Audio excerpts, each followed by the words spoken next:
rivals even red-haired Shanks. And the old Whitebeard couldn't unleash all his might. Time is the greatest enemy to all fighters. With a resounding clang, Whitebeard hefted his massive Naginata, Murakamagiri. Kid, it seems you're not all talk. I'll have to take you seriously. With a sharp movement, Whitebeard's weapon turned jet black as armament haki coated its blade. The crackling intensity of both armament and Conqueror's haki entwined along its edge. Facing him, Kitahuro drew his black niche iron blade from its sheath. Swish. The blade, already black, gleamed with an even sharper luster under the influence of armament haki. As Kitahuro infused his blade further, it began to glow blood red, the sinister hue overpowering the darkened steel. The fiery energy radiating from Kitahuro's sword seemed to absorb all the light from the sky, concentrating it into a blazing inferno along the blade's edge. From a distance, Aokiji's expression tightened. That blade was a harrowing memory. Its slash had inflicted a wound on him that refused to heal, a constant burn even his ice powers couldn't extinguish. Whitebeard, too, felt the weight of the aura emanating from Kitahuro. It had been years since anyone had forced him to truly fight. The last time was merely a brief exchange with Shanks. A sparring gesture, not a true battle. But this young warrior stirred something deeper. A sense of pressure and danger reminiscent of his clashes with Roger. Whitebeard's fighting spirit surged as his resolve solidified. His eyes gleamed red. A sign of heightened observation haki. Boom. With a thunderous stomp, Whitebeard launched himself at Kitahuro, gripping his Murakamagiri with both hands, ready to strike. Kitahuro didn't flinch. His blade slashed forward to meet Whitebeard's incoming attack. Boom. The clash of their weapons didn't even require contact. The sheer force of their conqueror's haki created an invisible collision, an enormous shockwave tearing through the air. Crack. Crack. From the epicenter of their duel, a spherical explosion of pressure expanded outward, pulverizing the ice beneath their feet. Behind Whitebeard, his flagship Moby Dick groaned under the strain, cracks splattering across its hull. You brat. Whitebeard's astonishment deepened as his gaze lifted. The sky itself is splitting. All eyes turned upward as the heavens themselves seemed to fracture. The clouds parted violently, rolling away in opposite directions, carved apart by the clash of their conqueror's haki. Witnessing this, Marco's eyes widened in disbelief. This can't be real. This was the pinnacle of Conqueror's haki. Conqueror's infusion, a skill so advanced it allowed attacks to land devastating blows without making physical contact. In the New World, many wield Conqueror's haki, but few could release it at will. To take it further, into this elite realm of mastery, was an achievement limited to the absolute strongest. Marines and pirates alike fell silent, their attention gripped by the battle. Sengoku, Garp, the admirals, Mihawk, Doflamingo, and other top-tier combatants. Those who understood the true gravity of the technique watched with solemn expressions. For someone so young to achieve such a feat. Had this kid been training since the womb? With the shockwave still echoing, both fighters leaped back, landing on the fractured ice. Whitebeard shifted his Murakamagiri, its edge now surrounded by a translucent energy sphere. the manifestation of his Tremor Fruit's power. Pa! Whitebeard swung downward, unleashing a seismic shockwave that raced across the ice toward Kitahuro, shattering everything in its path. Buzz! In response, Kitahuro formed an enormous sphere of swirling energy in his hand. Great Rasengan! With a powerful thrust, he hurled the Rasengan at Whitebeard's incoming quake. Boom! The two attacks collided in a cataclysmic explosion, a shockwave reverberating through the battlefield. Before the dust could even settle, both warriors charged at each other once more, their determination unwavering. Boom! The clash of weapons resumed with ferocious intensity. Crack! Crack! Black lightning burst forth in rapid succession as a terrifying shockwave rippled outwards. Impressive, Whitebeard. Even at your age, with your body declining, you still possess such overwhelming power. You brat, don't think I'm helpless just because I'm old. Bring out your full strength. Without it, you'll never defeat me. Full strength, huh? Honestly, I don't even know where my limit lies. Defeating you isn't my goal. I'm just here to complete a mission, Kitahuro replied calmly as a strange pattern emerged on his forehead. Boom. Whitebeard's expression shifted as he sensed the surge of power radiating from the young man. He swung his massive Murakamagi-ri towards Kitahuro. Sun breathing, 11th form, fake rainbow. Swish. Whitebeard's blade appeared to cleave Kitahuro in half. Only to meet thin air. Something was off. The strike lacked the sensation of cutting through flesh. Activating his observation haki, Whitebeard detected Kitahuro's presence behind him and quickly turned, thrusting his blade. Sun breathing, 12th form, flame dance. Kitahuro leapt high into the air, somersaulting as he evaded the attack. With a fiery arc, his blade descended, slashing Whitebeard across the back. Squelch! A deep cut opened on Whitebeard's back. His first ever wound in that area. I've always disliked the idea of leaving no wounds on the back. So many great individuals bore scars there, having taken hits to protect others, Kitahuro thought to himself. Father. Whitebeard's crew was stunned, their faces pale with disbelief. Meanwhile, the Marines erupted in cheers. This is great. Whitebeard is injured. Sengoku allowed himself a rare moment of relief. His plan had been to let Kitahuro exhaust Whitebeard. If the young Uchiha could also wound him, it was an added bonus. Whitebeard's age and deteriorating health meant he couldn't endure prolonged combat. Once he was sufficiently weakened, the admirals could finish him off. Ugh! Whitebeard winced as the wound seared with fiery pain. His defense, reinforced by armament haki, hadn't been enough to fully block Kitahuro's blade. He grimaced. What's with this kid's swordsmanship and blade? Even my haki couldn't hold up. Enduring the pain, Whitebeard clenched his fist and retaliated with a quake-infused punch aimed at Kitahuro. Crack! The air itself shattered as the tremor surged toward Kitahuro. Boom! Kitahuro was sent flying backward, crashing into the fortress wall with explosive force. Kitahuro! Boa Hancock's eyes widened with worry. She was about to rush over when... Boom! Kitahuro emerged from the rubble, his clothes slightly disheveled but otherwise unharmed. What? Both pirates and Marines stared in disbelief. How could someone take a direct hit from Whitebeard's quake power and emerge unscathed? As expected of the world's strongest man. You are indeed formidable, Kitahuro admitted, dusting himself off. But I suppose it's time for me to get serious. Being sent flying in front of a global audience bruised his pride. His purpose in fighting Whitebeard wasn't merely personal. It was to engrave the name Kitahuro Uchiha into the annals of history. Activating his Mengekyo Sharingan, the tomoe in his eyes shifted, forming a 5-pointed star. His eyes. What's happening to his eyes? Look. The pattern in his eyes has changed. The transformation, broadcast live across the world, left viewers mesmerized. Even through their screens, many felt as though Kitahuro's gaze could pierce their very souls, forcing them to look away. Closing his eyes momentarily, Kitahuro formed a single hand seal. When he reopened them, faint markings appeared around his eyes. Sage mode. As a fan of Naruto, Kitahuro had naturally sought to acquire this incredible ability. Borrowing the technique from Minato Namikaze Hidden Leaf Village's selfless hero. Kitahuro had learned Sage Mode alongside Rasengan and Flying Thunder God.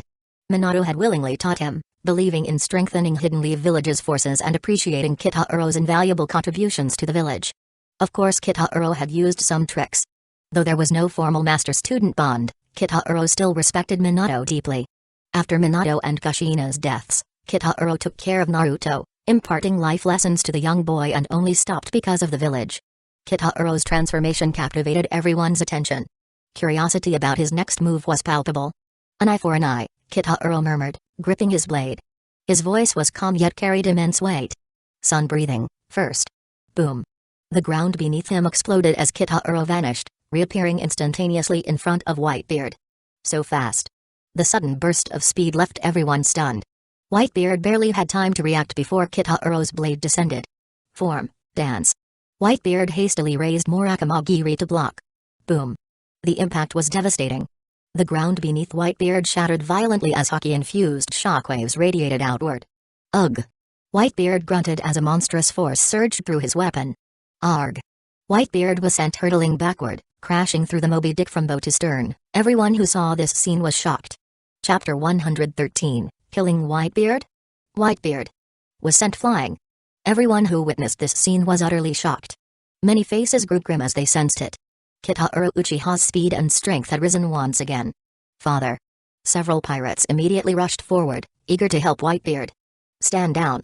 Whitebeard's voice rang out, halting the pirates in their tracks.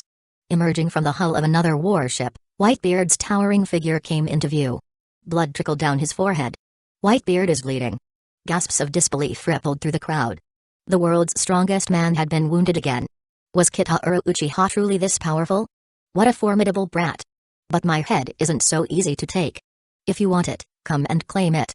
Whitebeard spun his Naginata, Murakamagiri, with incredible speed before planting it firmly beside him, his voice booming with defiance. Hearing this, Kitahuro raised his blade high into the air. Then, with immense force, he slashed downward. A blazing slash erupted from his blade. Whoosh! The frozen ocean split apart, and the colossal warship Moby Dick, the flagship of the Whitebeard pirates, was cleaved cleanly in two. A shimmering white quake bubble formed around Whitebeard's Naginata as he swung it toward Kitahuro's fiery attack. Boom! The flaming slash shattered under the force of Whitebeard's quake. Yet before the shards of flame dissipated, Kitahuro was already in front of Whitebeard. The two began exchanging ferocious blows in close combat. Sun breathing, 9 form. Sun Halo Dragon Head Dance. Kitahuro's movements were like a fiery dragon in flight, unleashing a relentless series of high-speed strikes against Whitebeard. Whitebeard parried with his Naginata, but streaks of blood erupted from his body at intervals. Though the wounds weren't deep, the searing pain etched a grimace on even Whitebeard's battle-hardened face. Sun breathing, 12th form. Flame dance. Slash. In a flash, Kitahuro streaked past Whitebeard, leaving a deep cross-shaped wound on his left abdomen. Ugh, little brat. Whoosh. Naginata Reisetsu Whitebeard surrounded his Naginata, the Murakamagiri, with a quake bubble to greatly increase its striking power and ring. Then he swung his Naginata in a wide arc. Boom. Boom. Boom. The shock wave from his strike shattered the frozen sea into fragments. Sun breathing, 5th form. Setting sun transformation. Kitahuro darted into the air, avoiding Whitebeard's attack with precision, his body flipping midair into an inverted stance. With a swift horizontal slash, his blade arced downward.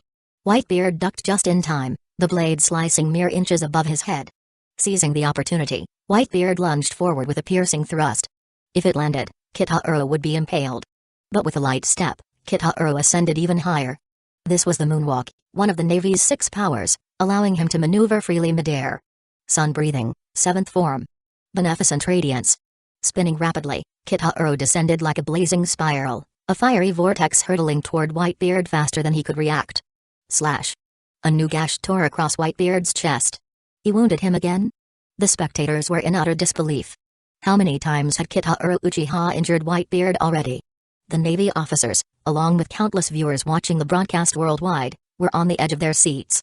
So strong. Kitahuro Uchiha is unbelievably strong. This was Whitebeard. The man hailed as the strongest in the world. And yet Kitahuro was overwhelming him almost entirely. Where did this monster come from? Such power is unreal, someone murmured in awe. Even Mihawk gripped the hilt of his sword tightly. Kitahuro's mastery of the blade sent shivers down the spine of the world's greatest swordsman. That swordsmanship. Mihawk thought. He's reached the pinnacle of sword mastery. If not for this battlefield, I'd challenge him to a duel here and now. This is insane. Even Doflamingo, usually so composed, wore a grave expression. Though Whitebeard was old, his strength was still that of a living legend. Yet Kitahuro was dominating him. Ugh! Whitebeard clenched his fists through the pain. A transparent quake bubble materialized around his hand as he struck downward toward Kitahuro. Whoosh! Susanoo.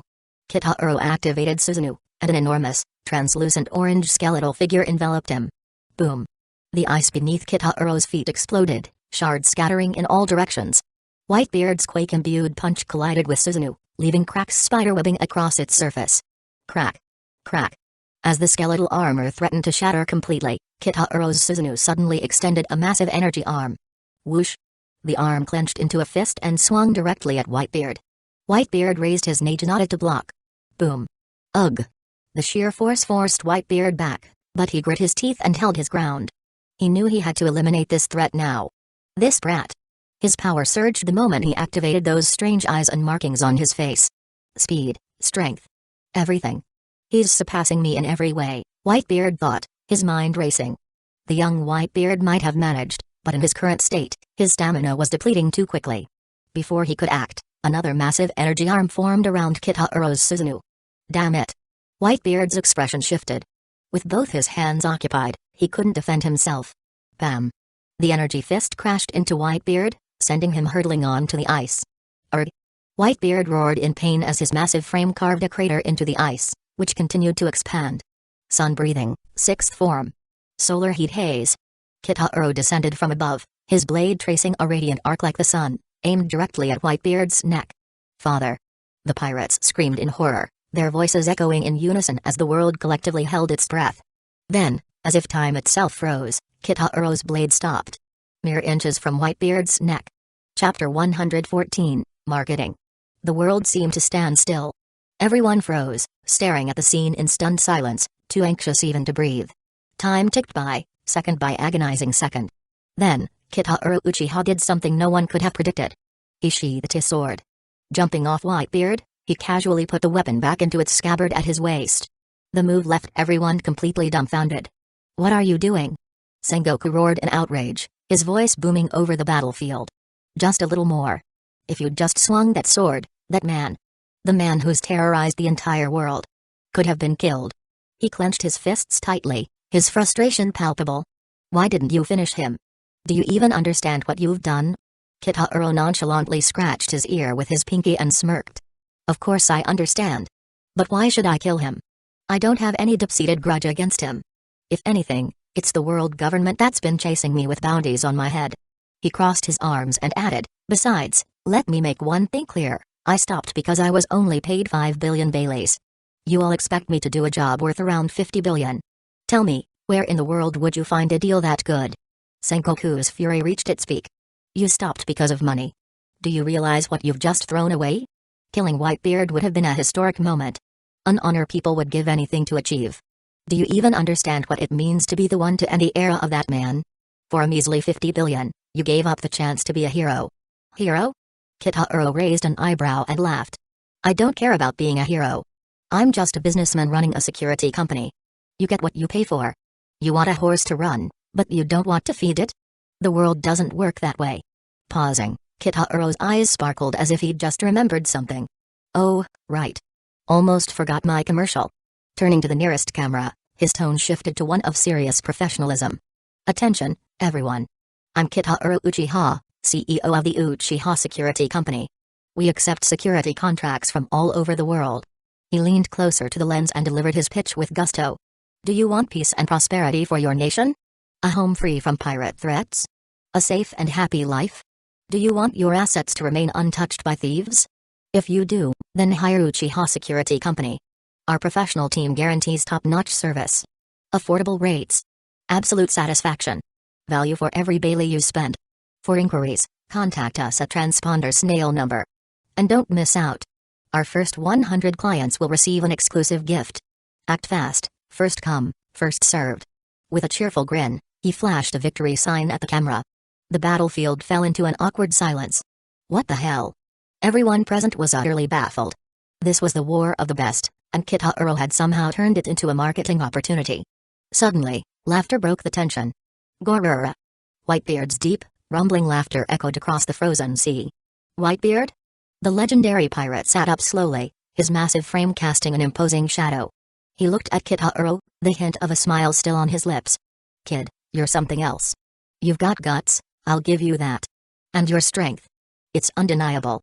If I were in my prime, I'd love nothing more than to fight you for days on end. But. He coughed slightly, his breathing heavy. I have to admit I'm old now. Slower, weaker. Even so, you bested me. I lost. Old man. His crew shouted in despair. What? Whitebeard admitted defeat? The declaration stunned everyone. Marines, pirates, and the global audience watching through live broadcasts. This was Whitebeard. The man who symbolized the peak of strength in this era. The strongest man in the world, Edward Newgate. A man whose name was synonymous with fear and respect, who had faced countless challengers and sent them all to the depths of the sea. The idea of him acknowledging defeat was unthinkable. Slowly, Whitebeard rose to his full height, placing a massive hand on Kitaro's shoulder. I hereby declare. From this day forward, the title of the strongest man in the world belongs to him. Kitaro Uchiha. What? Whitebeard said. Kitaro Uchiha is the new world's strongest. Could it be true? Does that young man really have such power? If Whitebeard himself acknowledged it, how could it be false? Quick, report this immediately. This is the biggest news of the century. Whitebeard's words sent shockwaves across the world, igniting an earthquake of reactions from the battlefield to every corner of the seas. Whitebeard. Sengoku's face twisted in rage as he roared in frustration. As a seasoned tactician, he fully understood the ramifications of Whitebeard's proclamation. This war had been meticulously orchestrated to eliminate Whitebeard, a symbol of the old pirate era. Yet, with a few words, Whitebeard had passed his mantle on, ensuring that his legacy, and the chaos it brought, would live on. Sengoku clenched his fists, his voice trembling with rage. Damn it. We finally had the chance to end this era. And now you've created an even greater threat. Chapter 115, World's Strongest. Fufufafu. Things have gotten really interesting now. Perched on the castle wall, Doflamingo licked his lips, a sly grin spreading across his face. Jai-hee-hee. Whitebeard actually pulled a move like this. This is hilarious. Moria cackled, his grotesque laughter echoing. Whitebeard passing on the title of the world's strongest man signified the transfer of his honor. A legacy handed down. That young man. He truly possesses such strength, Hawkeye said, his sharp gaze fixed on Kitaro Uchiha. The swordsmanship Kitaro had displayed left him deeply shaken. He couldn't comprehend how such refined, masterful swordsmanship could be wielded by a mere 18-year-old. The seemingly chaotic sword strikes were, in reality, a perfectly seamless sequence, each move effortlessly leading into the next. It wasn't multiple techniques. It was as if it were all a single move. A single move? I wish I could see the real move. Hawkeye's eyes brightened. Kitaro's technique had inspired him greatly, perhaps even revealing the path to elevate his own swordsmanship. Meanwhile, Boa Hancock gazed at Kitaro Uchiha with an unrestrained look of admiration. She had always known her man's strength was extraordinary, and even now, fighting Whitebeard, he hadn't used his full power.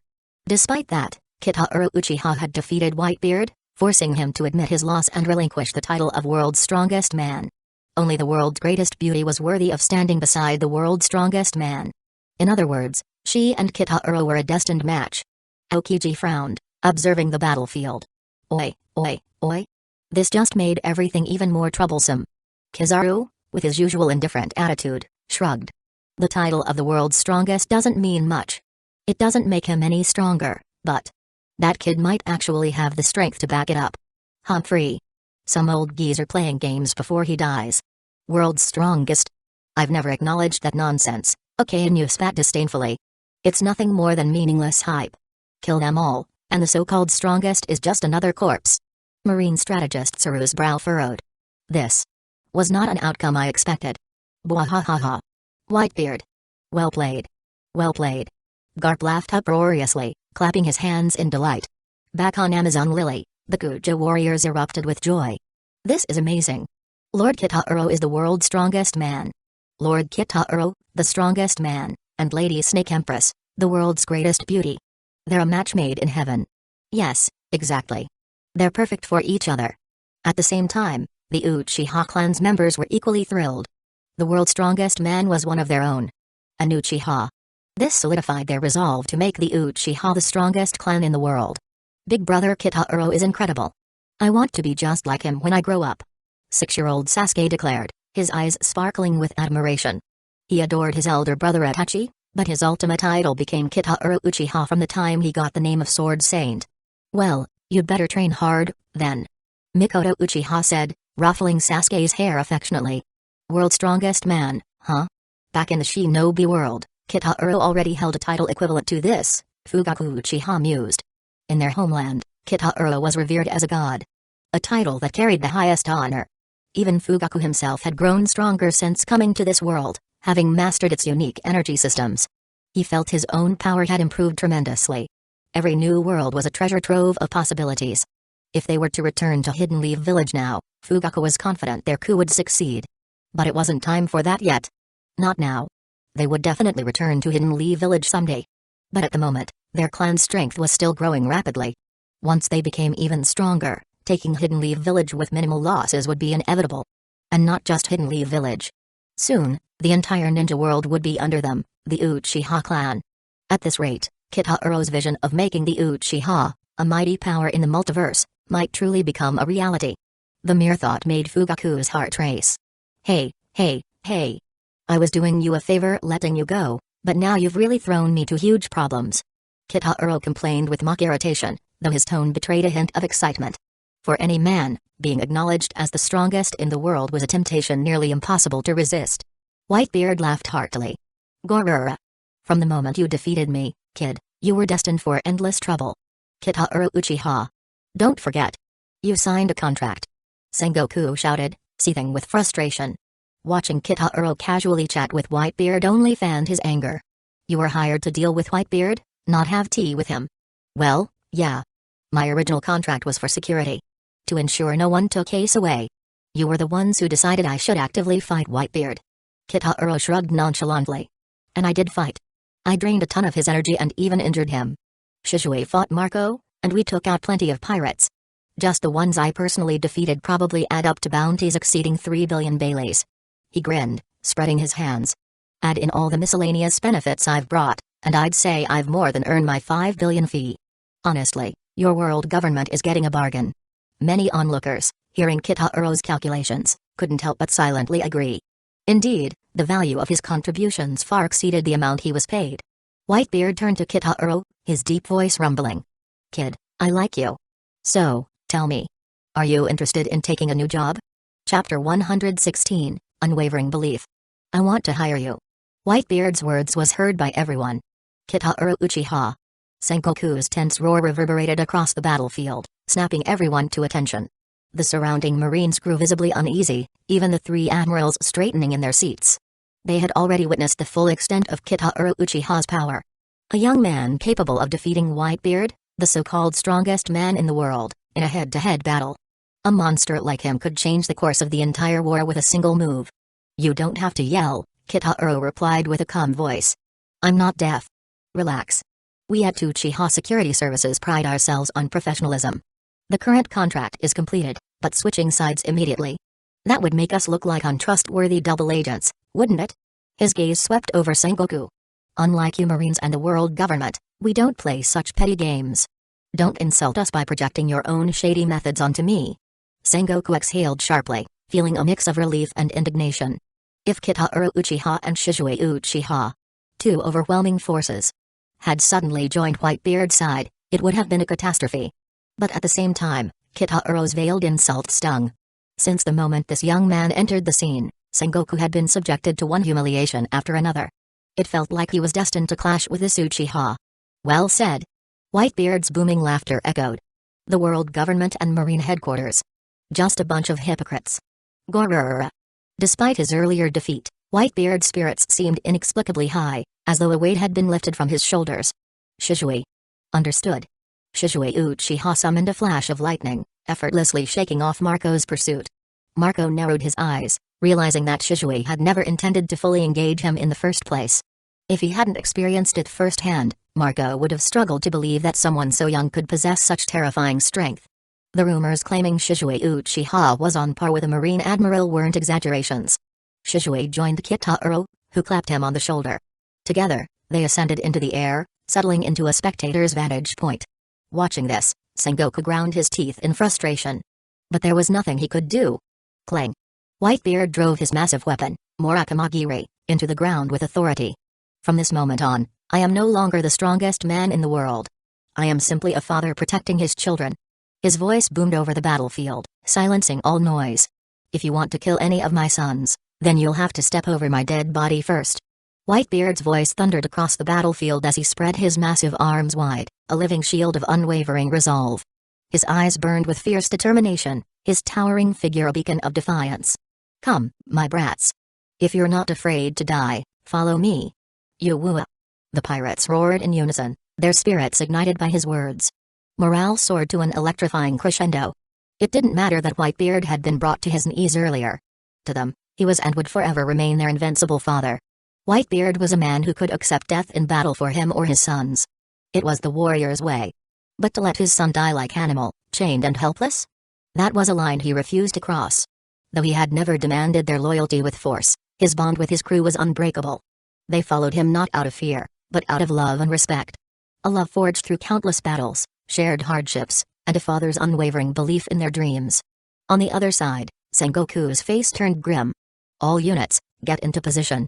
He's going to unleash his power. This is the strongest man in the world." Whitebeard moved. "Clear path for Pops." The pirates charged forward with renewed vigor. "You won't reach the plaza, Whitebeard pirates." Boom. "Yuwua!" A massive vice admiral from the giant squad, John, swung his enormous blade, scattering a horde of pirates like leaves in the wind. Against a giant, ordinary humans were no more than ants. Giants, with their immense size and strength, were considered natural-born warriors. John advanced on Whitebeard, swinging his blade downward with devastating force. But Whitebeard raised his weapon, Murakamagiri, with a single hand, blocking the attack with ease. "I may not be able to stop that brat's attacks," Whitebeard said, his voice like rolling thunder. "But you? Don't get in my way. You won't pass me," roared John Giant. Whitebeard smirked, planting Murakamagiri into the ground. He spread his hands into the air as though gripping an invisible sphere. Then, with a mighty heave, he twisted the very fabric of reality. The ground beneath John shifted violently, causing him to lose his footing and topple sideways. "Yuwua! Everything's tilting. This isn't just an earthquake. The entire island and sea are tipping over. Arg!" Navy ships capsized, Marines tumbling into the water, while Manaford's buildings shattered like glass. Shishui watched in stun awe from the air. "Unbelievable. What terrifying power. This is the power of the earthquake fruit model, Tremor human devil fruit," Kitahuro said, a peculiar glint flashing in his eyes. Whitebeard leaped forward, slamming his fist into the air. Crack. Visible cracks formed in the sky, rippling outward as an earth-shaking shockwave traveled through John's massive body and slammed into the fortifications behind him. Boom! The walls exploded into rubble, leaving a gaping hole that cleared the path to the execution platform. "Great job, Pops. Almost there. Destroy the execution platform." Boom. Boom. Boom. But just as the shockwave neared the platform, it veered off course, striking the nearby town instead. What's going on? It missed the platform. Why did it deflect? Look. It's the admirals. The smoke cleared, revealing the 3 Marine admirals standing in front of the platform, their combined hockey redirecting the shockwave. Aokiji muttered, "They're getting a little reckless down there." "How frightening," Kizaru said nonchalantly, his tone completely detached. "TCH. What a waste of time," Okainu growled. He shot a sharp glare toward Kitahuro, clearly irked by his passive stance. Still, Okainu reassured himself that once Whitebeard was eliminated, Kitahuro would be next on the list. "Whitebeard's making his move. We should do the same," Kizaru remarked. "If we let him recover too much stamina, the world government's 5 billion Baileys will have been wasted." Swoosh. Kizaru dissolved into golden light, reassembling in midair as a radiant figure. "Look out. It's Kizaru." The arrival of the admiral immediately heightened tensions. Despite the recent blows to their reputation due to the Uchihas, admirals still represented the pinnacle of marine combat power. Yasukani no Magatama. Zap. Zap. Zap. Golden light bullets rained down like a storm, targeting Whitebeard below. Hey. That's way too bright. Chapter 117, War of the Best. Fujiazami Undying Thistle. Marco soared in front of Whitebeard, intercepting every attack aimed at him by forming a protective swirl of fire in front of him, out of his wings as a shield. "I won't let you harm even a single hair on my old man." "Oh, should I be scared?" Okainu quipped as he began to make his move. Molten lava surged from Okainu's right arm, coalescing into a massive fist. Great eruption. The enormous magma fist erupted into the sky like a volcanic blast, exploding into countless fiery projectiles raining down below. Boom. Boom. Boom. Ah! An admiral is finally in action. Admiral Okainu is making a move. Can Whitebeard survive this? With ease, Whitebeard pierced one of the falling fireballs using his Naginata Murakamagiri. A single move from him extinguished the flames of the magma. It's like watching the end of the world unfold before our eyes," said one of the spectators, utterly shocked at the devastation broadcasted live. Whitebeard smirked, responding to Akanu's display. "You're only fit to snuff out birthday candles, lava boy." Akanu grinned darkly. "Hey! Won't you enjoy a lavish funeral, Whitebeard?" Nearby, a commander shouted, "Boa Hancock! Keep moving forward. Don't stop now. Don't be afraid. Charge now." Boom! Suddenly, thunderous footsteps echoed, growing louder with each passing second. "What the hell is that?" Shishui's sharp eyes caught sight of the approaching figure, a towering giant so massive it was like staring at a mountain. His astonishment was palpable. This world truly has the most bizarre wonders. Creatures this massive actually exist. Even Kitaro looked impressed. "Finally, someone worth taking note of," he murmured as he observed the giant approaching. Vice Admiral Tsuru's eyes narrowed as she recognized the figure. That must be the descendant of Aurors, the continent polar. Doberman marveled at the sight. Massive. He's already beyond what anyone imagines a giant could be. Having recovered from his previous injuries during the battle at Anai's lobby, Doberman stood ready alongside the Navy to face Whitebeard's forces. "Go, little Urs. Brother Ace is kind and good-hearted. I won't let him die." Little Urs roared, his enormous weapon crashing down as he charged ahead. "Jishishishishi. So the descendant of Urs serves under Whitebeard?" Gecko Moria shrieked in excitement. "I want it. I want that corpse for myself." Doflamingo chuckled maliciously. "Foo-foo-foo-foo. This is going to be fun." Meanwhile, the Navy's giant squad mobilized to intercept Urs. "For once, we're the ones looking up at someone. No kidding. It's our job to stop him here." Born as natural warriors, many giants in the Navy had been abducted as children and raised under the world government's iron grip. Brainwashed into believing the government had saved them, they fought with unwavering loyalty, having never seen their homeland again. "Keep firing. He's still flesh and blood. He can be hurt." Boom. Boom. Shells bombarded little Urs as he pressed forward. His colossal frame made him an easy target for the artillery. "Urs. Stop. You're too big, they'll use you as a living target." Ace shouted desperately from the execution platform. "Brother Ace. I'm coming to save you." Urs roared. Urs's shock. The devastating impact of Bartholomew Klima's paw attack struck Urs with crushing force, sending him staggering backward, blood spraying from his body. The blow left him gravely injured. "At least I'll take down one of the warlords." Urs roared, throwing a massive punch at Doflamingo. But before the punch could reach him, slash! Urs's leg was severed cleanly. "Foo-foo-foo-foo. This is so much fun." Doflamingo laughed maniacally. "Damn it, Doflamingo. Why'd you go and cut off his leg?" "I said I wanted his corpse intact." Moria screeched angrily. "Tokaj. Spiky shadow lizard." Thump. Moria pierced Urs's chest with a spear forged from shadows, delivering a fatal blow. "Urs. Captain Urs. Those damn warlords. They're monsters. They've turned Urs into a massive target." Shishui commented, shaking his head at the chaotic battle. Kitaro, observing closely, explained, "His size is both his strength and his downfall. While his enormous body grants him incredible power, it makes him a slow-moving target. There aren't many ships in the world that could even accommodate someone like him. More importantly, Urs doesn't know how to use armament hockey. Without it, he's just a giant target. A giant who knows hockey, though. Now that's a force to be reckoned with." Urs. Seeing Urs fall, Whitebeard's expression darkened. "You've let your guard down, Whitebeard. You've no time to mourn on the battlefield." A Navy Vice Admiral wielding a massive axe lunged at Whitebeard from behind. Without even looking, Whitebeard swung his fist backward. Crack. The axe shattered instantly, and Whitebeard grabbed the Vice Admiral's helmeted head, slamming it to the ground. Smash. The Vice Admiral's helmet broke apart, blood gushing from his ears and nose as his skull was reduced to pulp. "Vice Admiral Lance has been killed." Whitebeard with a sad look said, "Urs, you didn't die for nothing. I've sent a giant Vice Admiral to the afterlife for you. Step over Urs's body. Keep advancing." With Whitebeard leading the charge, his men surged forward with renewed ferocity. The battlefield erupted into a chaotic free-for-all, bodies falling left and right. Amidst the carnage, Doflamingo laughed gleefully. "Foo-foo-foo-foo. Pirates are evil?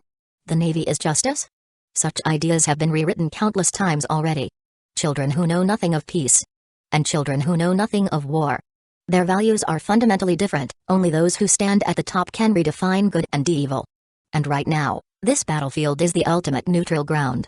Justice will prevail? Of course it will. Because the victor decides what's just. Foo. Chapter 118, Not chaotic enough. The walls on both sides have been breached, Fleet Admiral Sengoku. I know. Sengoku took out his dendenmushi and said, Tsuru, it's time to implement the plan. From the beginning, Sengoku had never fully trusted Kitahara Uchiha. Allowing him to join this battle was partly a ploy. To let Kitahara Uchiha and the Whitebeard pirates clash like a snipe and clam, leaving the Marines to reap the benefits and take down both threats.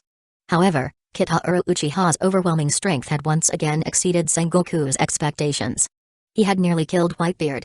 No, not nearly. The truth was, the young man had been on the verge of dealing a fatal blow, only to abruptly stop. Was it because he sensed danger? Or was it, as he claimed, that the Marines simply hadn't paid him enough? It didn't matter now. The priority was to eliminate Whitebeard before dealing with that young man. All battleships and soldiers, listen up. Shift formations and execute battle plan number 3 immediately. No mistakes are allowed.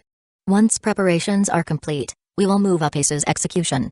Whitebeard laughed, his booming voice echoing across the battlefield. Gorura. What are you scheming now, Sengoku? The Navy's sudden shift in strategy hadn't escaped Whitebeard's notice. As Sengoku's longtime rival, he understood the Fleet Admiral's mindset better than most. Even though Kitahara Uchiha had shown tremendous power, Whitebeard knew Sengoku wouldn't place his trust in someone hostile to the world government. Even if that person wasn't a pirate. He had been wary from the start. Meanwhile, Garp sat down beside Ace on the execution platform. Grandpa. Sengoku frowned. What are you doing here, Garp? Do you have objections to the plan? No. The opponent is a pirate. There's nothing to pity about that. Then why? Shut up. What does it matter if I sit here? Even if I don't pity criminals, family is a different matter. What am I supposed to do now? Ace, you little fool. Why didn't you live the way I told you to? Garp's body trembled as he spoke, his voice breaking. For the first time, he couldn't hold back his tears. He had once tried to guide Ace toward becoming a Marine, hoping to prevent a day like this, where a grandfather would be forced to witness his grandson's execution. Grandpa. Sengoku warned, Garp, if you cause any trouble at this point, even I won't show mercy. Humphrey. If you really felt that way, you'd have dealt with me long ago. Suddenly, a shadow loomed over the battlefield, followed by the sound of countless screams. A Marine warship plummeted from the sky like an anchor, crashing into the sea near the execution platform. The only area not frozen over. Boom. As the water erupted, a loud voice echoed from the fallen ship, Ace. I'm here to save you. Luffy. Ace stared in disbelief. His younger brother had somehow made it to Marineford to rescue him. Soon, many people emerged from the wreckage of the warship, most of them pirates. Among them were 2 familiar figures, former warlord Crocodile and Fishman Jinbe, as well as Revolutionary Army officer Emporio Ibkov. These names carried weight. All of them were infamous criminals who had been imprisoned in Impel Down. Garp. It's your family again. Sengoku roared at Garp, who could only sit in stunned silence. If Kitahara Uchiha had been related to Garp, Sengoku might have already punched the Vice Admiral himself. Luffy. Garp's frustration reached its peak. His head felt like it was about to explode. How could that foolish boy show up here of all places? Straw. At. Boy. Moria seethed with rage upon seeing the one responsible for his downfall. He was nearly foaming at the mouth. Kizaru commented with a smirk, looks like an annoying one joined in. Aokiji frowned. Things are getting messier by the minute. Sengoku turned his attention to Jinbe. So this is your answer, Jinbe? Jinbe replied firmly, yes. I quit being a warlord. He had only accepted the title to protect Fishman Island. But over the years, it became clear that it was Whitebeard, not the world government, who had truly kept the island safe. Now, with his dear brother Ace facing execution, Jinbe had no choice but to fight alongside Whitebeard and his crew, even if it meant betraying the government. Suddenly, a figure loomed behind Whitebeard. It was Crocodile, his massive hook poised to strike. Crocodile is attacking Whitebeard. The unexpected turn of events shocked both the Navy and the pirates. Old man. Whitebeard's crew erupted with worry. Long time no see, Whitebeard, Crocodile snarled as he launched his attack. But before he could land the blow, Luffy appeared out of nowhere, kicking Crocodile's hook off course. What are you doing, Straw Hat? Crocodile yelled. Our deal is done. Why protect Whitebeard? Is this guy really Whitebeard? Luffy asked, pointing at the old man. Then don't attack him. Ace really likes him. Whitebeard glanced at Crocodile. Crocodile, huh? It's been a while. But you're too late. The title of world's strongest man is no longer mine. Even if you kill me, You won't get the honor you're seeking. Crocodile narrowed his eyes. What nonsense are you spouting? Whitebeard didn't answer. Instead, he looked up at the sky. Everyone followed his gaze and noticed two figures hovering above the battlefield, observing the chaos. It's you. Luffy recognized one of them instantly. His face lit up as he waved excitedly. Kitahiro Uchiha. Thanks for sending me to Impel Down. If it weren't for you, I wouldn't have gotten in there at all. The entire battlefield froze in shock after Luffy's shout. What did he mean? Was Kitahiro Uchiha involved in the Impel Down jailbreak? Was it Kitahiro Uchiha who sent Luffy into Impel Down? If so, did that make Kitahiro Uchiha the real mastermind behind the prison breakout? Why would he do that? Wasn't he hired by the Navy? Could it be that Kitahiro Uchiha was playing an incredibly complex game? Was this entire war part of his grand plan? Speculation spread through the battlefield like wildfire. Kitahiro sighed, rubbing his forehead in exasperation. He already had a clear idea of what had happened at Impel Down. Report. Fleet Admiral Sengoku, we've re-established communication with Impel Down. The prison has been devastated. Almost all the levels are in ruins, and a large number of prisoners have escaped. They've sent over an image of the culprit. Here it is. A Navy communications officer handed Sengoku a photo. Sengoku's face contorted with rage the moment he saw it. His blood pressure shot through the roof. Kitahiro Uchiha. For what felt like the 100th time, Sengoku roared Kitahiro's name, his voice hoarse and cracking from anger. Yeah, I heard you the first time. Do you have to shout so loud? Kitahiro complained, covering his ears as though the noise was the real problem. You need to explain yourself. You accepted the world government's commission, yet you destroyed Impel Down. What's your endgame? Kitahiro raised his hands in mock surrender. If I said I wasn't the one who destroyed Impel Down, would you believe me? The collective expression of disbelief on the battlefield made it clear, no one believed him. I'm serious. Why won't anyone trust me? To prove his innocence, Kitahiro performed a single-handed seal, creating a shadow clone. Poof. An identical copy of Kitahiro appeared beside him. What? There are two Kitahiro Uchihas? Could he have a twin brother? Kitahiro gestured toward his clone. This is a shadow clone. When you called my branch office, I had sent this clone to assist the Straw Hat Kid. What it did afterward, I have no idea. My clones have minds of their own, after all. I'm gonna be king of the pirates. The clone suddenly shouted. Damn. Kitahiro punched his clone, sending it hurtling toward the ground. It dissipated into a puff of smoke midair. Kitahiro was fuming. That idiot. Did it think the battlefield wasn't chaotic enough already? What did that clone just say? It said it was going to be king of the pirates. Does that mean Kitahiro Uchiha wants to be pirate king? Is that why he destroyed Impel Down and freed those criminals? Kitahiro waved his hands frantically. No. That's not what I meant. My clone doesn't reflect my true thoughts at all. Shishui, watching from nearby, spoke up. But Kitahiro, don't shadow clones share your memories? Could this mean you do want to be the pirate king, deep down? Kitahiro shot him a death glare. Not helping, my foolish little brother. He quickly regained his composure. Absolutely not. I'm a legitimate businessman. I'd never dream of becoming a pirate. Never in this lifetime. Whitebeard, chuckling at the chaos, added fuel to the fire. Gorura. Who knows what the future holds, kid? If you ever turn pirate, I bet you'd make a fine pirate king. What? Whitebeard endorses Kitahiro Uchiha as the next pirate king? This is monumental news. The strongest man in the world just acknowledged him. Journalists across the battlefield furiously scribbled notes, preparing to break the story. Kitahiro threw up his hands in resignation. Forget it. Any attempt to clarify would only dig him deeper. Besides, they'd believe what they wanted anyway. Shishui wasn't entirely wrong. Shadow clones did reflect some of his desires. And as Whitebeard had said, who could predict the future? Maybe one day, if he was in the right mood, he would consider piracy. Luffy's voice interrupted his musings. I'm the one who's going to be pirate king. Whitebeard turned his attention to the boy. Kid, that straw hat of yours. It looks just like the one Shanks used to wear. Luffy's eyes lit up. Uncle Shanks? He gave me this hat to take care of it for him. You're here to save your brother? Whitebeard asked, remembering Ace bragging about his younger brother. Of course. Luffy declared with fiery determination. Whitebeard smirked. Then don't drag us down, kid. If you mess up, I won't let you off easy. I'll do it my way. I'm going to save Ace myself. From a distance, Kizaru spoke to Sengoku. Fleet Admiral, should we just sentence all of them to death? Without a doubt. Sengoku replied firmly. With that, The brief interlude ended, and the battle erupted once more. Pirates stormed the bay, determined to rescue Ace.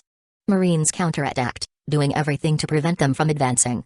Lives were lost in the chaos of swords, bullets, and cannon fire. Kitahiro observed the scene, unaffected. He had seen this too many times before. In the past, the loss of life might have affected him. But after living through the Third Shinobi World War, his heart had hardened. Now, only the lives of those he cared for truly mattered. Suddenly, Kitahiro felt a gaze locked onto him. His eyes shifted downward, meeting the burning stare of Crocodile. Courage is admirable, but don't let ignorance blind you, Kitahiro warned coldly. I'm not as forgiving as Whitebeard, Crocodile. Chapter 119, Dare to Default? I hate when people threaten me. And I hate looking up at others. Sable's Sandstorm. Crocodile conjured a small sandstorm in his hand and unleashed it toward Kitahiro, the sandstorm rapidly growing in size as it hurtled toward both him and Shisui. Two mere kids had the audacity to act so arrogant? Whitebeard must truly be past his prime to lose to such brats. And if that was the case, wouldn't it mean I, Crocodile, was even worse than these kids? He refused to accept that. In his mind, the solution was simple: eliminate both of them. Crack. A bolt of lightning descended from the heavens, striking the sandstorm dead on. Boom. The storm dispersed instantly. What? Crocodile was stunned. Lightning? Could it be that the other party was also a Logia devil fruit user? Kitahiro spoke coolly, since he's making the first move, let's just take him down. The sand fruit may not be anything extraordinary, but it's still a Logia-type fruit. Shisui nodded and transformed into a streak of lightning, charging toward Crocodile at incredible speed. Meanwhile, elsewhere. Admiral, are the preparations complete? Yes, all positions at the bay are secure. Excellent. Commence the operation. Many pirates and viewers tuning into the broadcast were confused. Huh? Are they starting the execution?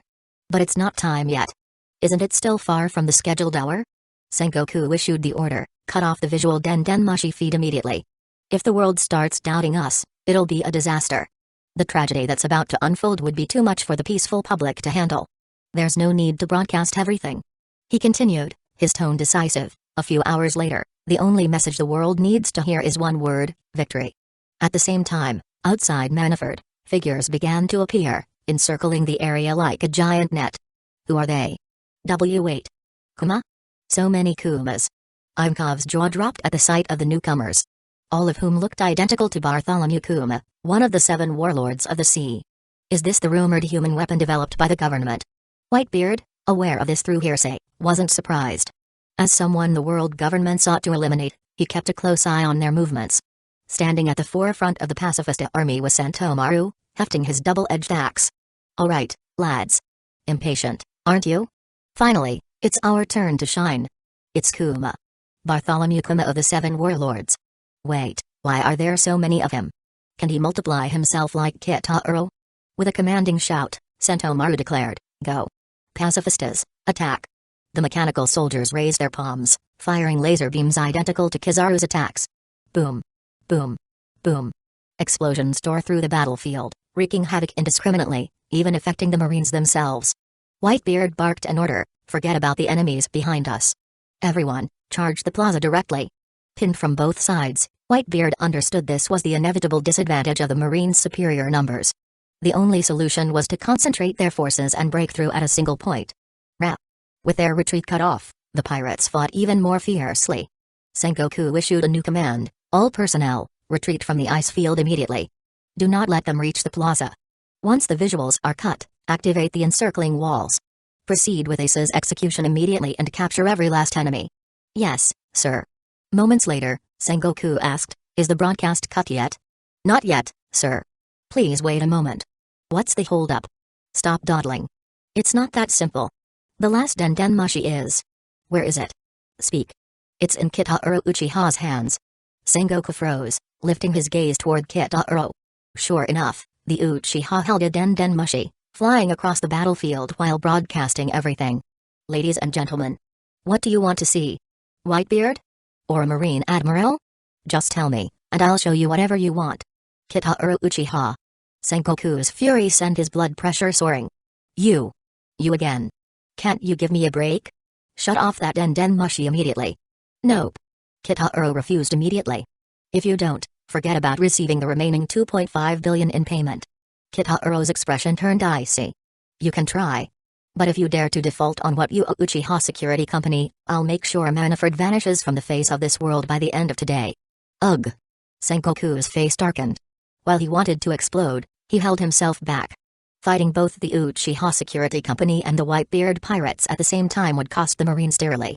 The Whitebeard pirates could be dealt with, especially with Ace as leverage. But Kitauro Uchiha? He had no such constraints. Defaulting might truly result in Manaford's complete annihilation. What nerve! He dared to talk to the fleet admiral like that. Is Uchiha security really that powerful? Even the fleet admiral doesn't dare cross them. Across the globe, people watched in awe as Kitauro Uchiha openly defied Sengoku, leaving the fleet admiral visibly frustrated and powerless. Damn it. Forget it. Okainu, get ready. Yes. Okainu's arms erupted with magma, forming massive fists. Meteor volcano. With a roar, Okainu unleashed a barrage of molten fists into the sky, each one falling like meteors, raining destruction as if the apocalypse had arrived. Clang. A pirate in the bay raised his head, his weapon slipping from his hands as despair washed over him. This is the end of the world. The sight of destruction wasn't just overwhelming for one pirate. It left many pirates on the battlefield gripped with despair. Even those watching through the Denmushi broadcasts were left speechless, staring in shock at the scene unfolding before their eyes. This is the power of a Navy admiral. Someone muttered. Recently, there had been countless rumors about Kitauro Uchiha taking on two admirals at once, injuring them both, and Shizue Uchiha holding his own in a one-on-one fight with another admiral. Many had started to believe that the so-called admirals were nothing more than glorified measuring sticks. But watching Aokiji freeze the sea and Akainu summon an apocalyptic meteor volcano drove home the reality: the Navy admirals were indeed the world government's ultimate weapons. Or that what the world was thinking right now. Chapter 120, This is War. The war was chaotic. Boom. Boom. Boom. Massive magma fists crashed down onto the frozen battlefield. Og. Ah. The devastating impact claimed countless lives in mere moments. The heat from Akainu's magma melted the icy surface, plunging many unprepared combatants into the frigid waters below. Not even Whitebeard could entirely stop the devastation. Many pirates panicked and attempted to flee. Rumble. Thick, fortified walls suddenly rose from beneath the ocean's surface, encircling the pirates completely. The battlefield was now sealed. Seeing this, Whitebeard clenched his massive fist and unleashed a devastating punch towards the walls. Crack. Crack. Fractures spread across the very air, rippling with violent tremors as the shockwaves collided with the iron barriers. Og. The impact sent shockwaves that blasted everyone in the vicinity. But when the dust settled, the walls remained standing, barely dented. The walls didn't break. Not even Pop's power could destroy them. The pirates stared in disbelief at the resilient iron barriers. Sengoku, standing tall atop Manafort, declared, "The operation is proceeding as planned. The execution of Portgas d'Ace will commence immediately." The announcement rippled through the broadcast feeds, sparking heated debates among spectators worldwide. They're really going to execute him now? The world government lied about the timing. Good. Evil pirates deserve no mercy. Opinions were divided, but none of it could alter the grim reality. The pirates were trapped, with no escape. The only unsealed gap in the barrier was the section held down by Or's massive body. The naval artillery roared to life, with countless cannons unleashing relentless barrages into the enclosed space. Boom. Boom. Boom. The Navy's tactic was straightforward but effective. Indiscriminate bombardment. Even the toughest warriors clad in armament hockey couldn't endure infinite rounds of explosive shelling. The pirates, without their ships or a solid foothold, had become sitting ducks. Suddenly, a pirate ship burst forth from the waters below. It had been concealed beneath the sea, its surface coated in protective bubbles. Pirates stranded in the water immediately swarmed toward it. "Everyone, get on board. It's a ship. A coated ship. There's still one left." Whitebeard grinned, his deep voice rumbling, "I never said those few ships were all we had." The coated ship, originally reserved for the crew's escape after rescuing Ace, now became their lifeline. Packed with fighters, the massive vessel surged toward the remaining gap in the barrier. Damn it. They've breached the perimeter. Pirates flooded through the opening, swarming onto the Manafort Plaza. Attack Marine headquarters. Save Ace. Whitebeard led the charge. Standing at the forefront, his massive bisondo radiated seismic energy as he swung it down with earth-shaking force. Boom. Boom. Og. Screams erupted as waves of Marines were blasted into the air, their bodies crumpling from the shock waves. Raising his fist, Whitebeard roared, "Save Ace, boys. Why-ya. Destroy the Marines. bringing Manaford to its knees. As Whitebeard's forces pushed forward, Sengoku rolled up his sleeves. If that's how it's going to be, we'll fight them head-on. Garp. Are you ready? Whitebeard assumed a familiar stance, causing many Marines to panic. He's going to use that move again. The tremor from his previous attack had already wiped out countless soldiers. Aokiji interjected, creating 5 massive ice spikes to strike Whitebeard. The icy projectiles pinned him down, encasing him in a block of ice. Whitebeard's frozen solid. Crack. Crack. Fractures spread across the ice before it shattered completely. Whitebeard emerged unscathed, plunging his Naginata directly into Aokiji's body. Did Haki pierce him? Is Aokiji done for? Don't be stupid. A Marine snapped. If admirals were that weak, we wouldn't stand a chance against these pirates. Aokiji froze his own body along with Whitebeard's blade, locking it in place. Ice block, Pheasant Peak. He shouted, summoning massive ice spears to impale Whitebeard. Before Aokiji could strike, a figure appeared in a blur of speed. Diamond Jazu rammed into the admiral, sending him flying. Aokiji's body shattered like ice but quickly reformed, though blood trickled from the corner of his mouth. Diamond Jazu, Aokiji muttered, recognizing Whitebeard's 3rd Division commander. Whitebeard swung his blade again, but this time, Okainu intercepted the attack. His magma-coated fist clashed violently with Whitebeard's weapon. If we let you rampage unchecked, this island will be destroyed, Okainu said coldly. Gorura. Then stop me if you can. Whitebeard taunted. The battlefield erupted into chaos. Whitebeard fought Okainu, Aokiji faced Jazu, and Kizaru battled Marco. Meanwhile, other commanders and pirates clashed with Marines and the 7 warlords of the seas, the violence intensifying by the second. All across the world, those watching the broadcast were left in stunned silence. So, this is war. Many watching the live broadcast had never experienced or even witnessed the brutal reality of the world. Many of them lived in ordinary regions, only hearing about pirates attacking innocent civilians or meeting them and try to resist. But what they were seeing now wasn't something could be resisted. Those scenes were rare, and many people who had no real understanding of how cruel the world truly was. For years, they lived within the illusion of peace crafted by the world government. A dream of harmony that shielded them from the harsh truths. Those who once knew the cruel reality of the world had long been erased from history's annals. Now, watching the blood-soaked scenes unfold before them, they began to realize that this so-called peace of world government was built on a foundation of countless lives and rivers of blood. Still, people were thinking the world government is justice and pirates are evil. The truth is they both are evil that need to be destroyed. Suddenly, Whitebeard clutched his chest, his heart seizing painfully. Unable to stand, he fell to his knees, his face twisting in agony. What's happening to Whitebeard? The sight of the pirate emperor collapsing shocked the viewers watching the broadcast. Father. No, this isn't good. Marco's expression darkened as he noticed Whitebeard's condition deteriorating. His worst fears had come true. Whitebeard's heart had been a constant source of worry, incapable of withstanding prolonged battles. Because of this, his crew always tried to shoulder as much responsibility as possible, sparing their father from unnecessary strain. However, his earlier clash with Kitauro Uchiha had drained him of significant strength, leaving him severely injured. On top of that, the intense efforts to push through the naval defenses had taken a toll. Now, his heart condition had resurfaced. So even you can't escape the ravages of time, Whitebeard, Okainu said coldly, molten magma swirling ominously around his arm. Okainu was not the type to hesitate or show mercy, even to a gravely ill old man.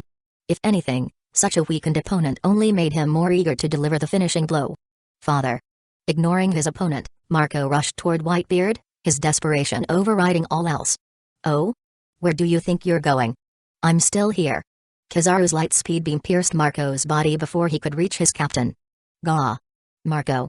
Jazu, witnessing Marco's injury, grew visibly anxious and attempted to move toward him. You're distracted, Aokiji's icy voice whispered near his ear. Damn it. Before Jazu could react, Aokiji's hand pressed against his arm, releasing a freezing chill. In an instant, the 3rd Division commander of the Whitebeard pirates was entirely encased in ice. Jazu? Seizing the opportunity, Okainu thrust his magma-coated fist into Whitebeard's chest, burning a gaping hole through it. Father. Ace screamed in anguish from the execution platform. Watching everything unfold, he was consumed by overwhelming guilt. For the first time in his life, Ace regretted his reckless actions. He had ignored Whitebeard's warnings, and now, his stubbornness had led his comrades to this nightmare. In the past, Ace had always dismissed the value of his own life, believing that his death would be inconsequential. But now, Confronted with the brutal cost of his choices, he finally understood how precious life truly was. He had been wrong. Terribly, irreparably wrong. Through sheer willpower, Marco endured his pain, activating his devil fruit ability to heal his wounds. Just as he prepared to rescue Whitebeard, he suddenly felt cold steel clamp onto his wrist. Click. A pair of sea-stone cuffs locked around Marco's arm. Gah! Another laser beam from Kizaru pierced his body. With his devil fruit power neutralized, Marco was unable to regenerate, leaving his wound bleeding profusely. Captain Marco. Looks like it's the end for the Whitebeard pirates, Aokiji remarked indifferently. With Whitebeard gravely injured and both Marco and Jazu incapacitated, the remaining commanders and pirates posed little threat. Although Whitebeard was hailed as the strongest man in the world, his crew's overall strength was average. Aside from the top 3 commanders, the rest could be considered competent but not extraordinary. The Whitebeard pirates' status as one of the 4 Emperor's crews was largely due to Whitebeard himself. It was his unparalleled might that elevated the crew to heights they otherwise could not have reached. With Whitebeard and his top commanders neutralized, the pirate crew was as good as finished. Don't just stand there. Take Whitebeard's head now. At Sengoku's command, waves of marines charged toward the fallen pirate emperor. Father. The Whitebeard pirates surged forward, desperate to protect their captain. Stay back. I don't need anyone's help. Because I am Whitebeard. With an earth-shaking swing of his bicentennial, Whitebeard unleashed a devastating shockwave. Boom. Ah. Countless marines were sent flying. Using his weapon to steady himself, Whitebeard slowly stood up once more. I know what my death will mean, he declared, his voice unwavering despite his wounds. That's why I won't die. Not until I see my son's bright future with my own eyes. Right, Ace? Then allow me to show you that future. Sengoku roared, ordering Ace's execution to proceed immediately. Whitebeard's expression darkened. He hadn't expected Sengoku to break the promised timeline so openly, especially in front of the entire world. Stop this at once. As the executioners raised their blades to deliver the final blow, a sudden voice erupted. Stop it. A wave of white mist-like energy swept across the platform, knocking the executioners unconscious. Surrounding marines and pirates alike collapsed under the immense pressure.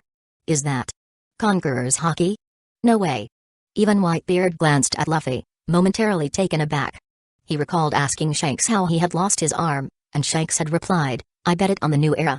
Could this boy truly be part of that new era? Men. Protect Straw Hat Luffy at all costs. With his body no longer able to move properly, Whitebeard pinned his hopes on Ace's younger brother. If Shanks had been willing to bet on this boy, then so could he. Upon hearing Whitebeard's command, the remaining pirates rallied to shield Luffy as he charged forward. Watching the scene unfold, Kitauro Uchiha couldn't help but mutter, as expected of the protagonist of the world. His charisma alone compels others to clear his path. A faint smirk crossed his face. Well, it seems I've helped him too, in a way. This is the power of the protagonist's halo. With countless allies paving his way, Luffy fought his way to the execution platform. Ace. I'm here to save you. Chapter 121, Two Paths. But as Luffy reached the platform, a towering figure stepped into his path. Monkey D. Garp. This was the man who had stood alongside Whitebeard's era, a legendary marine whose feats were etched into history. He had crushed the Rocks pirates, captured the Pirate King Roger, and defeated countless infamous pirates. Among the pirate community, his name was even more feared than the admiral's. Grandpa. Get out of the way. Luffy shouted, desperation evident in his voice. How could I possibly do that, Luffy? Garp bellowed back, his expression as firm as iron. I'm a vice admiral of the Navy headquarters. Before you were even born, I've been fighting pirates. If you want to pass, you'll have to kill me first, Straw Hat Luffy. That's the path you've chosen. Grandpa. Ace called out, visibly shaken. Garp's words hit deep. Choosing the life of a pirate meant standing in direct opposition to him. I can't do it. Grandpa, just move aside. Luffy pleaded. If you can't do it, Ace will have no other path but death. I won't let that happen. Then you're in for disappointment. I won't hold back, Luffy. Right now, you're my enemy. Garp clenched his fist, ready to strike. Tension rippled through the watching pirates. This was Garp, the legendary vice admiral. Those who knew of his reputation understood the stakes. Against him, the current Luffy didn't stand a chance. He'd be crushed in a single blow. Luffy gritted his teeth and activated second gear. Even if it meant going against his grandfather, he had to save Ace. But just as Garp's fist was about to connect, he hesitated. Garp. Bam. Luffy's punch landed squarely on Garp's face, sending him hurtling downward. Boom. Garp crashed into the rubble below, unmoving. Vice Admiral Garp? Sengoku's face darkened with anger. You couldn't resist sentimentality, could you, Garp? With Garp out of the way, Luffy reached the execution platform at last. I've got the key. Hang on, Ace. Luffy said as he rushed to unlock the cuffs. But before he could, a laser beam shattered the key in his hand. Kizaru's voice rang out lazily. We can't let you set the convict free, now can we? One of the executioners groaned, regaining consciousness. Huh? Why'd I black out all of a sudden? Mr. 3. What are you doing here? Luffy exclaimed in confusion. Sengoku, however, was already making his move. His body grew massive, transforming into a giant golden Buddha. The ultimate form of his human fruit, mythical model, Buddha. As Sengoku prepared to strike, Luffy called out, Mr. 3. Make a wall to protect Ace. Luffy then inflated his body, using it as a shield. Crack. The execution platform couldn't handle the combined force of Sengoku's punch and Luffy's defense. The entire structure collapsed, sending Luffy and Ace plummeting downward. Fire the cannons. Don't let Straw Hat Luffy escape with Ace. Boom. Boom. Boom. Explosions filled the air as cannonballs rained down upon the pair. With those Sea Prism stone cuffs on, Fire Fist Ace is just another mortal man. He's as good as dead. Suddenly, a towering column of fire erupted into the sky. What's that? The pirates gasped, their faces lighting up with hope, while the Marines paled in dread. TCH. You're as reckless as ever, came Ace's voice from within the flames. In midfall, Mr. 3 had managed to craft a makeshift key to unlock Ace's cuffs. Woo! Ace! The pirates roared in jubilation. Sengoku's face twisted with rage. Unforgivable. This is an utter disgrace. Listen up, everyone. Portgas D. Ace is the son of the Pirate King. He must not be allowed to escape. Yes, sir. The Marines surged forward, aiming to capture Ace and Luffy. Fire Fist. A massive flaming punch from Ace carved a path through the advancing Marines. Ah, how troublesome, Aokiji's calm voice broke through the chaos. We can't let you escape so easily. That would be an embarrassment for the entire Navy. Admiral Aokiji. Luffy's expression darkened at the sight of the Admiral. Memories of their last encounter flashed in his mind, his body involuntarily shivering at the thought of that bone-chilling cold. Luffy, let me handle this. Ace stepped forward. Ice block, Pheasant Peak. Aokiji unleashed a massive ice bird. Fire wall. Ace countered with a blazing inferno, creating a wall of fire to block the attack. Boom. Ice and fire clashed, generating a cloud of steam that enveloped the battlefield. Meanwhile, Whitebeard, observing the chaos from a distance, spoke up. Well done, Straw Hat Boy. Now listen, my sons, to my final command as captain. His voice silenced the battlefield, filling the pirates with dread. Old man, don't say things like that. It's bad luck. We don't want to hear it. We promised to return to the New World together. Whitebeard smiled faintly. This is where we part ways. All of you, live on. Return safely to the New World. The pirates' faces crumbled with emotion, realizing the gravity of his words. I'm a relic of the old era. There's no ship in this new age that can carry me any longer. With a roar, Whitebeard unleashed a devastating quake, shattering the Manafort headquarters and leaving destruction in his wake. Father. This is the captain's order. Now go. Boom. The ground trembled as Whitebeard's final attack tore through the battlefield, creating a path for his sons to escape. Sengoku seethed with fury, his teeth clenched. Whitebeard. Whitebeard, battered and smiling, muttered to himself, I've sailed for so long. It's time to bring it to an end. Navy. Boom. The battlefield shook violently as explosions erupted across Manafort, tearing through its structures. Ah. Is he really planning to destroy the entire island? Buildings collapsed into rubble as Whitebeard unleashed his full power. With no more concern for his crew's safety, his unrestrained strength was a force to behold. Father. We can't leave you behind. Let's go back together. Whitebeard glared fiercely at his sons. Are you defying your captain's orders? Get moving, you fools. My time is up. Fire the cannons at Whitebeard. He's on his last legs. Boom. Boom. Boom. Cannons roared, their shells screaming toward Whitebeard. With a mighty swing of his Bisanto, Morakamagiri, Whitebeard struck the ground. Boom. Erg. The impact, amplified by the tremor fruit, obliterated the approaching forces in a single devastating shockwave. Captain Marco. Fighting back his grief, Marco ordered, go. This is father's command. Sengoku, his face grave, muttered, he's really going to sink Manafort and take himself down with it. Go. Go. Get to the shore. The pirates scrambled to retreat, knowing that despite freeing Ace, there was no longer any hope of victory. The overwhelming strength of the Marine admirals had left them battered and broken. Don't let them escape. Kill as many pirates as you can. The Marines pursued relentlessly. Your opponent is me alone. Whitebeard swung his weapon, creating a massive tremor. Boom. The force sent countless Marines flying. Let's go, Ace. This is his decision. Luffy urged Ace, his voice desperate. Ace, finally composed, nodded. I understand. I won't let father's sacrifice be in vain. Ace unleashed a torrent of flames, clearing a path between the Marines and Whitebeard. He then knelt at a distance and bowed deeply to his father. Say no more, Ace. Whitebeard began, his voice soft yet commanding. Tell me one thing, have I been a good father? Of course. Ace's voice cracked with emotion. Gorura. Then go. I don't want my sons to see me fall like a defeated old man. Yes, father. Ace turned and joined the retreating pirates. At that moment, a KNU appeared. They really think they can escape? Fools. They're just a pack of weaklings sheltered by Whitebeard. Great eruption. A massive magma fist hurtled toward the fleeing pirates. Boom. Dozens of pirates were incinerated by a KNU's attack. Sneering, the admiral taunted, look at them, tails between their legs the moment Ace is freed. Such cowardice. The Whitebeard pirates are pathetic. How dare you? Ace's steps halted, his body trembling with anger. Ace, don't listen to him. Keep going. His crewmates begged desperately. But Ace turned to face a KNU, his eyes blazing with fury. You insult my father. Ace. Luffy shouted, trying to stop him. A KNU smirked, continuing, Whitebeard? A relic of the past. He lost to your real father, Roger. A loser of the old era, dragging his sick, broken body here to die. What a joke. Shut up. Ace roared as flames engulfed his body. Don't take the bait, Ace. Come back. Izo, captain of the 16th Division, called out in desperation. But Ace couldn't hear him.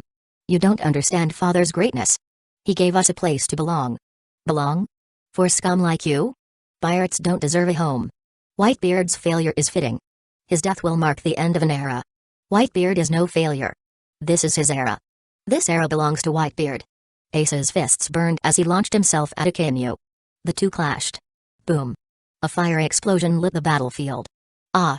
Ace screamed, clutching his arm as he fell to the ground. Flames licked at his body, unable to shield him from a KNU's devastating attack. Humphrey. Did you think your flames could stand up to magma? A KNU sneered. Fire burns bright but is easily extinguished by magma. My power completely overwhelms yours. Ace. Luffy screamed, but his body refused to move. Exhausted, he collapsed, unable to help his brother. A KNU approached menacingly. Pirate King Roger's son and Revolutionary Dragon's son. Brothers, united by their cursed bloodlines. The world will never know peace as long as you two live. A KNU raised his magma-covered fist, aiming for the defenseless Luffy. Suddenly, a figure leaped in front of him. Squelch. A KNU's molten fist pierced through Ace's chest. Blood sprayed across Luffy's face as he stared in shock. Ace. Ace collapsed, his body trembling. Luffy caught him instinctively, frantically trying to stem the blood gushing from the fatal wound. But no matter how hard he tried, the life was draining out of Ace. Chapter 123, Whitebeard hiring. Blood gushed ceaselessly from the gaping wounds in Ace's chest and back. Someone. Someone save Ace. Please. Someone save Ace. Begging for help. You brothers can reunite in hell together. Ace was as good as dead. Akainu, intent on finishing the job, turned his sights on Luffy. Compared to killing the son of Pirate King Roger, he was far more eager to eliminate Dragon's son, with whom he had a personal grudge. Stop. Don't you dare hurt little brother Luffy. Jinbe lunged forward, using his palm to block Akainu's molten fist, but the searing heat burned his hand. Don't waste your time, Jinbe, Akainu sneered. As a former warlord of the sea, you should know my power. Jinbe growled back, if I have to lay down my life to hold you off, so be it. I never planned to keep it anyway. At that moment, Garp stood up, rage emanating from his very being, ready to charge at Akainu. Sengoku quickly dashed forward, pressing Garp to the ground. What do you think you're doing, Garp? Keep holding me down, Sengoku. Otherwise, I swear I'll kill Sakazuki with my own hands. His voice trembled with fury. That bastard had already killed one grandson and was now aiming for another. Was he trying to leave Garp with no descendants? How could he tolerate this? Just then, Vista and Marco charged at Akainu, forcing him to retreat. Both of their faces were grim. We were careless. And now it's too late to regret it. How could this happen? Ace had been rescued, and freedom was so close. Yet, it all took a turn for the worst. I'm sorry. Luffy. You came all this way to save me, and I've failed you. Forgive me. What are you saying? Don't talk like that. Someone help. Treat him. Save Ace. It's no use.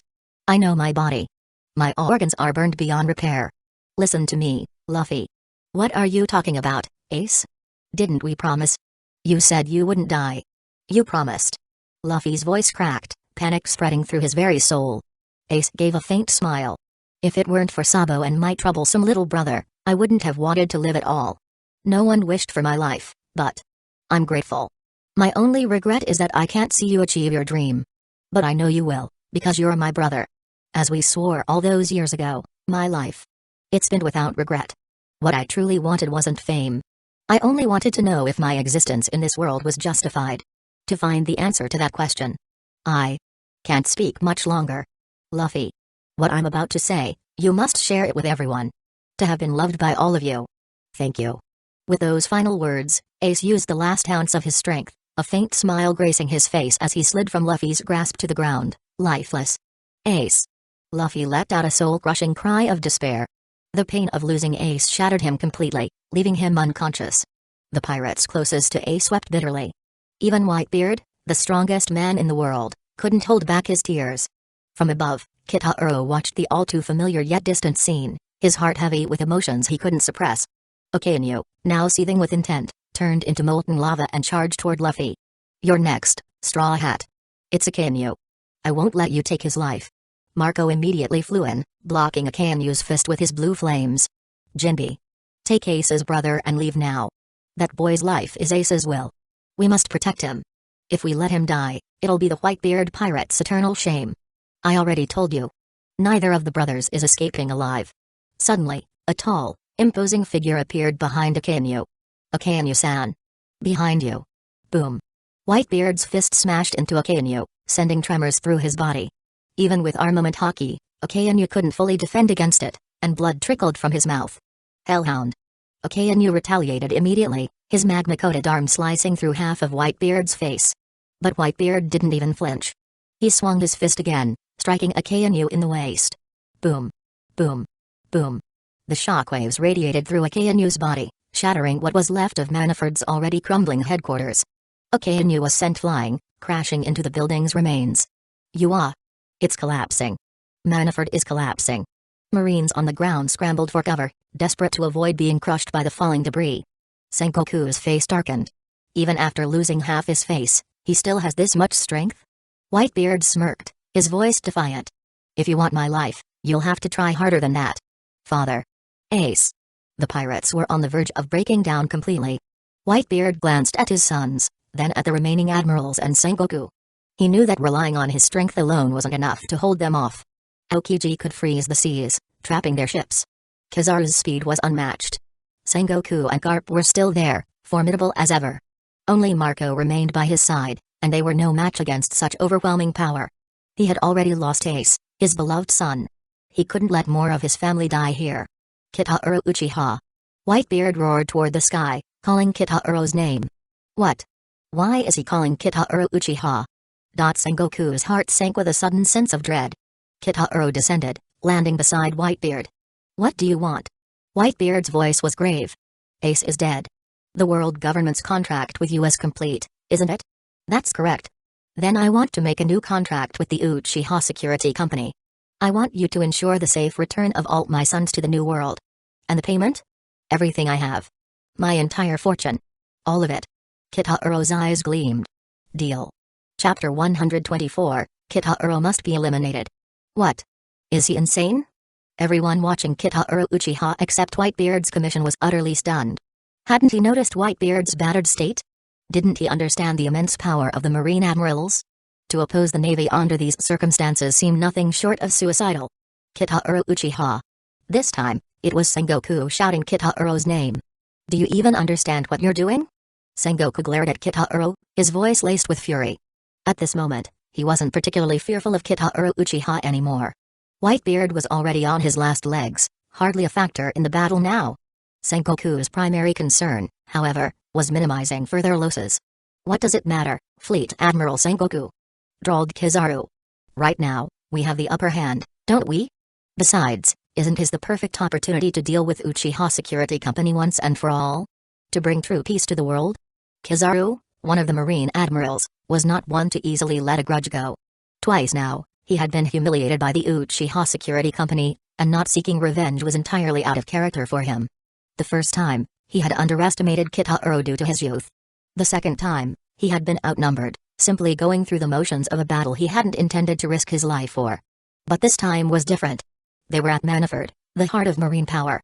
Here, besides the countless marine soldiers and vice admirals, the three admirals, Fleet Admiral Sengoku, and even the warlords of the sea were gathered. With so many strong allies, capturing two members of the Uchiha Security Company seemed well within their grasp. "Fleet Admiral Sengoku," Aokiji added, his expression uncharacteristically grave. "I agree. We must eliminate Kitaro Uchiha and Shizue Uchiha here and now." Aokiji had faced Kitaro before, and the experience had shaken him. For the first time in years, he had felt fear. Real, bone-deep fear. Not even Whitebeard, known as the world's strongest man, had inspired such dread in him. Kitaro wasn't just powerful, he was young. His current strength surpassed that of a marine admiral, and his potential was immeasurable. Whitebeard himself had placed great trust in Kitaro, a fact that Aokiji did not take lightly. While others dismissed Whitebeard's words as exaggeration, Aokiji recognized the truth. For Kitaro, Whitebeard's level of strength wasn't a ceiling, it was merely a starting point. Young, powerful, cunning, and ambitious. Kitaro's rise promised to shake the world far more violently than Whitebeard ever had. If left unchecked, he would become a far greater threat to the world government. Suddenly, a loud boom resounded. From the ruins of Maniford's shattered main building, a massive hole was melted open, lava dripping from its edges. Akainu emerged from within, blood trickling down his forehead. Whitebeard's earlier blow had inflicted some damage, but Akainu still exuded an imposing aura.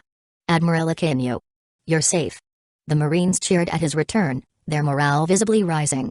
"Humphrey, that damned old man still had some fight left in him," Akainu muttered grimly. He turned his fiery gaze towards Sengoku. "Fleet Admiral Sengoku, why are you hesitating? The Uchiha Security Company is nothing more than a band of criminals hiding behind the guise of security. They openly oppose the world government.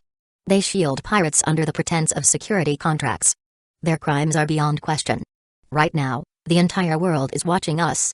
Do you want them to see the Marines cowering before criminals? If we falter, how will the world view us? How will they continue to trust in justice? When it comes to evil, the Marines have only one response: annihilation. By the name of absolute justice. By the name of absolute justice." The Marines roared in unison, their voices echoing across the battlefield. Kitaro smirked faintly, shaking his head. He had to admit, Akainu was quite the orator. If he had been a Marine, he might have been swayed himself. Sengoku, hearing the unified cries of his forces, made his decision. Though the cost might be great, the threat posed by Kitaro Uchiha was even greater. "Listen, everyone," Sengoku bellowed. "Uchiha Security Company has aided the Whitebeard pirates, defying the natural order. Their crimes are unforgivable. I hereby command all forces, eliminate the Uchiha Security Company and the Whitebeard pirates. Leave no one alive. Do not let evil escape from Marine headquarters." "Ooh!"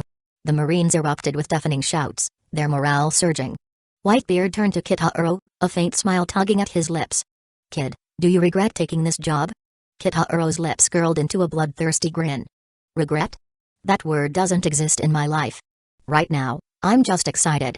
Honestly, it's been a while since someone got my blood pumping.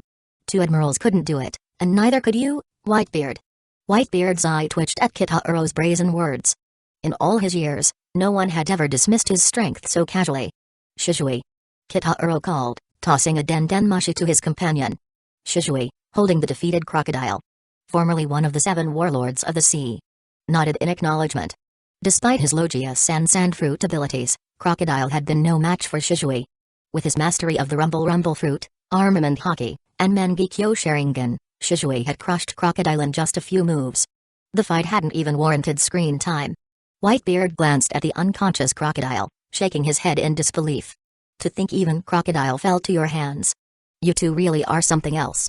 "Just a clown who didn't know his place," Kitaro replied indifferently. "Ignore us, and we'll ignore you. But start trouble, and we'll finish it." That's always been my policy. Shishui, protect Whitebeard's crew, Kitaro ordered. I won't have anyone saying Uchiha security takes payment without delivering results. Yes. Shishui's voice brimmed with determination. He couldn't help but feel a surge of excitement. Maybe this time, he would finally witness Kitaro's full power in action. Chapter 125, Kitaro vs. Manaford. What's going on here? Isn't the Uchiha security company supposed to be allied with the Marines? Why are they fighting each other now? Countless viewers watching the live broadcast were utterly confused. Foo ha ha ha. Excellent. The show has truly begun. Manaford and the 7 warlords versus Whitebeard and the Uchiha security company. What a spectacle. Doflamingo's laughter echoed maniacally as he reveled in the chaos. Jai-hee-hee. Corpses. More corpses. Shadows. More shadows. Moria shrieked with excitement. The previous battle had already yielded him countless shadows, and the ongoing fight promised even more. When this was over, the corpses and shadows of countless powerful warriors would bolster his army, greatly amplifying his strength. Choosing to turn against Manaford now? What a reckless man, murmured Mihawk, his piercing eyes fixed on the battlefield. Even the world's greatest swordsman couldn't have predicted that Kitaro Uchiha would dare to sever ties with the Marines in such a public and dramatic fashion. Previously, Manaford had tolerated him because of Whitebeard's looming threat. But now, Whitebeard was on his last legs. His strength was waning with every passing second, and his life force was nearing its limit. At this rate, he would be no help to Kitaro Uchiha at all. The Empress Boa Hancock, meanwhile, couldn't help but worry for Kitaro's safety. As one of the 7 warlords of the sea, she knew Manaford wouldn't dare move against her for now, not unless they were willing to ignite a war with all of the warlords at once. Even though they were aware of her connection to Kitaro. Hold your position for now. I'm about to make my move, Kitaro said coldly. Do you need my help? Whitebeard asked, his voice deep and strained. I've not yet fallen so far that I'd need help from an old man on the verge of death, Kitaro retorted. His tone was sharp but carried a hint of challenge. Just watch. You'll see whether the one who takes your title as the world's strongest truly deserves it. Kitaro stepped forward with a calm yet menacing stride. Around him, Marines felt their throats tighten and unconsciously swallowed hard. This was Kitaro Uchiha, founder and president of the Uchiha Security Company. His legendary feats were known to all, the destruction of Inai's lobby, a clash against 2 Marine admirals where he emerged unscathed, and a near-fatal duel with Whitebeard himself that ended with a legendary pirate acknowledging Kitaro's strength. Whitebeard had even gone so far as to pass on the title of world's strongest to Kitaro. Though it had seemed like jest to some, the reality was clear, Kitaro Uchiha was no ordinary man. As he strode forward, his pace quickened. Don't be afraid. He's just one man. There are so many of us, and we have the admirals. A Marine officer bellowed to rally his troops. Open fire. Boom. Boom. Boom. The Marines unleashed a barrage of rockets and cannon fire, the sky filled with blazing projectiles aimed squarely at Kitaro. Without missing a beat, Kitaro shifted into thunder breathing. Simultaneously, he activated the lightning-style chakra mode. A surge of blue lightning enveloped his body, crackling with raw energy. ZZZZT. ZZZZT. Blue streaks of electricity danced along his frame, amplifying his already formidable presence. Then, he entered Sage mode. Orange-yellow markings appeared around his eyes, while his Mangekyo Sharingan remained unchanged, locked in its piercing red brilliance. Armament hockey followed.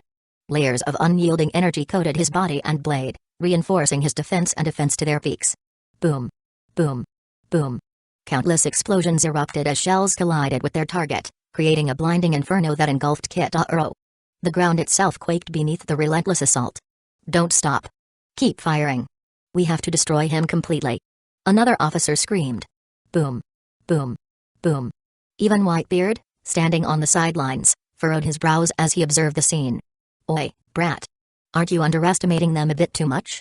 He shouted, his voice tinged with both concern and disbelief. It wasn't that Whitebeard doubted Kitaro's strength, but even the greatest warriors could falter under such an unrelenting onslaught. Hockey could defend against cannon fire, yes, but it wasn't an impenetrable shield. Using hockey came at a significant cost to one's stamina. A cost Whitebeard himself could no longer afford to pay.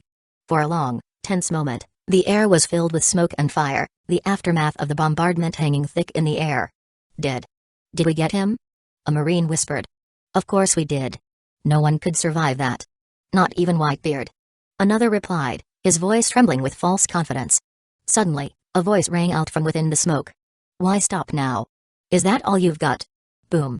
A powerful shockwave burst outward, clearing the smoke and revealing Kitaro standing unscathed at the epicenter of the devastation. His clothes weren't even singed. What the hell is he? Marines staggered back in disbelief, their courage faltering. He's a monster.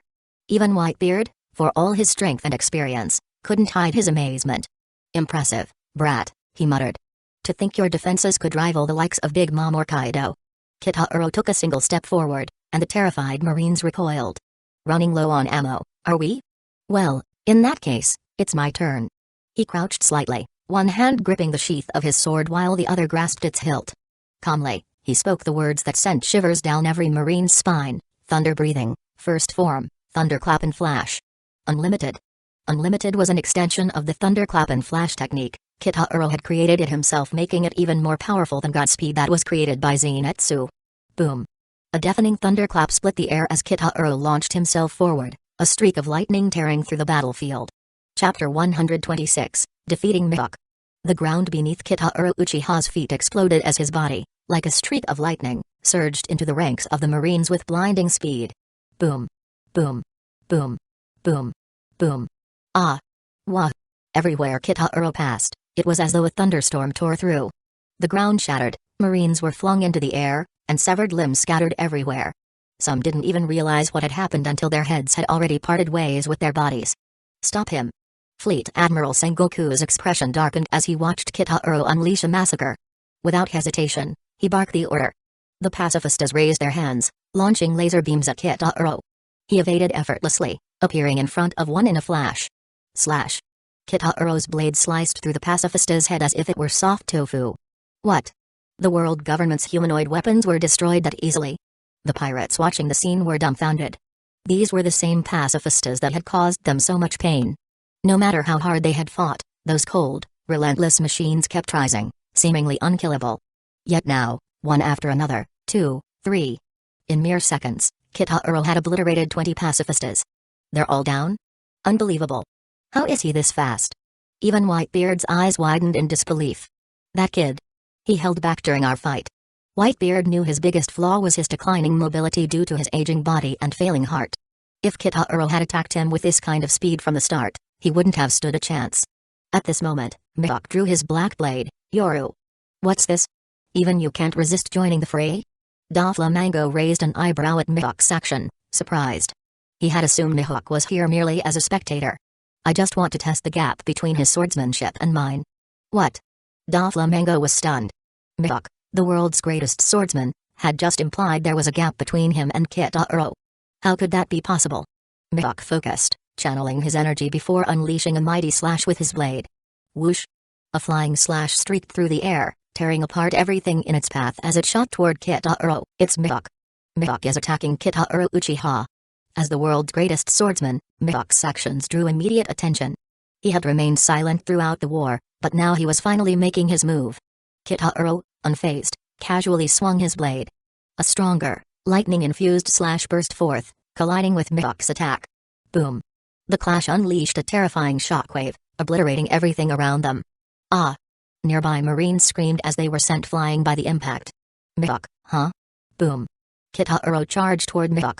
Seeing this, Mihawk didn't hesitate and met him head-on. Clang. Kitaro's niche iron blade clashed with Mihawk's Yoru. The ground beneath them shattered, and a powerful gust of wind rippled outward. Ugh! Mihawk's expression shifted slightly as he felt the immense force behind Kitaro's strikes. Clang. Clang. Clang. Kitaro launched a relentless flurry of attacks. His movements seemed chaotic, as though he were an amateur flailing his sword wildly. But this unrefined technique forced Mihawk, the world's greatest swordsman, into a desperate defensive stance. He poured all his focus into blocking with Yoru. Why? Too fast. Kitaro's sword swings were so fast that even Mihawk struggled to follow their trajectories. And every strike carried tremendous force, leaving Mihawk unable to counterattack. Despite the apparent randomness, every blow was executed with uncanny precision, leaving no openings for retaliation. In less than 10 seconds, Mihawk's body bore multiple shallow wounds. Though none were deep, the lightning coursing through Kitaro's blade left Mihawk slightly paralyzed. For a top-tier swordsman, even the slightest stiffness could spell doom. Kitaro followed up with a powerful kick aimed at Mihawk. Mihawk hastily raised his blade, pressing his hand against it to brace himself. Clang. The force behind Kitaro's kick was overwhelming, and Mihawk couldn't hold his ground. Ugh! Mihawk's body was sent hurtling backward. Boom. Boom. Boom. He crashed through rows of residential buildings in Manafort, demolishing them entirely. Mihawk was sent flying. Everyone watching was in shock. The duel had barely begun, yet the world's greatest swordsman had already been defeated. That kid's strength. It's monstrous. Whitebeard muttered, recalling his own clash with Kitaro. He had thought himself strong, but against Kitaro, even his immense power was outmatched. That boy. He's no human. He's a beast in human form, Whitebeard concluded. Not even the mightiest giants could rival Kitaro's raw power. Gishishishi. A weakness. Your shadow and your corpse will belong to me. Suddenly, Gecko Moria appeared behind Kitaro, having secretly used his shadow powers to switch places and launch a sneak attack. His shadow morphed into a spear aimed at Kitaro's back. Clang. Without turning, Kitaro's Susanoo activated. Its glowing orange skeletal frame materialized, effortlessly deflecting Moria's attack. What? Moria was stunned by his failed ambush. Kitaro glanced at him coldly. Really now? Even trash like you dares to come at me? Chapter 127, Power Beyond Dimensions. Moria felt an overwhelming sense of humiliation as he met Kitaro's gaze. Damn it. You dare to look down on me? Shadows asked. Moria unleashed his most powerful technique, absorbing all the shadows under his control into his own body. His figure rapidly grew larger, his strength skyrocketing along with his colossal size. With this newfound power, a single strike from him could shatter an island. Kitaro, however, merely glanced at him, his voice calm and indifferent. Amaterasu. Whoosh. Black flame suddenly appeared on Moria's body, spreading rapidly. Arg. Moria's pained screams echoed as he rolled frantically across the ground, crushing several marine soldiers under his massive frame. Unfortunately for them, the cursed black flames latched onto their bodies as well. It's so hot. Help. It's burning me alive. Some marines desperately threw themselves into the ocean, hoping to douse the flames. But even submerged in water, the fire refused to extinguish, consuming them until they perished beneath the waves. Ice Age. Aokiji immediately unleashed a wave of freezing air, encasing the soldiers and Moria in solid ice. However, within seconds, the ice began to melt, and the black flames continued to burn. What? Impossible. Aokiji was shocked. Never before had he encountered flames his ice couldn't extinguish. Suddenly, a tall figure appeared beside Moria. With a calm demeanor, the figure raised his hand toward him. Ursa's shock. Boom. A massive paw-shaped shockwave spread out, scattering the black flames away from Moria. Yet the flames fell onto other marines, igniting them anew. Ah! Some soldiers, panicking, tore off their burning uniforms to save themselves. Others weren't so lucky.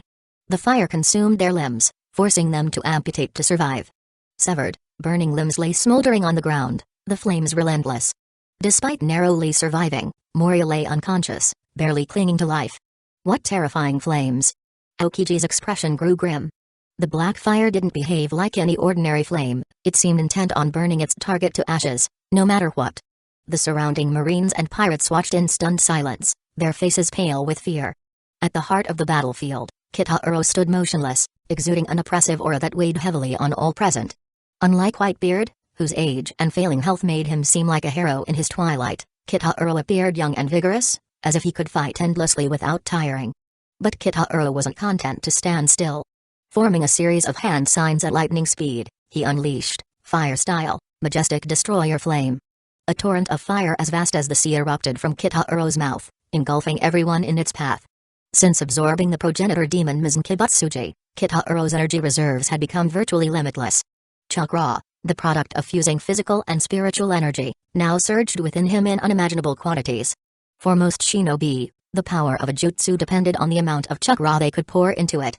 The majestic destroyer flame, originally a B-rank technique, became a catastrophic force in Kitaro's hands, surpassing even the mightiest S-rank jutsu. Even the legendary Madara Uchiha, with his Rinnegan and enhanced power from Hashirama's cells, could not hope to match the devastating scale of Kitaro's fire. Ah! Help! The marines caught in the blaze screamed in agony, writhing as they were consumed by the inferno. Not good! Aokiji cried. Ice Age. This time, he poured all his strength into his freezing attack, managing to encase the burning soldiers and flames in a thick layer of ice. Barely, he succeeded in saving their lives. Horrifying. This man. Is he truly human? This is the new world's strongest warrior? No. His power is beyond comparison, beyond dimensions. Across the world, spectators watching the live broadcast were left speechless, their hearts trembling at the devastating power Kitaro displayed. Back at Manafort, Fleet Admiral Sengoku gave the order with a grim expression: all Marines below Vice Admiral rank, retreat from Marine headquarters immediately. Faced with Kitaro's overwhelming strength, ordinary soldiers were utterly powerless. To stay was to court death. Retreat. Fall back. Hurry. Run for your lives. Despite their training and loyalty to justice, the Marines fled in terror, understanding that this was no ordinary battle. It was a one-sided slaughter. For Kitaro, they were less than insects, crushed without effort. Against such a godlike being, resistance felt meaningless. At that moment, Kitaro was no longer a man but a force of nature. An evil god standing unchallenged, beyond the comprehension of mortal strength. Chapter 128, Kitaro versus the Three Admirals. The tension among the Navy Vice Admirals was palpable as they locked their eyes on Kitaro Uchiha. The power he had demonstrated was utterly terrifying. His speed, strength, and versatility were unlike anything they could contend with. He wielded strange and devastating abilities: flight, lightning, fire, and most notably, those black flames that clung to their victims like a relentless curse, impossible to extinguish. So strong. This is insane. Even the pirates watching from the sidelines felt a chill. If Kitaro had sided with the Navy instead of opposing them, the Whitebeard pirates might have been wiped out entirely by him alone. Vice Admirals, fall back and wait for orders. Prevent Kitaro from escaping. Admirals, move in. The Three Admirals, Okainu, Kizaru, and Aokiji, closed in on Kitaro, surrounding him in a triangular formation. Fleet Admiral Sengoku himself commanded the operation. This wasn't a war anymore, it was a battle to subdue a single man. For Sengoku, there was no greater threat on this battlefield than Kitaro. If they couldn't eliminate him here, the Navy's reputation would suffer irreparable damage. The Navy's Three Admirals are making their move. They're teaming up against just one man? This has never happened before. Do you think Kitaro can handle all three? No way. Have you seen the Admiral's power? Have you seen his power? On a commandeered Navy warship, the Whitebeard pirates had regrouped. You're Shizue Uchiha, right? Go help Kitaro. The Admirals are all focused on the square now. We don't need protection anymore, Marco urged. Shizue smiled calmly. There's no need. Three Admirals are nothing compared to my brother. What? Shizue's bold words, carried through the broadcast Dendenmushi, reached viewers worldwide. Did he just say the Admirals can't beat Kitaro? That's absurd. They're the world government's strongest forces. What arrogance. Even Marco and the others were taken aback. They thought Shizue was overconfident. No matter how strong Kitaro was, could he really face the combined might of the Three Admirals? Meanwhile, Doflamingo smirked, licking his lips in anticipation. Foo-fa-foo. What an unexpected twist. The star of the show isn't who I thought it'd be. Now, let's see who emerges victorious. Standing nearby, Mihawk, the world's greatest swordsman, approached with a slightly disheveled appearance and a bleeding forehead. A remnant of his earlier clash with Kitaro. Oh? You're still alive? Planning to rejoin the fight? Doflamingo teased. There's no need, Mihawk replied coolly. His piercing eyes gazed toward the battlefield. This has become a fight between the Navy and Uchiha Security Company. No one else has a place in it now. The broadcast carried their conversation to the world, adding fuel to the growing anticipation. Elsewhere, Boa Hancock watched anxiously. Her worry was written all over her face. It was Three Admirals against Kitaro. She wanted to rush in and help but was stopped by Mihawk. I'd advise against it, he said. If you intervene, you'll only hinder him. Hancock hesitated. She remembered Kitaro's earlier warning: no matter what happened, she was not to act rashly. If he truly faced danger, he could teleport away instantly. Her worry eased at this thought. Back on the battlefield, Aokiji spoke first. Era. Three Admirals teaming up against one person. This is unprecedented. As the first to face Kitaro previously, Aokiji was well aware of how dangerous this young man was. But even then, he hadn't seen the full extent of Kitaro's power. Was it arrogance, or confidence? Perhaps both. But one thing was clear: Kitaro had the strength to back it up. Can't be helped, Kizaru interjected with his usual nonchalant tone. Youngsters these days are so terrifyingly strong. Kitaro Uchiha-san, I'm just a salaryman, so please go easy on me. Despite his relaxed demeanor, Kizaru's mind was fully focused. He had learned firsthand how dangerous Kitaro was. That earlier encounter had left him injured, and now it seemed Kitaro was even stronger than before. TCH. Begging a criminal for mercy? Akainu barked, his voice laced with contempt. You've disgraced the Navy, Borsellino. Against evil, there's no room for compromise. Only complete annihilation. Kitahuro stood calmly in the center of the battlefield, unfazed. The 3 admirals, huh? I'm honored. To think you'd need all 3 of you just to deal with me. Of course, Aokiji replied, his tone steady.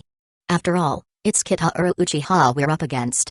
Anything less would be disrespectful. A faint smirk appeared on Kitahuro's lips. Compared to Akainu's barking and Kizaru's false humility, your words are far more pleasant, Aokiji. He raised his hand, beckoning them forward. Well then, shall we? Come at me together. I want to see what 3 admirals can do together. Chapter 129, Deadly Battle. Akainu could no longer hold back, his arms radiating searing hot magma. Great eruption. A massive molten fist, brimming with destructive power, hurtled toward Kitahuro Uchiha. Susanoo. In an instant, powerful chakra surged around Kitahuro Uchiha. A skeletal orange structure formed, followed by ligaments and muscle, encased in a cloak-like layer of chakra. This was the second stage of Susanoo. The massive Susanoo raised its fist to meet Akainu's magma punch. Boom. The impact unleashed a cataclysmic shockwave, akin to a volcanic eruption, devastating everything in the vicinity. Buildings crumbled under the sheer force. Ice block, partisan. Aokiji unleashed 5 icy spears from his palms, each shooting toward Kitahuro Uchiha. The ice rapidly encased Susanoo, forming a massive frozen sphere. Crack.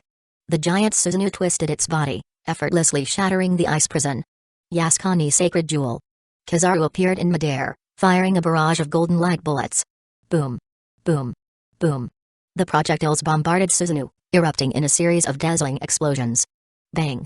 A colossal figure emerged from the smoke, charging straight at Kizaru. Susanoo delivered a powerful kick toward the admiral. Kizaru raised his arm to block. Thud. Whoosh. Kizaru was sent flying, crashing into Manaford's main building. Boom. The impact triggered a terrifying explosion. Suspended midair was the fully evolved Susanoo in its 3rd form. A towering orange energy giant. What the hell is that? Those seeing Kitahuro Uchiha's 3rd stage Susanoo for the first time were struck with shock and awe. Its sheer size and overwhelming presence were terrifying. Whitebeard, too, was astonished. Even his quake fruit powers had failed to penetrate this defense. He had taken a punch from this colossus and knew all too well how devastating its strength was. Not only did it possess unparalleled defensive capabilities, but its offensive power was equally monstrous. And yet, this was not its full power.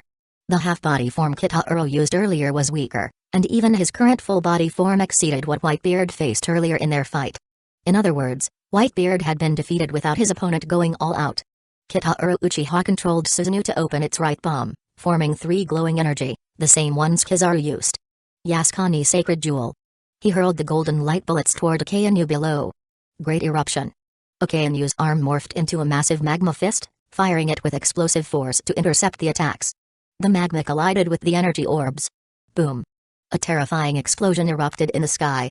The magma split into countless fiery fragments, raining down like volcanic missiles, wreaking havoc across Manaford. Kitahuro dived toward Akainu. Inagami Gyuren Hound Crimson Lotus. Akainu's arm transformed into a molten, dog-shaped head, lunging toward Kitahuro's true form inside Susanoo. Boom. Cracks appeared on Susanoo as its surface scorched under the intense heat. In mere seconds, the magma would breach its defenses. But Susanoo raised its massive fist high, slamming it down onto Akainu. Akainu raised his other arm to block. Boom. Arg. Already injured from Whitebeard's earlier attack, Akainu couldn't withstand Susanoo's raw power. He was sent flying once again. Ice Age. Aokiji launched his ultimate move. An enormous ice pillar struck Susanoo, freezing it rapidly. Kitahuro Uchiha fixed his gaze on Aokiji. Amaterasu.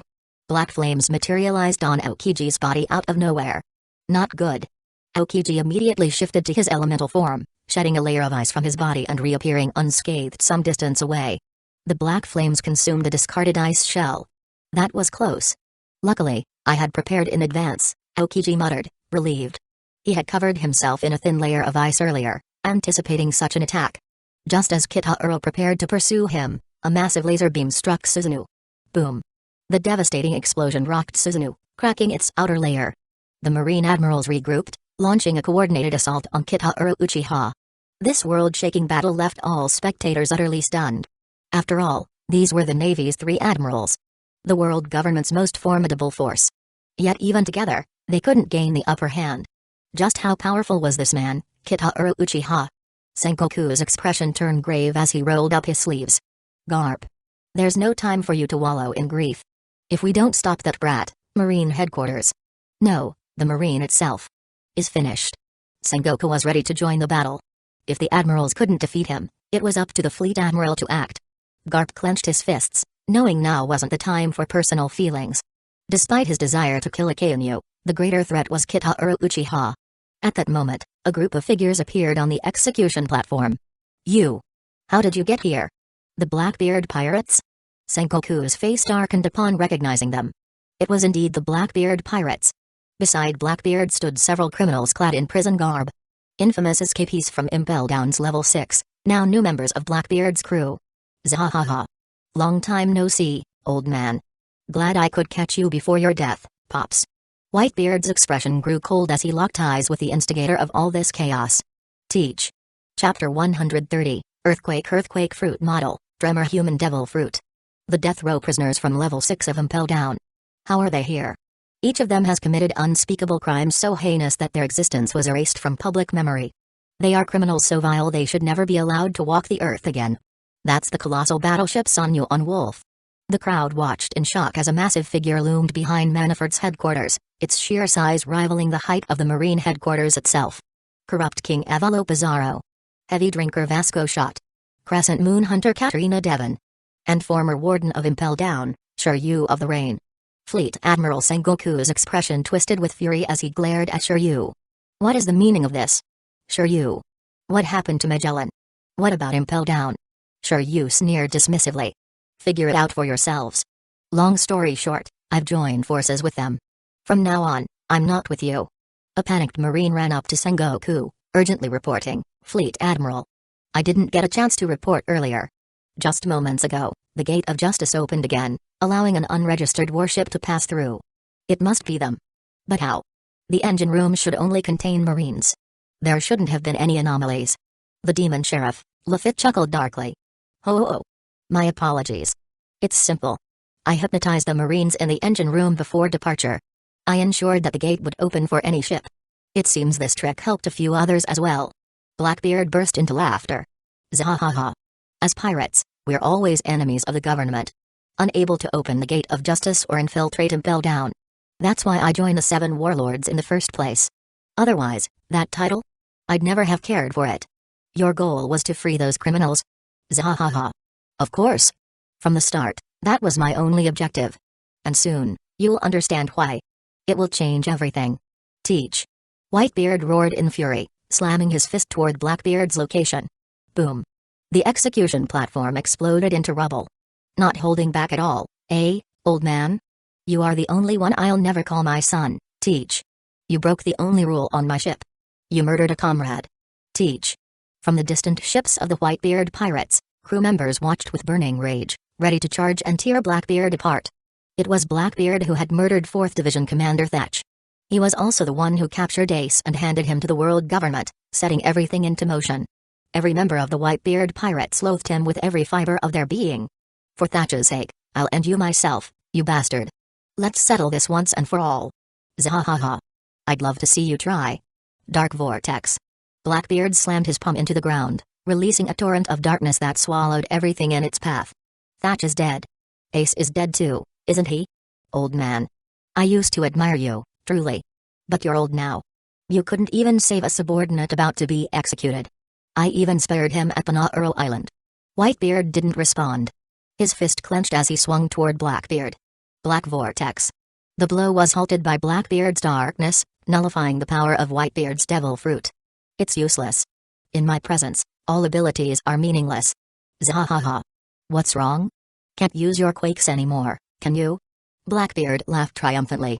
Until Whitebeard slashed his shoulder with his blade. Damn it. That hurts like hell.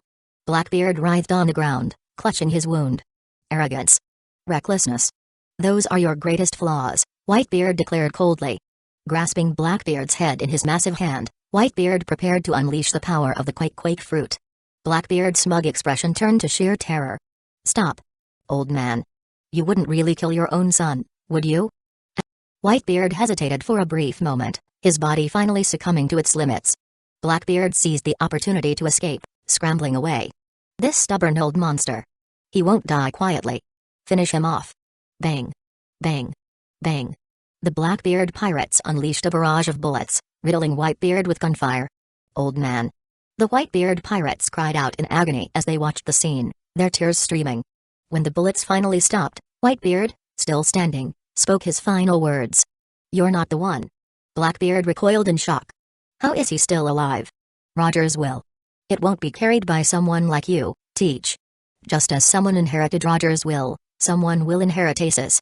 Though not bound by blood, the flame of their lives will never be extinguished. This has always been the way of things, passed down through generations. And one day, someone who bears the weight of centuries of history will challenge this world. Sengoku. The world government. You will be gripped by fear when the Great War finally arrives. Though I care not for it, that treasure will one day be found, and the world will be turned upside down. The One Piece. Is real. With that final declaration, Whitebeard passed away, standing tall and proud. His death, broadcast across the world, left an indelible mark on history. Whitebeard. You've passed on too. On the Sabati archipelago, Silver's Rayleigh watched with tears streaming down his face as yet another legend from their era departed. Old man. The Whitebeard pirates wept in anguish, their grief overwhelming. Teach. Damn you. I swear, I'll kill you. Marco shouted through his tears. For him, Whitebeard wasn't just a captain. He was family. Watching his father figure murdered by Blackbeard filled him with rage he couldn't contain. Zahaha. Finally, he's dead. Now, let's begin. The Blackbeard pirates covered Whitebeard's body with a black cloth. Damn it. What's Teach planning now? Under the cover of darkness, Blackbeard used the power of the dark fruit to extract the essence of the quake fruit, transferring it into a fresh fruit. Moments later, the transformation was complete, and the fruit in his hand changed shape. Zahaha. Finally, it's mine. Now, I'm invincible. But just as he was reveling in his triumph, the fruit vanished from his grasp. Turning around, Blackbeard saw Kitahiro Uchiha standing behind him, holding the quake fruit. You? Give it back. Blackbeard lunged at Kitahiro. Whoosh. Kitahiro's figure disappeared. He reappeared above the execution platform, the quake fruit glowing in his hand. So, this is the quake fruit? He mused, gazing at his prize.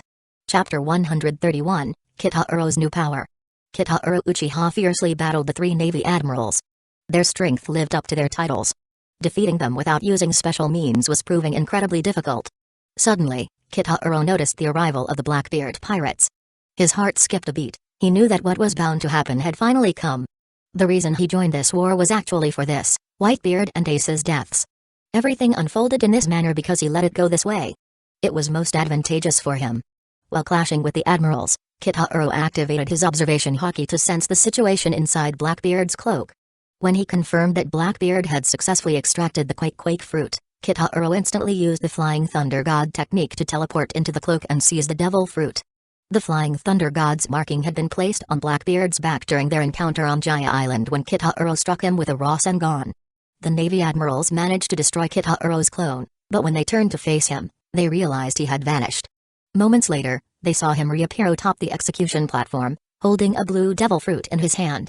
This is the quake fruit, isn't it? Kitahiro murmured, studying the pear-shaped fruit with its characteristic swirling patterns. Blackbeard erupted from the cloak in a rage. Captain?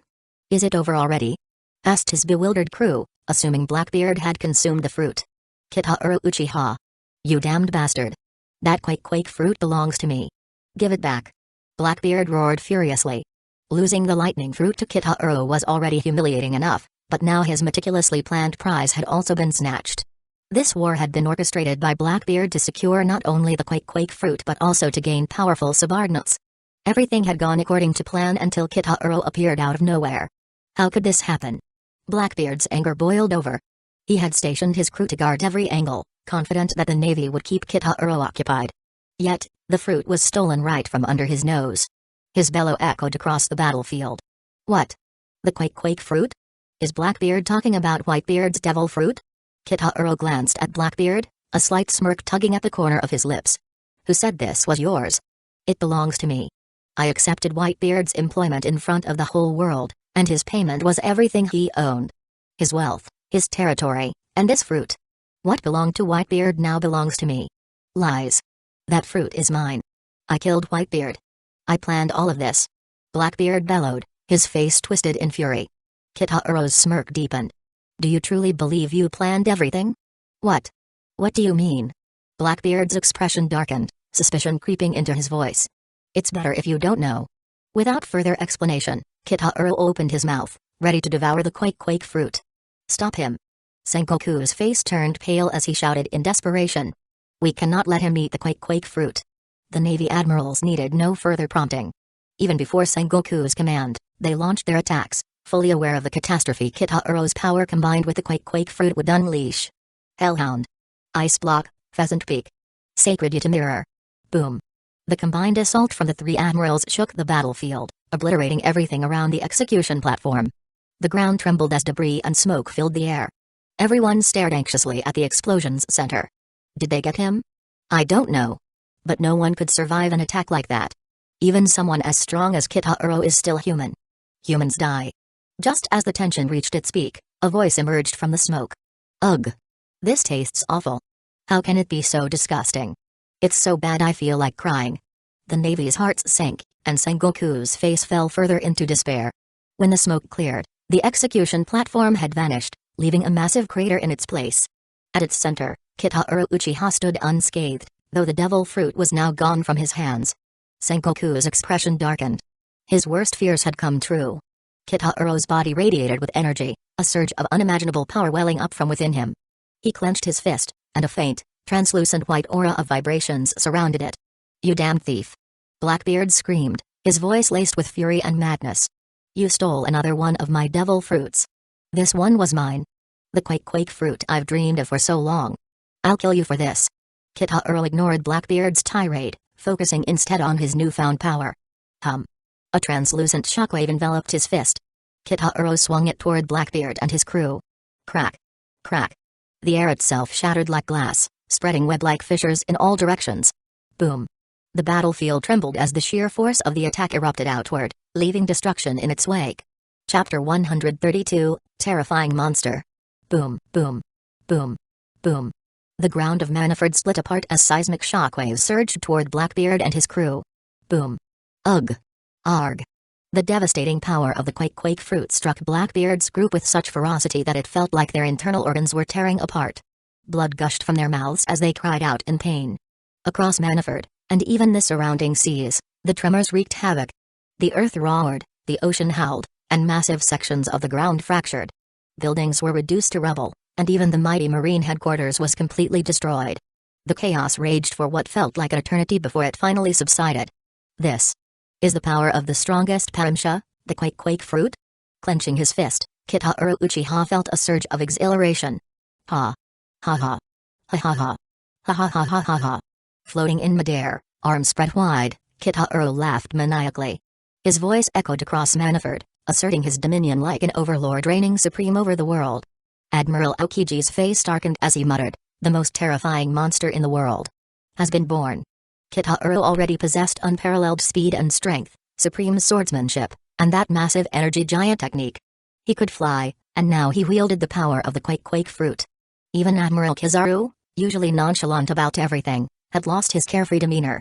The realization hit hard. Until now, Kitaro hadn't consumed any devil fruits. But now, with the quake fruit added to his arsenal, he had become something utterly terrifying. No, beyond terrifying. Damn criminal.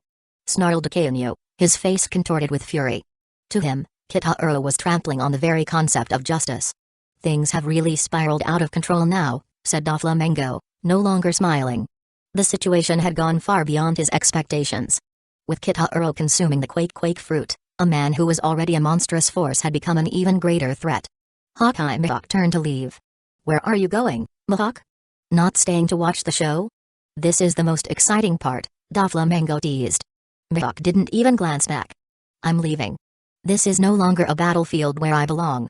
Take my advice. If you don't want to get caught up in this, leave now. Doflamingo clicked his tongue but acknowledged the truth in Mihawk's words.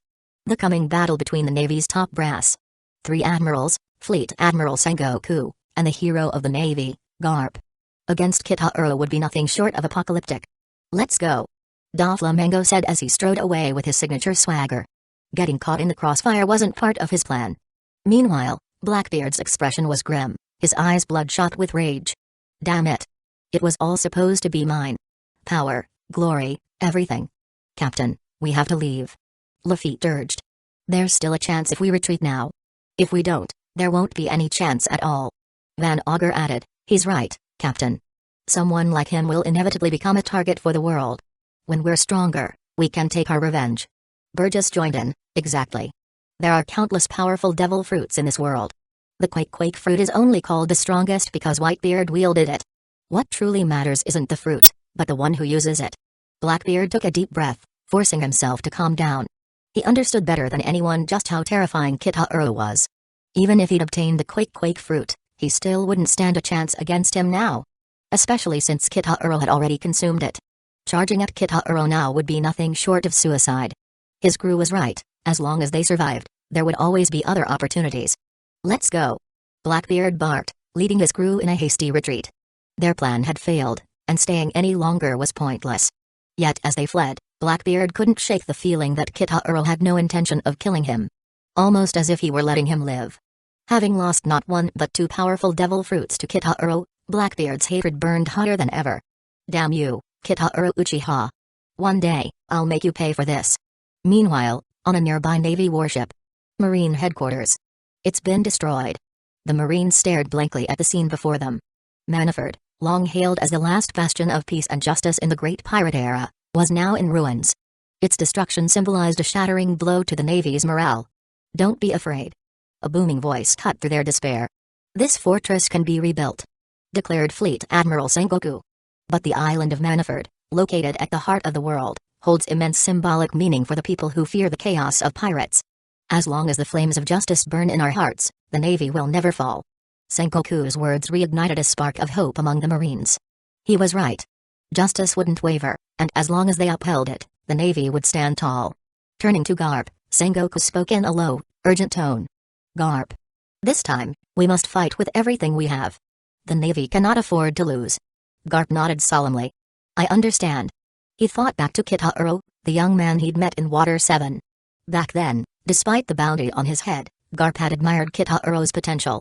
But who could have imagined that in such a short time, that young man would become this colossal force? No. Perhaps he had always been such a force, and they had simply underestimated him. Swoosh. Sengoku's body began to grow rapidly, transforming into a giant golden Buddha. Garp coated his arms in haki, the darkened steel glinting ominously. The stage was set. The true war atop the world was about to begin. Chapter 133, Shaking the World. Do you all still wish to continue? Kitahuro Uchiha slowly descended, his gaze sweeping over Sengoku, Garp, and the three marine admirals, Okainu, Aokiji, and Kizaru. His primary objective was already accomplished. The acquisition of the Quake fruit.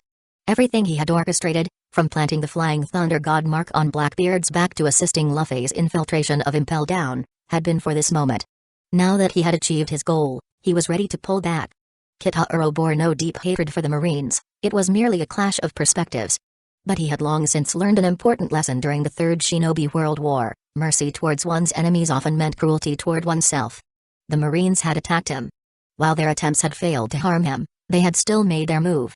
And now, it was only fair that he returned the favor. After all, why should he go easy on them simply because he was stronger? His power was earned through relentless effort and sacrifice. At this point, Sengoku declared gravely, it's not about whether we want to continue or not. It's about necessity. The Marines must claim victory here, no matter the cost. Fixing his steely gaze on Kitahuro, Sengoku added coldly, if you try to escape, we will hunt down your allies, the people you swore to protect, and kill them all.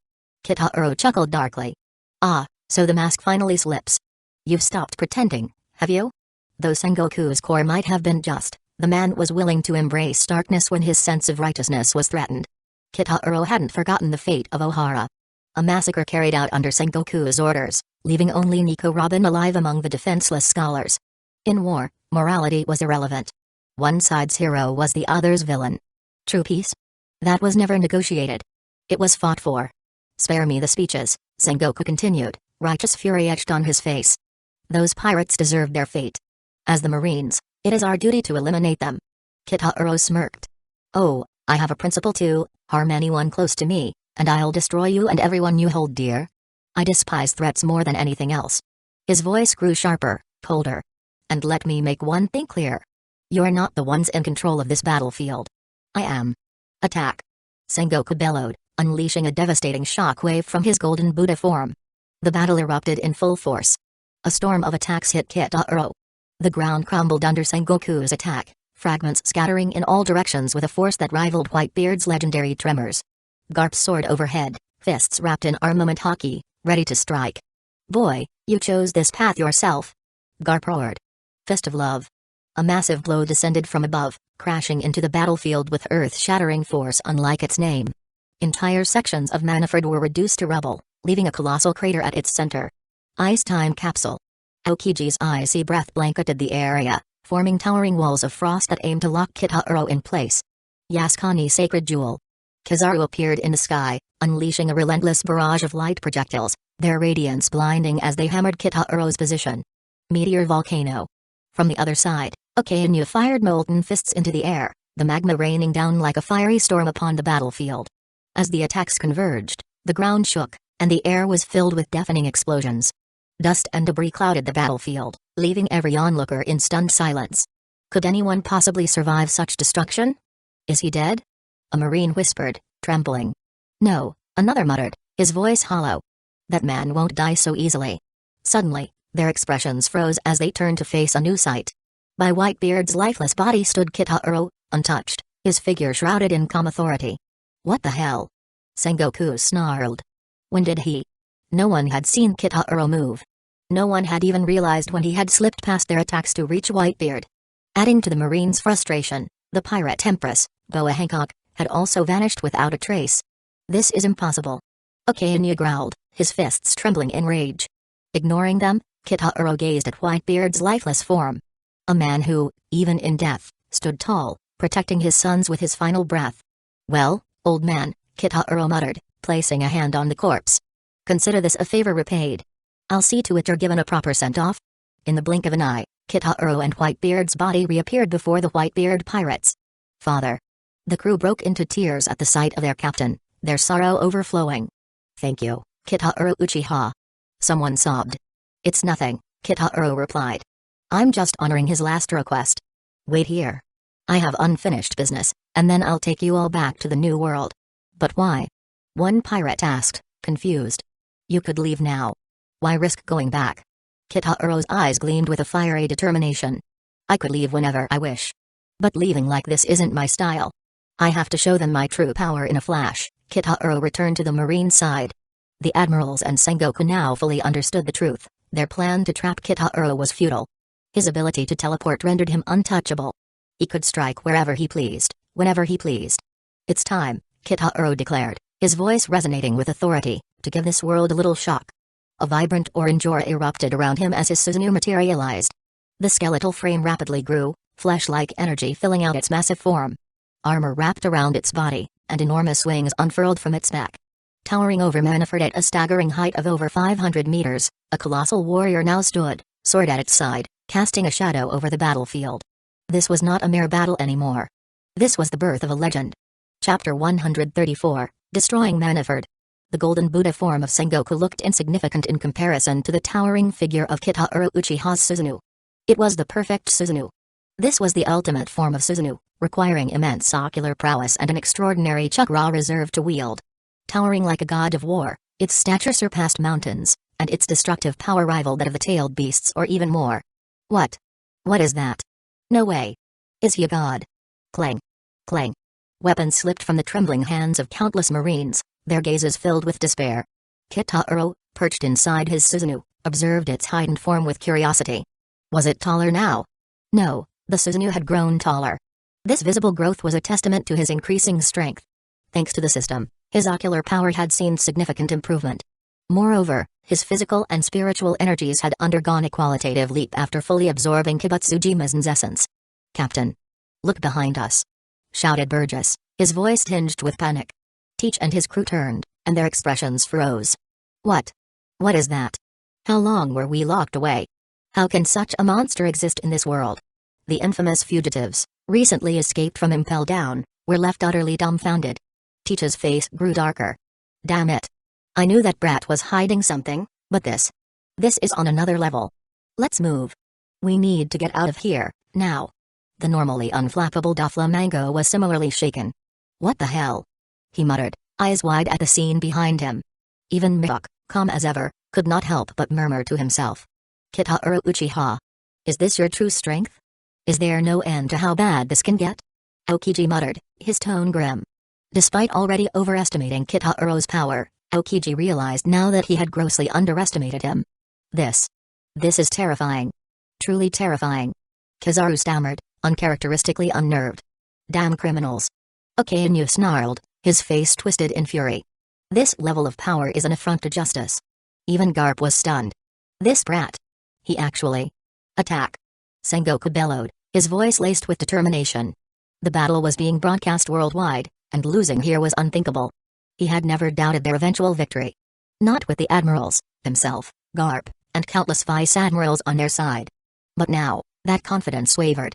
Kitaro had proven an overwhelming foe, enduring their onslaught with ease while unleashing a terrifying arsenal of techniques.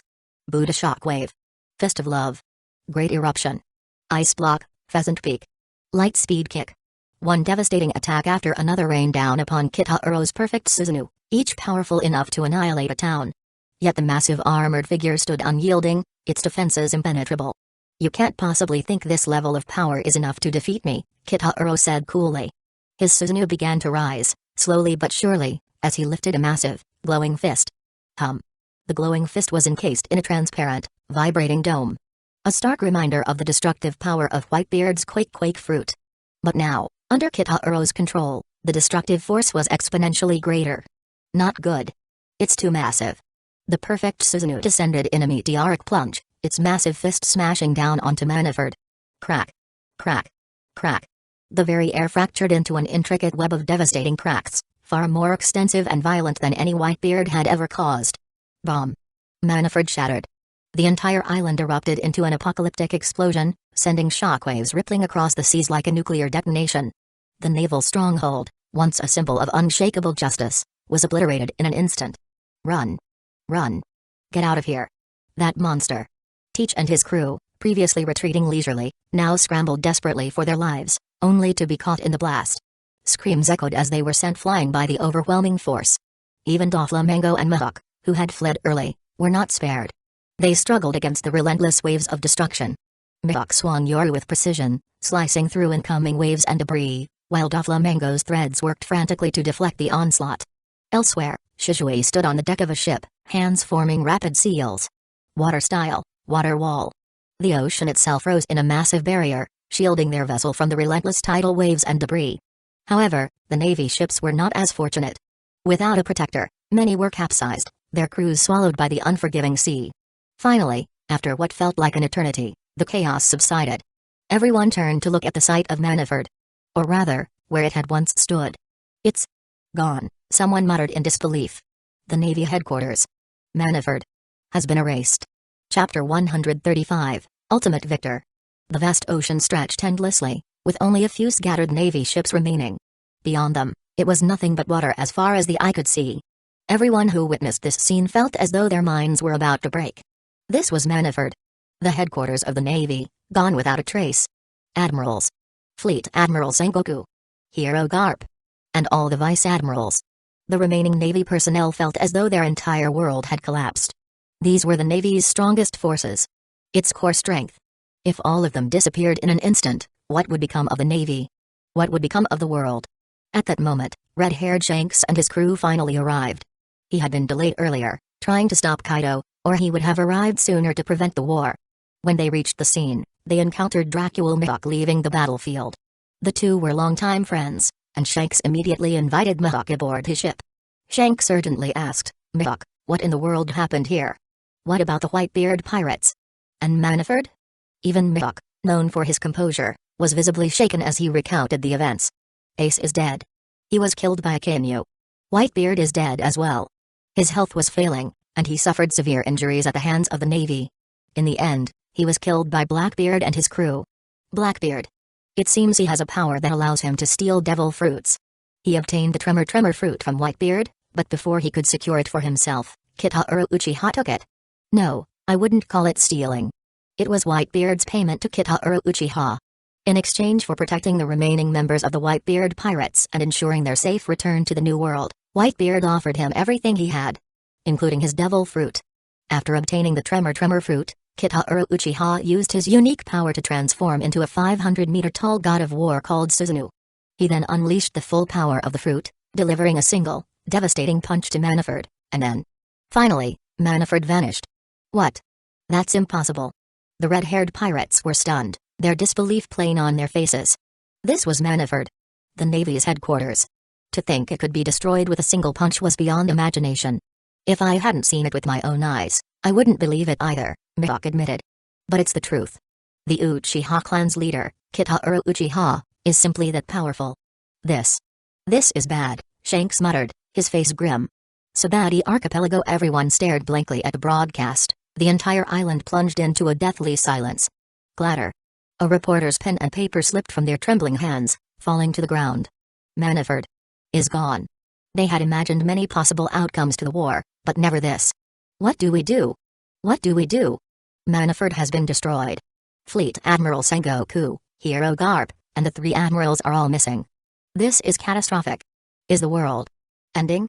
Panic swept through kings, nobles, and civilians across the nations under the world government's protection. In stark contrast, pirates erupted into unrestrained celebration. Ha ha ha ha ha. Brothers, the new era is here. That damned Manaford is finally gone. The true golden age of pirates has arrived. For years, pirates had been hunted and captured by the Navy, forced to live on the run. Now, with Manaford reduced to rubble and the Navy's top brass missing, they felt unstoppable. The names Sengoku, Garp, Okainu, Aokiji, and Kizaru, once dreaded, were now irrelevant. No one could stand in their way anymore. The Uchiha clan. What a terrifying force, some muttered in awe. Trafalgar Law, originally preparing to enter the New World, couldn't tear himself away from the live broadcast of the war. He hadn't expected such dramatic twists, let alone the shocking finale. He recognized the colossal energy-clad figure Kitahara Uchiha used in the battle. He had seen it before on Sabati Archipelago, when Admiral Kizaru attacked Itachi Uchiha. Itachi had used a similar technique to block Kizaru's laser attacks. At the time, Law had been impressed by its power, thinking it a formidable defense. Seeing the same technique in its fully evolved form wielding the Tremor fruit, however, made him realize how naive he had been. After witnessing Kitahara Uchiha's fully Susanoo and Tremor powers devastate Manaford, Law could only think of one thing: this is the strongest man in the world. Without a doubt. Usta's kid, who had returned to witness the war's climax, was equally shaken. The world had indeed changed. So much so that it was hard to believe. Killer remarked, "From now on, wherever the Uchiha security company is present, everyone will leave." The rest of his crew nodded in agreement. Anyone who had seen this war would know better than to provoke Kitahara Uchiha or his company. Unless they had a death wish. One punch had destroyed Manaford. That meant Kitahara Uchiha could annihilate an entire nation with ease. What does it mean to be a man who can destroy the world? Someone whispered. This man truly can destroy everything. Apu was wide-eyed and speechless. What a spectacle. But wasn't it a little too much? That kind of apocalyptic power would instill fear in anyone. Even now, Apu was trembling. Hawkins, ever the stoic, concluded, what began as a war between Manaford, the warlords, and the Whitebeard pirates ended with Kitahara Uchiha as the ultimate victor. The world has truly changed. For years, the world government had ruled unopposed, its navy enforcing its will with ruthless efficiency. They raided nations that failed to pay tribute and crushed dissent without mercy. Now, though the world government still existed, its backbone was shattered. Their grip on the world had weakened significantly. The pirates would seize this opportunity, plunging the world into chaos. Chapter 136, Heavenly Emperor. It was the best of times, yet also the worst of times. Though the era of the great pirates had reigned supreme, pirates had always been oppressed by the overwhelming authority of the world government. Now, with the destruction of Manaford, the Navy's prestige had been utterly shattered, leaving them unable to suppress the pirates. But in its place, an even more terrifying force had emerged. Time to leave, said Verge. Captain. This is the perfect opportunity. While the Navy is still in disarray, we'll head to the New World and carve out our own territory. Just make sure to avoid Whitebeard's territory. That now belongs to Kitahara Uchiha. Whitebeard's final act was to entrust everything he had to Kitahara Uchiha's payment, including the entirety of the Whitebeard pirates' legacy. In essence, everything Whitebeard had. His wealth, his lands, and his power was now under Kitahiro Uchiha's control. Kitahiro Uchiha had effectively inherited the full legacy of one of the four emperors. The new reality was clear: anyone might risk angering the world government, but no one dared to provoke the Uchiha Security Company. And there was also the declaration Whitebeard had made before his death. 20 years had passed since the Pirate King, Gul D. Roger, had been executed, and the world still hadn't found the One Piece. Some had begun to doubt its existence, speculating that the Pirate King might have been playing a cruel joke on the world with his final words. But Whitebeard was different. His parting words confirmed that the One Piece was real, reigniting a fiery passion among pirates worldwide. With the navy crippled and its authority diminished, the seas were set to be flooded with countless treasure hunters and adventurers, all vying for the legendary treasure. The true Great Pirate Era had begun. The New World Splash. A massive marine warship descended from the sky, landing heavily on the waves below. This was the very warship stolen by the Whitebeard pirates during their raid on Maniford. As the ship settled on the sea, the crew finally snapped out of their daze, realizing they had returned to the New World. They had envisioned many ways to make it back to the New World, but flying through the skies above the Red Line, over the world government's sacred land of Mary Ejos, had never crossed their minds. Well then, I've fulfilled my promise to safely deliver you back to the New World. Whitebeard's request has been honored, Kitahiro declared. Thud. Thud. Led by Marco, the entire crew of the Whitebeard pirates knelt on the deck, bowing deeply to Kitahiro. Thank you, Mr. Kitahiro. We are eternally grateful. Kitahiro had not only returned Whitebeard's body but had also destroyed Maniford itself as a grand funeral for the late Emperor of the Sea. Though once adversaries, the crew now felt nothing but deep gratitude toward him. This was my duty. You owe me no thanks, Kitahiro replied. Marco, his voice steady, said, Mr. Kitahiro, I've followed Pops for so many years, and I've never seen him laugh so freely as he did in his final moments. Thank you for giving him that. However, there's something I must ask of you. We seek vengeance against Teach, the man who betrayed us and killed Pops and Ace. Once we've dealt with him, we pledge to serve under you. Whitebeard's deal had made everything he owned, including his crew, a part of Kitahiro Uchiha's domain. It was a transaction Kitahiro had accepted for the significant benefits it brought him. I'll be honest, Kitahiro said, I admire your resolve. Also, the Uchiha Company does not force loyalty. If you wish to leave, I will not stop you. Marco's expression was resolute. No.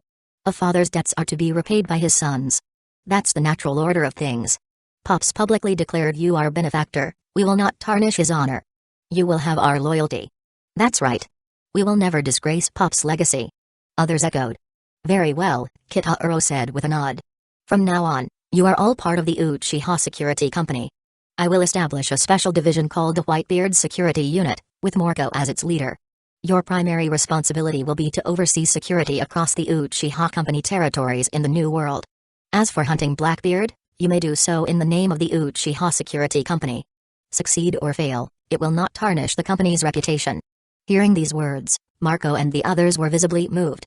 Kitahiro had gone out of his way to preserve the Whitebeard name through the creation of this new unit, allowing them to honor their fallen leader. Yes, President. They shouted in unison. Kitahiro handed Marco a business card. I have other matters to attend to. Notify me when the funeral for Whitebeard and Ace is arranged. I'll be there. Yes, President. Placing a hand on Shizue's shoulder, Kitahiro activated his teleportation technique. Whoosh. In the blink of an eye, the two vanished. President Kitahiro Uchiha truly moves like a phantom, Marco murmured, marveling at the sheer precision and stealth Kitahiro had demonstrated throughout the entire battle. He's not just elusive, another crew member chimed in. Did you see that monstrous giant form of his? Even the admirals couldn't lay a scratch on him. And that final punch. It completely obliterated Maniford. Talk about satisfying. Indeed, they all harbored a deep hatred for the Navy, particularly Sengoku and the admirals. With Maniford now in ruins, they felt nothing but exhilaration. Let's head back. We're taking Pops home, Marco said solemnly. The battle report from Maniford spread across the world within an hour, detailing every aspect of the fight. People everywhere were left speechless by the shocking revelations. Through this monumental event, Kitahiro Uchiha earned a title befitting his power, the Heavenly Emperor, Kitahiro Uchiha. Chapter 137, Whitebeard Pirates. Kitahiro Uchiha had earned his title of Heavenly Emperor not through vanity but through sheer, undeniable power. Power that could dominate both the skies and the earth. The title, coined and spread by Morgans through the World Economy newspaper, might have seemed excessive, but the world agreed it suited him perfectly. Kitahuro himself found the title a bit over the top. Heavenly Emperor? Isn't that too much? He remarked, only to be met with unanimous replies of, not at all. It fits you perfectly. Meanwhile, on Amazon Lily, the atmosphere was jubilant. Everyone had witnessed Kitahuro's battle at Manaford, their emotions rising and falling with each development, culminating in unrestrained cheers as the fight concluded. For the Uchiha clan, it was a moment of revelation. They now realized their strongest warrior was not just powerful but godlike. This newfound admiration ignited a fervor within the clan, with members training harder than ever, dreaming of one day reaching even a fraction of Kitahuro's strength. The Empress of Amazon Lily, Boa Hancock, felt immense pride. Her man was the strongest in the world. That night, her passion was unmatched, her actions exuding the thrill of having conquered the most powerful man alive. Despite the limited number of video transponder snails broadcasting the battle live, news of Manaford's fall spread rapidly through the world via newspapers. For many, this was cause for celebration. Pirates and revolutionaries alike rejoiced, as did the citizens of Water 7, the only city under the protection of Uchiha Security Company. Water 7 was now regarded as the safest place in the world, where even the boldest pirates dared not stir trouble. The townspeople lauded Mayor Iceberg's foresight for signing a protection agreement with the Uchihas. However, for world government-affiliated nations, the news brought despair. Without Manaford's power, more pirates were sure to wreak havoc. There was one silver lining for the Navy: Fleet Admiral Sengoku, hero of the Marines Garp, and the 3 admirals had survived. At the battle's climax, Bartholomew Kuma used his paw-paw fruit ability to send them to safety in Marijois. Though they failed to defeat Kitahuro, their reputations remained intact. The 3 admirals had since launched ruthless counterattacks against the most chaotic regions, temporarily restoring some order. Still, the world knew the admirals were no match for Kitahuro. And yet, their power was undeniable. Forces of nature among the strongest in the world. Back at Uchiha Security, the company's communication lines were overwhelmed with calls from nations and nobility seeking protection. Some even proposed long-term contracts. Kitahuro delegated all such matters to Fugaku Uchiha, the clan leader. Once the captain of the Hidden Leaf Village Police Force, Fugaku excelled at managing security, making him the ideal general manager for Uchiha Security. The company's rapid expansion led to an influx of new members from the Uchiha clan and Amazon Lily, all contributing to the clan's growing empire. Finally, the day of Whitebeard's burial arrived. Kitahuro attended with Boa Hancock, Shizui, and Itachi. President. President. Wherever Kitahuro walked, pirates addressed him respectfully as their leader, resembling a mob boss flanked by fierce lieutenants. It was an apartment comparison. His subordinates were indeed hardened pirates. At the funeral site, notable guests had already arrived. Among them was red-haired Shanks, whom Kitahuro was seeing in person for the first time. Shanks was even more imposing than in illustrations, a towering figure of charisma and strength. He wore a white shirt under a black cloak, sandals, and his famed sword, Griffin, hung at his side. Beside him stood Silver's Rayleigh, the Dark King. Marco, representing Whitebeard's crew, expressed heartfelt gratitude. "Thank you for coming to bid our father farewell." Rayleigh, somber, replied, "Whitebeard and I came from the same era. That era's survivors can now be counted on one hand. Losing another old friend. I had to be here." Shanks added, even the Navy respected Whitebeard, despite being his enemy. He was a man worth honoring. Then, turning to Kitahuro, Shanks said, "You must be Kitahuro Uchiha. A young hero, worthy of the respect Whitebeard had for you. Are you planning to become the Pirate King?" "For now, I have no such plans. But the future? Who knows?" Kitahuro answered candidly. "If that's the case, then we may one day be enemies. I look forward to crossing swords with you. Really, take care of Luffy. For now, I'll take my leave." With a final nod to Marco, Shanks departed, leaving behind a tense but respectful silence. After the burial, Kitahuro called for a meeting aboard a reserve battleship, gathering all captains of the Whitebeard Grand Fleet. The toll of the Manaford battle was evident. Of the 43 allied pirate crews, 1/3 of the captains had perished. Many had been replaced by vice-captains or other senior members, but the losses were severe. Of the 50,000 fleet members, fewer than 20,000 remained. Standing before them, Kitahuro addressed the crowd directly. "I know some of you despise me. Some of you hate me. Perhaps you see me as a despicable opportunist who took advantage of tragedy. But like it or not, I am now the leader of you, the leader of the Whitebeard Grand Fleet." Chapter 138, Oath of Loyalty. To be honest, I never expected to find myself in this position. It's like a giant pie falling from the sky and hitting me square on the head. It was luck, maybe. But do you think I'd just walk away from that? Absolutely not. I'm no saint, Nor am I some charity worker. I have my clan, my company, and responsibilities. My decisions aren't just about me. They're about the future of my clan and my business. As the saying goes, deal with internal threats first before dealing with external threats. I've called you all here today to address these issues. First, let me make one thing clear. I have no intention of becoming a pirate. My security company isn't a pirate crew, and my people aren't and won't be pirates. Kitahiro Uchiha's declaration stirred unrest among the gathered captains. What do you mean by that? Are you looking down on pirates? Many reacted with frustration, their voices rising. Most of you came to Whitebeard out of admiration for the old man, hoping he'd become the pirate king. But now that he's gone, the bonds that held you together have weakened. For those who wish to stay, I can offer you a place in the Uchiha Security Company. But there are rules you'll need to follow. Rules that align with the company's vision. For those who don't want to stay, who still long for freedom, you're free to leave now. As soon as Kitahiro finished, one of the pirate captains stood up. Apologies, Kitahiro Uchiha. I'm a pirate. Always have been, always will be. I have no desire to become an employee of some company. Kitahiro nodded calmly. Understood. All I ask is that you don't interfere with the interests of the Uchiha Security Company in the future. Cross that line, and I won't hold back. Another stood and added, you killed my captain but saved the rest of us. You also recovered Whitebeard's body. For that, I feel both hatred and gratitude. However, joining you would go against my principles and dishonor my captain's memory. I understand. Once you leave, what you choose to do, be it seeking revenge or something else, is entirely up to you. That's your freedom. Despite his words, the departing captains harbored no thoughts of revenge. The image of Kitahiro single-handedly decimating Manafort and taking on the combined might of the admirals, Sengoku, and Garp was seared into their minds. Challenging him would be suicide. One by one, the captains began to leave. By the end, none of the 43 allied crews under Whitebeard remained. Boss. Marco hesitated to speak, his tone laced with concern. Losing so many experienced fighters felt like a wasted opportunity. I know what you're thinking, Kitahiro said, cutting him off. But a crew without its soul is nothing more than a scattered mob. I'm not Whitebeard. I'm not their old man. In fact, I'm younger than most of them. The room fell silent. It was easy to forget that Kitahiro was only 18. A mere teenager. Yet, here he stood as the strongest man in the world. His story felt like a miracle born from unimaginable hardship. At the age of 1, I lost my parents to war. By 6, I was already on the battlefield, and by 8, I was the Uchiha clan's strongest warrior. I've never known a father's love, so how could I emulate it? The remaining crew members listened intently, shocked by the harshness of his upbringing. I was raised by my clan. Everything I do is to repay them and to secure my future. As for you, many of you joined Whitebeard for different reasons.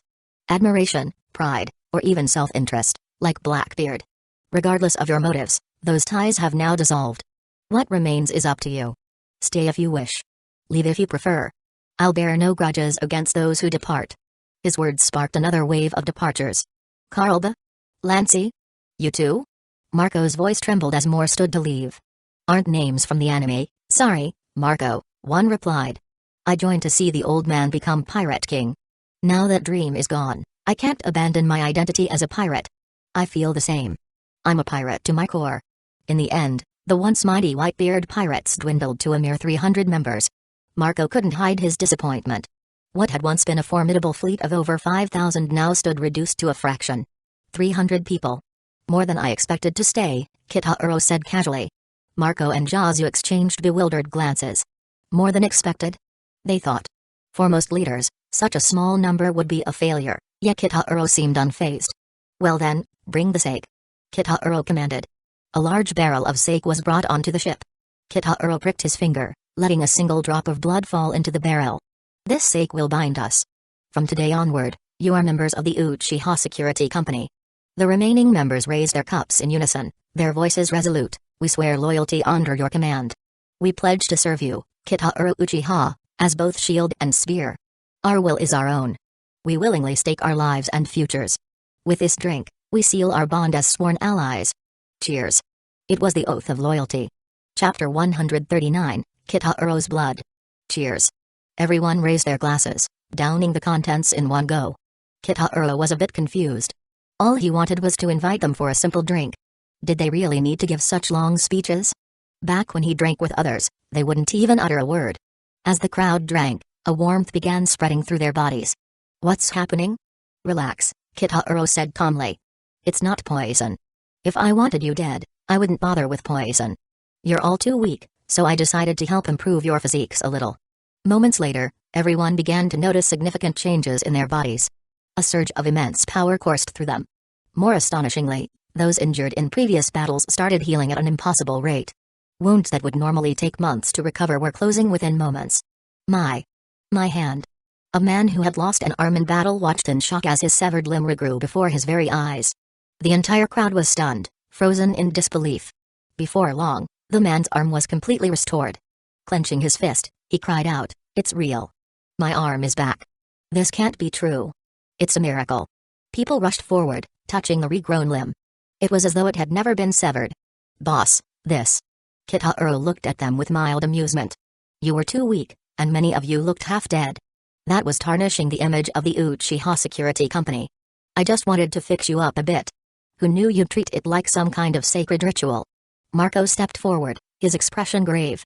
"No, boss. From the moment we drank it, this became a sacred oath. From now on, we will follow you without question." "Follow without question." The Whitebeard pirates all shouted in unison. "Good," Kitaro replied, nodding. "Boss, what was in that drink?" someone asked cautiously. "It was my blood," Kitaro admitted with a faint smile. "It's not without cost, it drains me significantly. But now, unless you're obliterated or burned to ash, dying will be extremely difficult. It made you something higher than just human." "What?" The crowd stared at him in disbelief. "If Whitebeard and Ace had drunk this," someone murmured. The unspoken implication hung in the air. If Whitebeard and Ace had been given this power, they might still be alive today. Seeing their thoughts, Kitaro chuckled. "If Whitebeard and Ace were still alive, what would your loyalty to me mean? Would you still kneel before me?" The question struck them like a thunderclap. If Whitebeard and Ace had survived, would they have followed Kitaro at all? Marco lowered his head. "We're sorry, boss. We were too greedy." Kitaro waved it off. "It's only human nature. But let this be the last time. Remember, you are no longer part of the Whitebeard pirates. You are the Whitebeard security division of the Uchiha security company." "Yes." The crowd responded loudly, though a strange unease settled in their hearts. Despite their newfound power, they felt a deep, inexplicable fear of Kitaro. Almost as if he were a god holding their lives in his hands. "Marco, Jazu," Kitaro called. "Whitebeard is gone, and many pirate crews are undoubtedly eyeing his former territory. Even those who left us may have their own schemes. Take your teams and deal with any intruders. No one touches what belongs to me." "Yes, boss." Kitaro had devoured all the powers of Mizn Kibatsuji, inheriting his ability to create demons. But unlike Mizn, his creations didn't fear sunlight and lacked the compulsion to consume humans. The trade-off was a weaker regeneration ability and a significant drain on his energy with each recovery. Even so, this ability was undeniably godlike. Demons that didn't eat humans. Could they even still be called demons? Kitaro wasn't entirely sure himself. But his primary goal in sharing his blood was simple: securing their loyalty and controlling their lives. Holy Land Mary Joais, the five elders were in a heated discussion. "To think it has come to this. Our plans have failed," Jaga Ursha Saturn said with a frown. Topman Warkuri sighed. Who could have predicted that this young Kitaro Uchiha would possess such power? Ethan Buran Venusjiro rubbed his chin thoughtfully.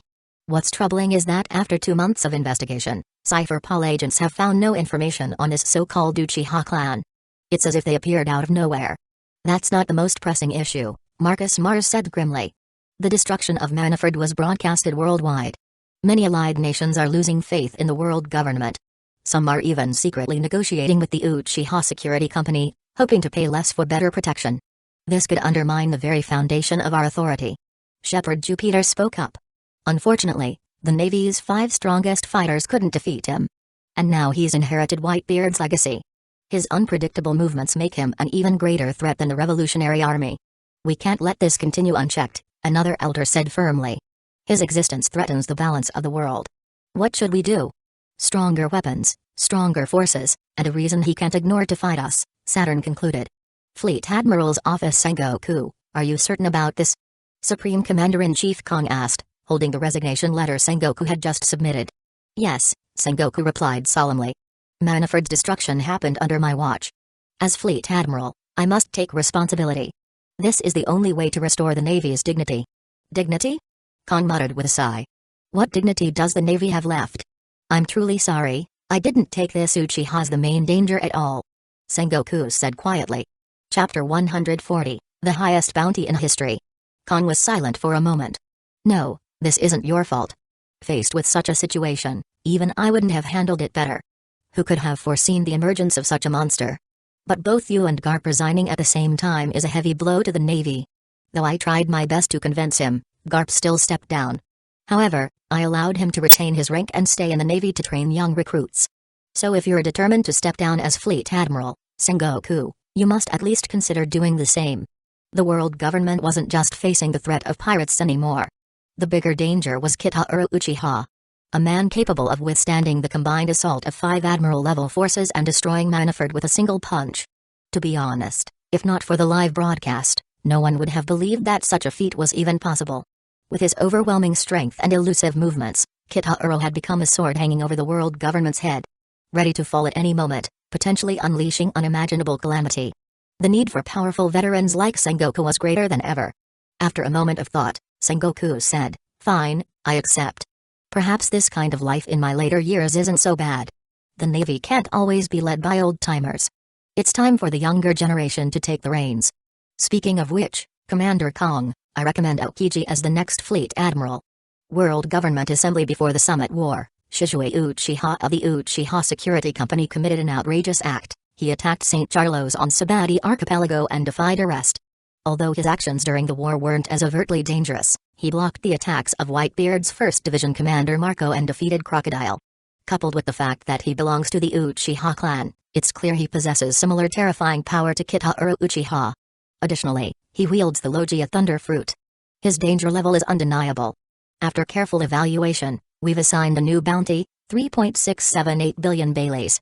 Branyu pointed at Shizue's bounty poster, which displayed the astronomical figure of 3.678 billion Baileys.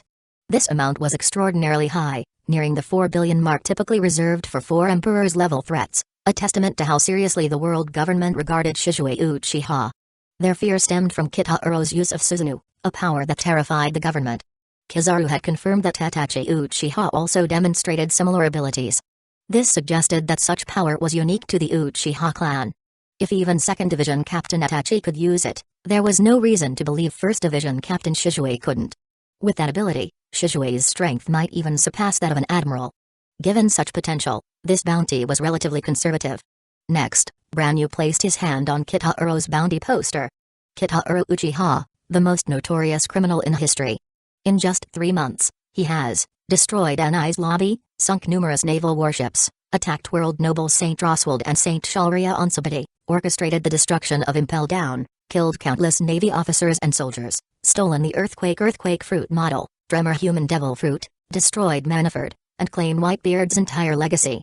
His crimes are beyond comprehension. Due to these unprecedented evil acts, the world government has set an unparalleled bounty, 10 billion Baileys. That's right, 10 billion Baileys. The announcement of Kitahiro's bounty caused a global uproar. 10 billion Baileys. A record-breaking amount in the 800-year history of the world government. This underscored the sheer rage and fear Kitahiro inspired in the authorities. The bounty was so enormous that taking him down would make anyone obscenely wealthy overnight.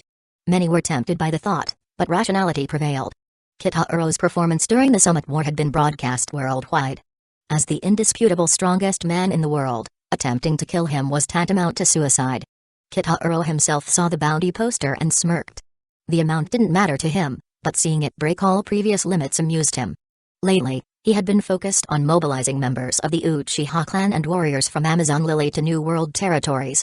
The vast swaths of land Whitebeard once controlled now required protection. As expected, some former Whitebeard allies had started preying on these territories. Hurry, hurry. I've had my eye on this town for ages. Now that the captains of the Whitebeard fleet are gone, Uchiha Security only inherited an empty shell of a crew. Once we loot this place, we'll be rich enough to live comfortably for the rest of our lives. Who wants to play guard duty? If I hadn't been desperate back then, I'd never have joined Whitebeard's fleet. That old fool dragged us to Manafort to die, and I nearly lost my life. In the end, he left nothing for us and gave everything to an outsider. After all the years I called him Pops, not even a crumb of inheritance was ours. Taking this is what we deserve. Right, Captain Clark.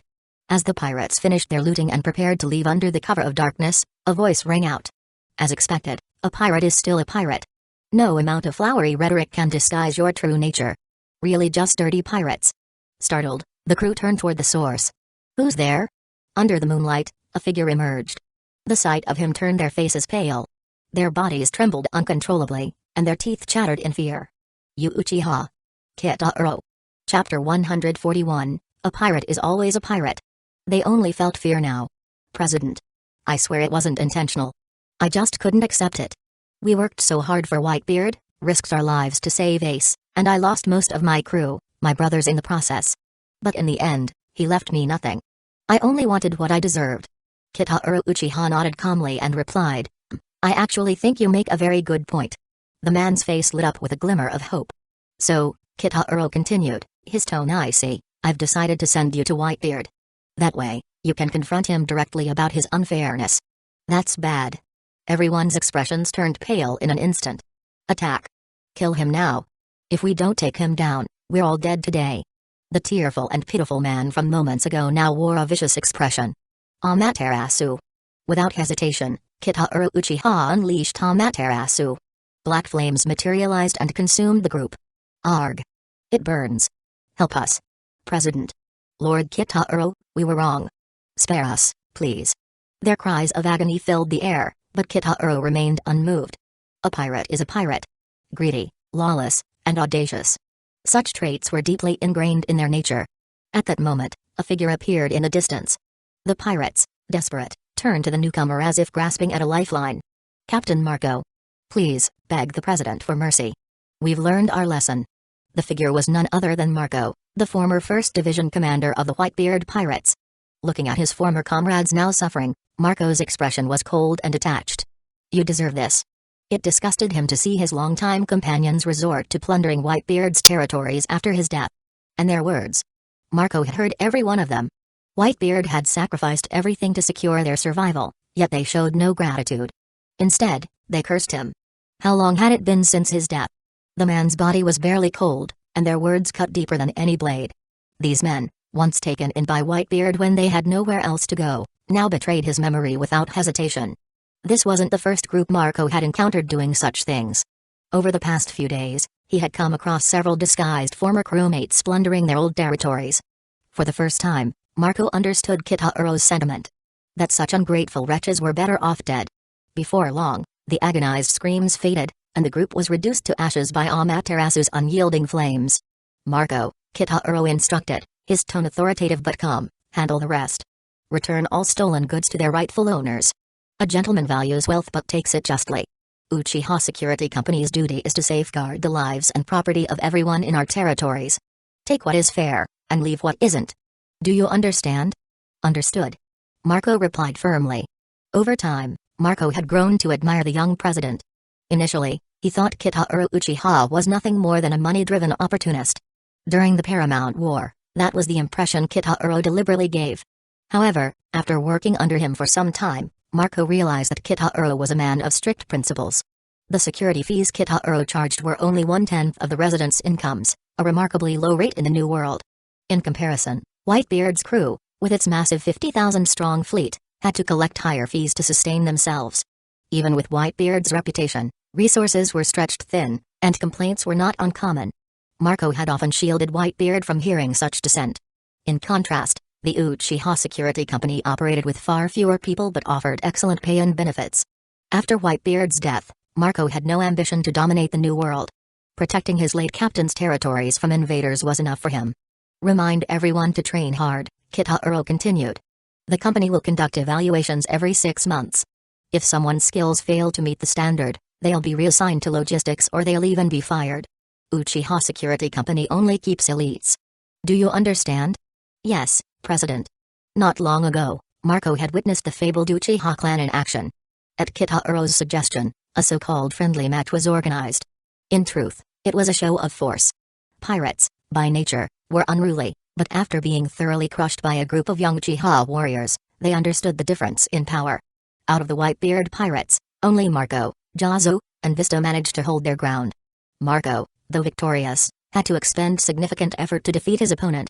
Jazu, despite his win, ended up looking ragged, and Vista, though skilled, struggled with the Uchiha's unpredictable techniques. To their distress, these young Uchiha fighters weren't even qualified to be division captains in their company.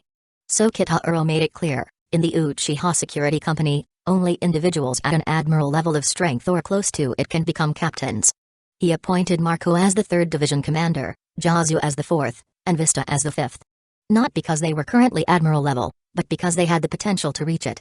To help them grow, Kitahuro taught them specialized breathing techniques.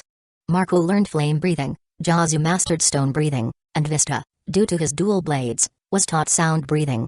The techniques came with a catch: Kitahuro's control.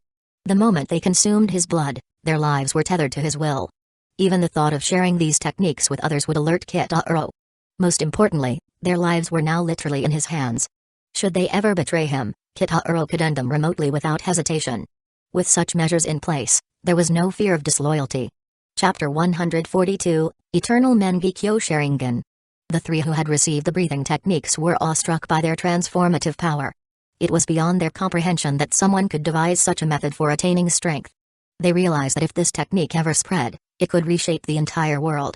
The world government's dominance was rooted in the absolute suppression of the weak by the strong. But if everyone's power could be elevated, the gap between the weak and the strong would narrow. This would grant the weak a far greater chance to overthrow the strong, and potentially even dismantle the world government. All right, I'll leave things here to you. Report back if there's anything major. Yes, President. Since the conclusion of the War of the Best, things hadn't settled down. Pirate attacks continued unabated. Despite Kitahuro Uchiha being hailed as the strongest man in the world and earning the title Heavenly Emperor, some still dared to test him. With the disbandment of Whitebeard's fleet, opportunists emerged, just like the pirates earlier. It reminded Kitahuro of his past life on Earth. Human traffickers, drug dealers, robbers, murderers. Criminals never ceased to exist. Was it because the government's military wasn't strong enough? No. The truth was that high risks promised high rewards. During his time in the New World, numerous individuals had fired at him, seeking the 10 billion beery bounty the world government had placed on his head and the fame it would bring. Even the severe punishments of Impel Down couldn't eliminate the pirates' enthusiasm had for their crimes. Kitahuro dealt with these offenders in various ways. Some were killed outright, others sent to mines or tasked with city construction. The immense inheritance he had taken over from Whitebeard would take time to fully integrate. Whoosh! Kitahuro Uchiha returned to Amazon Lily. While the New World territories were still being stabilized, the pirates under his jurisdiction had grown accustomed to life on the island. As he landed, a familiar voice echoed in his mind. Ding!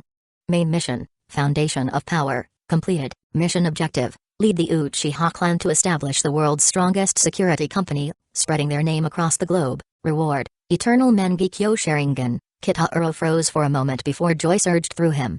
The system, silent for so long, finally spoke again. Over the years, he had grown used to relying on himself and had nearly forgotten about it. Yet, unknowingly, he had fulfilled the mission's requirements. Completion seemed to hinge on two conditions: achieving recognition as the strongest in the world and ensuring this reputation reached global audiences. During the war, Whitebeard had passed on the title of the world's strongest man to him. Through live broadcasts and global news, the Uchiha clan's name spread far and wide. Would you like to receive your reward? Whoosh! Kitahuro teleported to Rosukena Island, northwest of Amazon Lily. This uninhabited island in the Calm Belt, with its beautiful yet harsh environment, had long been abandoned by human settlements. Now, it served as a training ground for the Uchiha clan. Receive! Kitahuro mentally commanded. A surge of powerful, unique chakra flooded into his eyes. He felt his vision swell with an overwhelming energy. Swish! His Mangekyo Sharingan activated. The familiar five-pointed star design now bore an additional ring encircling it, resembling a magical sigil. Swish! Kitahuro summoned his Susanoo, which rapidly grew in size, 200 meters, 300 meters, 500 meters, and continued to expand until it reached a staggering 1,000 meters before stabilizing. The sheer magnitude of the Susanoo stunned even Kitahuro. From such a height, the entire island seemed to shrink beneath him. Feeling the immense power coursing through the Susanoo, he was certain a single punch could obliterate the entire island. So this is the power of the Eternal Mangekyo Sharingan. Incredible. Absolutely incredible. Initially, he had thought its benefits were limited to negating blindness and reducing physical strain. But now, he realized it was far more. A qualitative enhancement to his ocular power. The newfound strength amplified the potency of his techniques, allowing him to manifest a colossal Susanoo of unmatched size. Testing its might, Kitahuro threw a punch toward the island's volcanic peak. Boom! The entire volcano erupted, spewing lava and ash.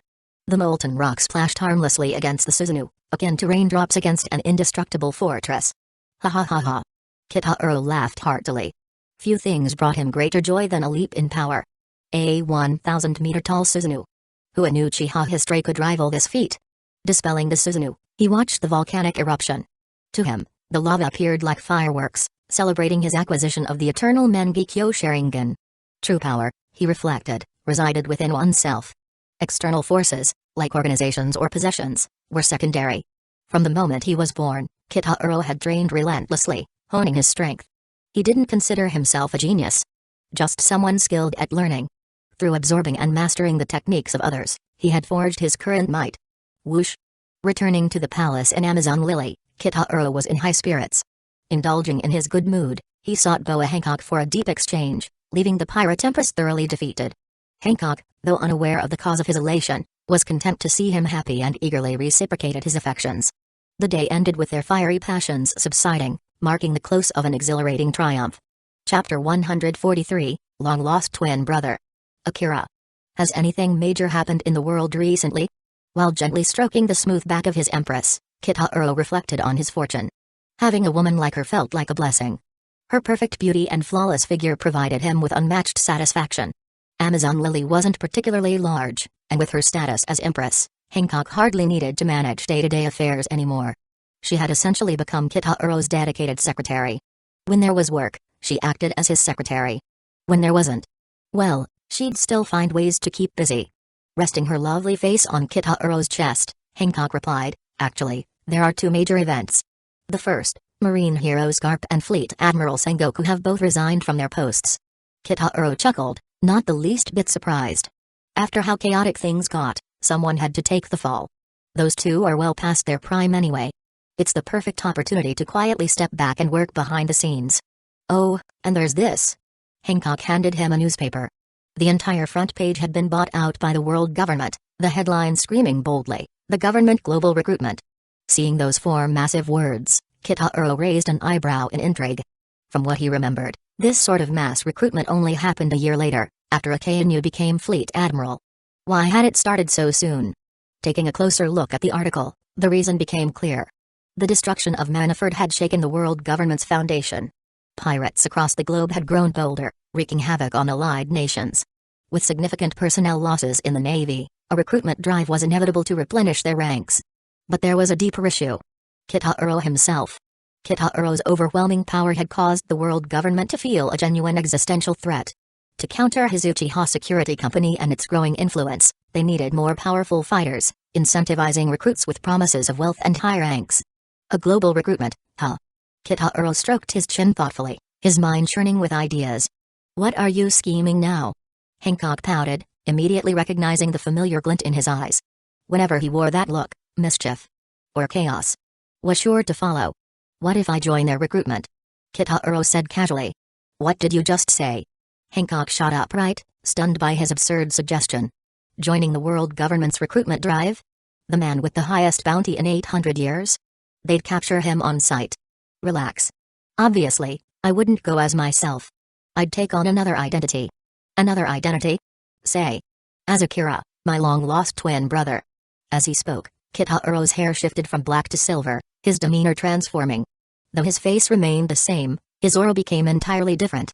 Hancock blinked in astonishment. How did you do that? It's just one of my abilities. I can alter my appearance, scent. Anything visually detectable. Want to see something even more amazing? Poof. In an instant, Kitahuro transformed into a perfect replica of Hancock herself. Hancock gasped. Standing before her was an exact copy of herself, down to the smallest detail. This is a transformation technique, Kitahuro explained, mimicking Hancock's voice with uncanny precision. It's a basic jutsu that every Uchiha shinobi learns. Of course, how convincing it is depends on the user's skill. And given how well I know you, every detail of you. Hancock flushed deeply. Poof. Kitahuro returned to his original form. That said, the technique has its limits. It's maintained using chakra, and any disruption, like being attacked, will cancel the transformation. Still, it's incredible, Hancock admitted. This technique could easily infiltrate enemy factions and gather intelligence. Exactly. That's its primary purpose. But what's your plan in joining their recruitment drive? Kitahuro smirked. I want to become a Marine Admiral.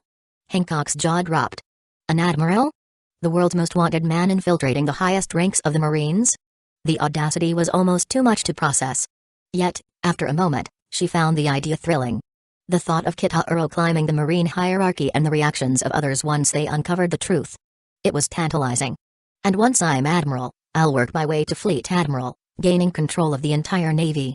What do you think? Hancock could hardly breathe.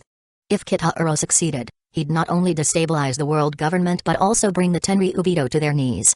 The thought sent a rush of excitement through her, her cheeks flushing red. Drawn by her impassioned gaze, Kitahuro couldn't resist. The battle resumed in full force. Amazon Lily dungeon footsteps echoed in the dimly lit corridor. Lord Kitahuro. The guards stationed outside saluted as Kitahuro approached. Leave us. Understood, sir. As the guard left, Kitahuro stepped into the cell. The sound of clinking chains filled the air. A figure raised his head, his gaze meeting Kitahuro's. You're here. Of course. How are you finding your accommodations, Crocodile? Save your breath, Crocodile spat. I'll never bow to you. Kitahuro smirked. Submission? You misunderstand me. I'm a skeptic by nature. Whether it's surrender or loyalty, I trust neither. When I want something, I take it by force. Walking closer, Kitahuro grabbed Crocodile's jaw, forcing it open. He nicked his own finger, letting drops of blood fall into Crocodile's mouth. Chapter 144, The Demon Crocodile. Ugh. Ugh. Crocodile struggled with all his might, but how could his strength compare to Kitahuro Uchiha's? The blood slid down his throat, forcing him to swallow it. After about 10 drops, Kitahuro released him. The wound on his finger instantly healed as though it had never existed. Cough, cough. Damn brat. What did you just do? Crocodile roared in frustration. Kitahuro's face lit up with a smile. Oh, nothing much. Just lending you a hand. Lend me a hand? Crocodile's face twisted in confusion. Before he could understand, his body began to heat up. It felt as though his very skin was on fire. So hot. So hot. Arg.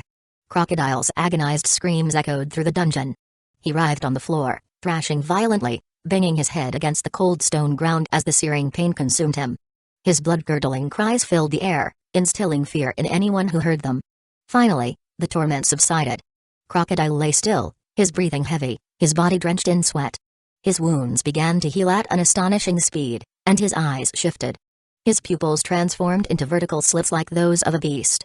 This. What is this? Crocodile gasped, his voice trembling as he examined his rejuvenated body. How does it feel? Kitahuro asked calmly. It feels incredible. I've never felt better. Thank you, Lord Kitahuro. Crocodile dropped to one knee and bowed deeply. His memories of his former life were now hazy, but one thing was clear. This man before him was his master. Good. Get out of here yourself, Kitahuro ordered. Yes, my lord. Without hesitation, Crocodile severed his own arm, freeing himself from the sea prism stone shackles. To his astonishment, his arm regrew instantly, the flesh knitting together as if nothing had happened. He repeated the process with his other arm, cutting it off and allowing it to regenerate. Within moments, he was free. A moment later, Kitahuro and Crocodile arrived on a deserted island. Kitahuro handed Crocodile a den mushi. Go now. Conquer the new world. Build your own empire. I don't expect you to become Pirate King, but at the very least, you must rise to the status of a 4 emperors. Do you understand? Yes, my lord. Crocodile declared resolutely. Unlike Whitebeard's crew or others of their kind, Crocodile was now a true demon, immune to sunlight.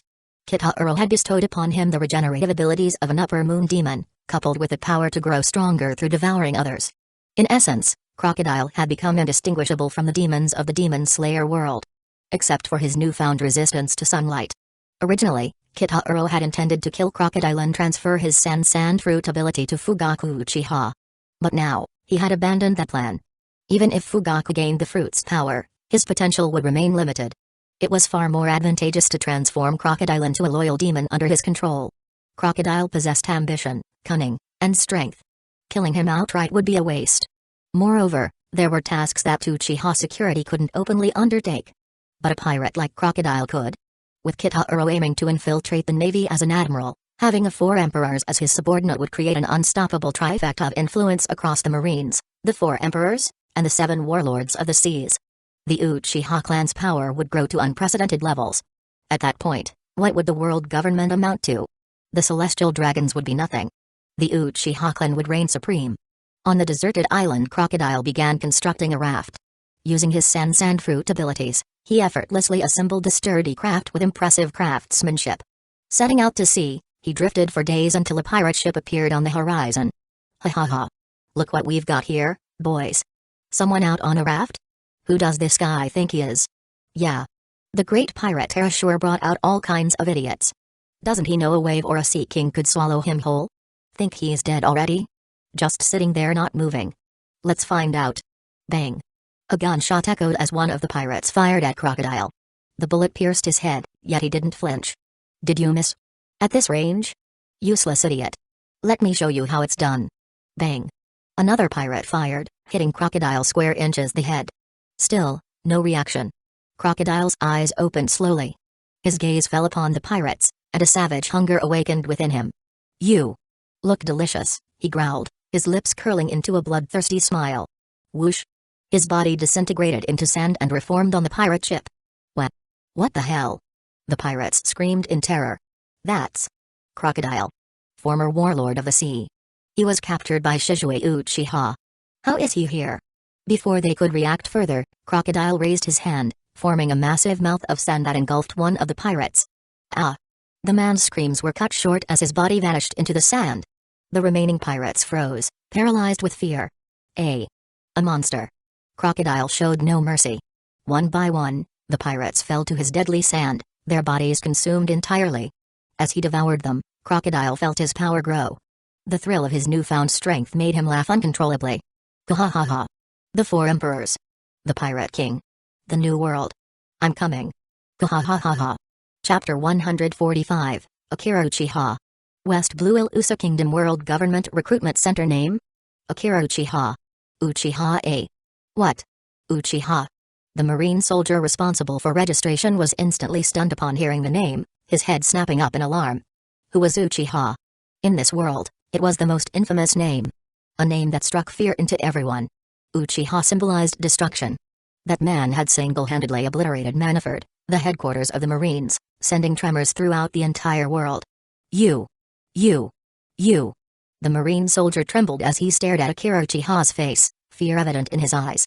The man looked almost identical to Kitahiro Uchiha, except for his hair color, attire, and overall demeanor. On the wanted posters, Kitahiro Uchiha was depicted wearing the deep blue attire of the Uchiha clan. By contrast, this man wore white clothing bearing the clan's crest. You're Kitahiro Uchiha. The Marine's exclamation was like a bomb detonating in the recruitment center. Who was Kitahiro Uchiha? In this world, you could be ignorant of the 7 warlords of the sea, the 4 emperors, or even the Marine admirals. But not Kitahiro Uchiha. It's him. It really is him. I've seen him on the live stream. He's identical, except for the clothes and hair color. Panic spread like wildfire. Marines shook with terror, and civilians stood frozen, their fear palpable. Akira Uchiha smiled gently. You've mistaken me for someone else. My name is Akira Uchiha. Kitahiro Uchiha is my twin brother. Akira Uchiha. Not Kitahiro Uchiha. Twin brother? Still a member of the Uchiha clan. The name Uchiha carried both glory and terror. The immense strength displayed by Kitahiro Uchiha and Shizue Uchiha had left an indelible mark on the world. Mr. Akira Uchiha. May I ask why you're here? The trembling Marine soldier finally managed to speak. Why? Isn't this the recruitment center for the world government? I'm here to join the Marines, of course. Join the Marines? Everyone's expressions froze in disbelief. A member of the Uchiha clan. Kitahiro Uchiha's twin brother. Wanted to become a Marine? Mr. Akira Uchiha, please wait a moment. I don't have the authority to handle this. I need to report it to my superiors. Go ahead, Akira Uchiha replied calmly, nodding. The Marine bolted away as fast as his legs could carry him. New World Marine G1 branch. After Kitahiro Uchiha sank Manaford, the Marine headquarters had relocated to the G1 branch in the New World. Fleet Admiral's office. Fleet Admiral Sengoku had already submitted his resignation, which had been accepted. However, until a new Fleet Admiral was appointed, he was still serving as the acting admiral. This is Sengoku speaking. Report. Fleet Admiral Sengoku. In the Elusa Kingdom of the West Blue, at the World Recruitment Center, someone claiming to be Kitahiro Uchiha's twin brother, Akira Uchiha, has applied to join the Marines. What? Sengoku's expression darkened at the mention of Kitahiro Uchiha.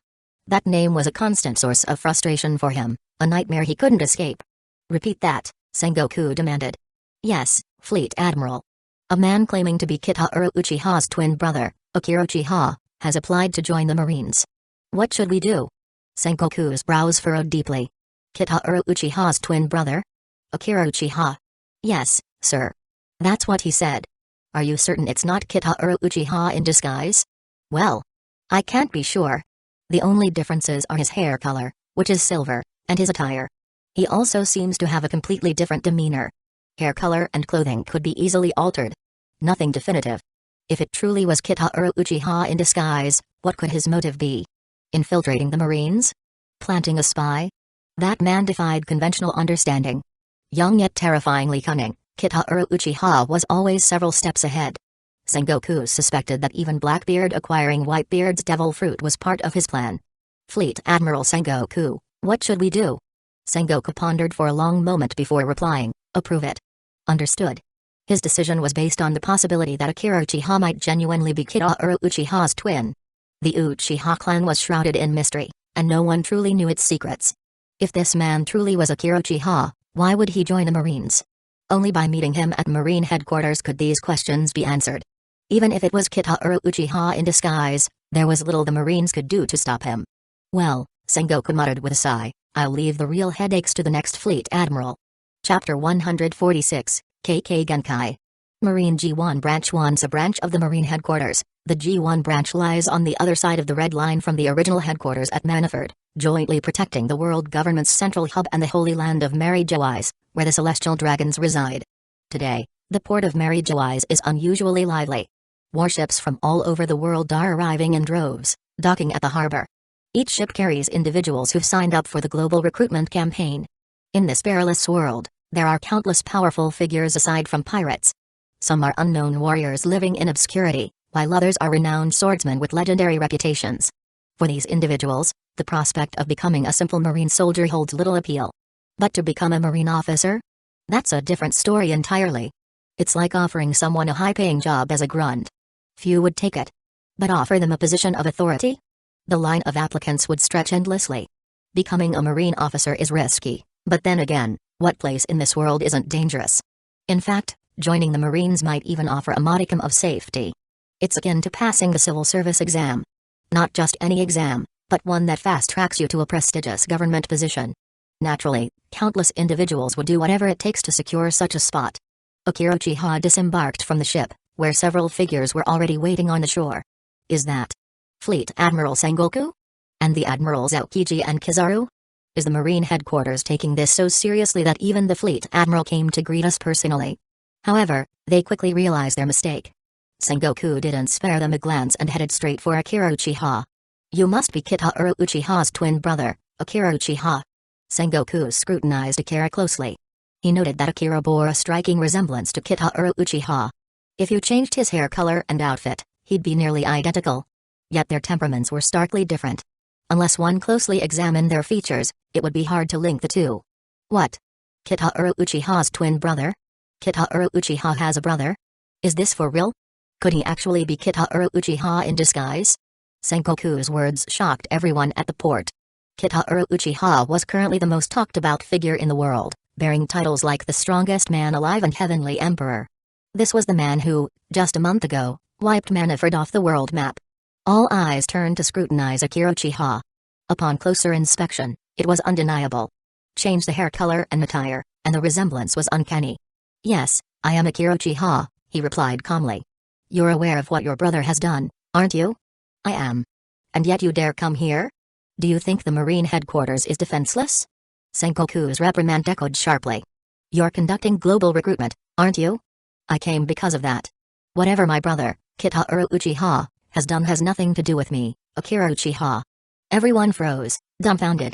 What kind of logic was this? Your brother commits such monumental acts, and you claim it has nothing to do with you? Sengoku frowned. Are you estranged from your brother, Akira Uchiha? Akira chuckled. Not at all. He treats me very well. We grew up relying on each other. My brother taught me ninjutsu, swordsmanship, martial arts, and even how to wield hockey. Everything I know, I learned from him. Then why are you joining the Marines? Are you planning to act as a spy? Aokiji's sharp gaze fell on Akira, his observation haki activated, ready to detect any falsehoods. My brother has always been good to me, but fate has its own plans. Activating his Sharingan, Akira continued, I assume you've all seen this before. Sengoku and the others remained silent. They were indeed familiar with this iconic trait of the Uchiha clan, though their understanding of it was limited. This is the Sharingan, a Kekkei Genkai unique to the Uchiha clan. Think of it as a special hereditary trait, Akira explained. The Sharingan grants the abilities of insight, replication, and hypnosis. With that, Akira demonstrated its hypnotic powers. Thud, thud, thud. Many nearby individuals collapsed to the ground under the Sharingan's influence. This is the hypnosis ability. Not only can it render people unconscious in an instant, but it can also trap them in vivid illusions. The insight ability is straightforward as well. It grants extraordinary perception. Movements too fast for the naked eye to follow can be easily tracked, allowing us to evade and counter many attacks. And replication? That's simple. Whether it's martial arts or swordsmanship, as long as we see it, we can replicate it perfectly and instantly. Everyone's expressions shifted. They had thought the Sharingan was merely a unique feature, but its capabilities were terrifying. Sengoku pondered, so that's it. Whether or not this guy is telling the truth, we've gained critical intel. He recalled how Kitahiro Uchiha had indeed demonstrated this ability before. At Tenai's lobby, Kitahiro had replicated Rabluchi's Rokushiki techniques mid-battle. Of course, these are just the basic abilities of the Sharingan. It can evolve into the Mengekyo Sharingan, marked by its distinctive patterns. The Mengekyo unlocks the true power of the Sharingan. Each eye gains unique abilities. For instance, the black flames you've seen. Amaterasu is one such power. But the most important ability of the Mengekyo Sharingan is its ultimate power, Susanoo. That's the colossal warrior you've witnessed in battle. Chapter 147, Another World. Everyone was stunned by Kitahiro Uchiha's words as he was talking as Akira Uchiha, the brother of himself. Kairaura was amused by what's happening. What? Even Sengoku's eyes widened, gleaming with golden light. So that colossal war god had appeared because of this. Both Aokiji and Kizaru had unforgettable memories of that immense figure. The first time Kizaru encountered it, he nearly got crushed. Aokiji's eyes could not entirely freeze it either. What was most terrifying was its incredible offense and defense. Its defensive power could withstand attacks from 5 admiral-level combatants, and its offensive strength could obliterate the entire Manaford with a single strike, erasing it from the map. The Susanoo is the ultimate power residing within the Mengekyo Sharingan, known as the power of the gods. It manifests as a mighty war god, a corporeal embodiment of immense energy, perfectly combining offense and defense. It has 6 stages. The initial stage summons ribcage-like bones for protection. The second stage forms a giant skeletal structure. In the third stage, flesh is added, along with the ability to wield weapons. The fourth stage includes the addition of a lower body. In the fifth stage, external armor forms around the body. And the final 6th stage, what you witnessed during the war, is the Susanoo's true form. It not only possesses invincible power but can also soar through the skies. Everyone was speechless, dumbfounded by what they started to believe the Akira Uchiha's explanation. They never imagined that the enormous war god had such origins and so many progressive stages. It perfectly aligned with what Kitahiro Uchiha had demonstrated during the Paramount War. This is a monster. This isn't fair at all. The Uchiha clan possessing such power left others questioning how they could possibly survive. The power of the gods, huh? A fitting title indeed, Sengoku murmured in amazement. Such an overwhelming force could only be described as divine. Power that belonged solely to gods. Of course, great power comes with significant risks. Each use of this ocular jutsu burdens the eyes. Frequent use of the Mengekyo Sharingan leads to blindness. Once blind, naturally, the Susanoo's power becomes unusable. Sengoku and the others perked up. To think there was a way to counteract it. Their greatest headache had been the Susanoo, whose overwhelming defense made it nearly impossible to harm Kitahiro Uchiha. There is, however, a way to avoid blindness. By evolving the Mengekyo Sharingan into the Eternal Mengekyo Sharingan. The Eternal Mengekyo Sharingan reduces the strain on the eyes when using ocular jutsu and eliminates the risk of blindness. The method to achieve this evolution is straightforward: transplant another's Mengekyo Sharingan. The closer the blood relation, the higher the success rate. For instance, if my Mengekyo Sharingan is transplanted, My brother's Mangekyo Sharingan will evolve into the eternal Mangekyo Sharingan. What? Everyone was astonished. They hadn't expected such a cruel method of evolution. When I learned of this, I started to view my brother's kindness as nothing more than a pretense. A calculated act to gain my eyes. From that moment, I dedicated myself to strengthening my abilities while hiding the fact that I had awakened the Mangekyo Sharingan. Recently, I finally found an opportunity to escape from my clan. When I saw the Navy headquarters call for global enlistment, I joined. I knew I couldn't keep running forever. My brother's talent and intellect are unparalleled. I wouldn't be surprised if my escape was part of his plan all along. To let me leave, showcase the Mangekyo Sharingan's power, and then openly take my eyes. But I had no other choice. The Navy headquarters may be weak, but it's still the strongest faction in this world. Wait. What did you mean by this world just now? Sengoku's sharp ears caught the peculiar wording. Thanks Sengoku, now everyone will begin to believe I'm really Akira Uchiha. Kitaro Uchiha smiled inwardly, then he began explaining. Oh? Have you not realized yet? We Uchihas are not of this world. What? Everyone was dumbstruck. The Uchiha clan weren't from this world. That meant they were visitors from another world. How can this even be real? Another world? The kind of story you'd only find in novels turned out to be real. This was big news. Earth-shattering news. The reporters covering the global enlistment event were thrilled. They scrambled to contact their editors via Dendenmushi to report the scoop. Sengoku's mind was racing. Suddenly, everything made sense. No wonder he had scoured the world government's 800 years of records and found no trace of the Uchiha clan. This actually should be real. Not a shred of information. Not their origins, nor their techniques. The reason was simple: they weren't from this world. What kind of world are you from? Our world could be described as a ninja world. The techniques you've seen, like spitting fire or water, are called ninjutsu. Even abilities like flying and teleporting, which my brother demonstrated, are forms of ninjutsu. Anyone with enough talent can learn them. How did you came to this world? And what's your purpose here? Are you planning to conquer it? Not at all. Coming here was an accident. Initially, we simply wanted to avoid war with our village. Now, it seems we just want to settle down and live peacefully. The expressions on everyone's faces screamed disbelief. Live peacefully? Peacefully, yet you've gone head-to-head with the world government, destroyed Anai's lobby, obliterated Impel Down, and laid waste to Manaford? The Uchiha clan's idea of peaceful living was utterly baffling. Chapter 148, Akira's Justice. Now, do any of you still have doubts? Everyone present was left speechless and bewildered. At that moment, a blind man stepped forward and asked, Akira Uchiha, let me ask you this. Do you really think the actions of your Uchiha clan are righteous? The man appeared to be in his 50s, tall with short black hair and a beard framing his mouth. His eyes were tightly shut, and an X-shaped scar ran from his left temple across his eyes. Dressed in a simple purple robe, wooden sandals on his feet, and leaning on a cane sword, he exuded an aura of calm yet firm determination. Kitaro instantly recognized him, Isho, the future Marine Admiral Fujitora. Unlike other Marine admirals, Fujitora was known for his gentle nature, perhaps due to his background as an ordinary citizen before joining the Marines. His strong sense of justice, focus on public welfare, and disdain for injustice made him unique among the Marines. Kitaro responded with a faint smile. First of all, justice is not really just a noun. It should be a verb. One man's hero is another man's villain. In the ninja world, we have strict rules. We are forbidden from harming ordinary civilians. But once we step onto the battlefield, it's a completely different story. In war, hesitation leads to defeat. You may think of a 4 or 5-year-old child as innocent and lovable, but in the ninja world, my brother had already killed countless enemies by that age. Some of them were powerful warriors.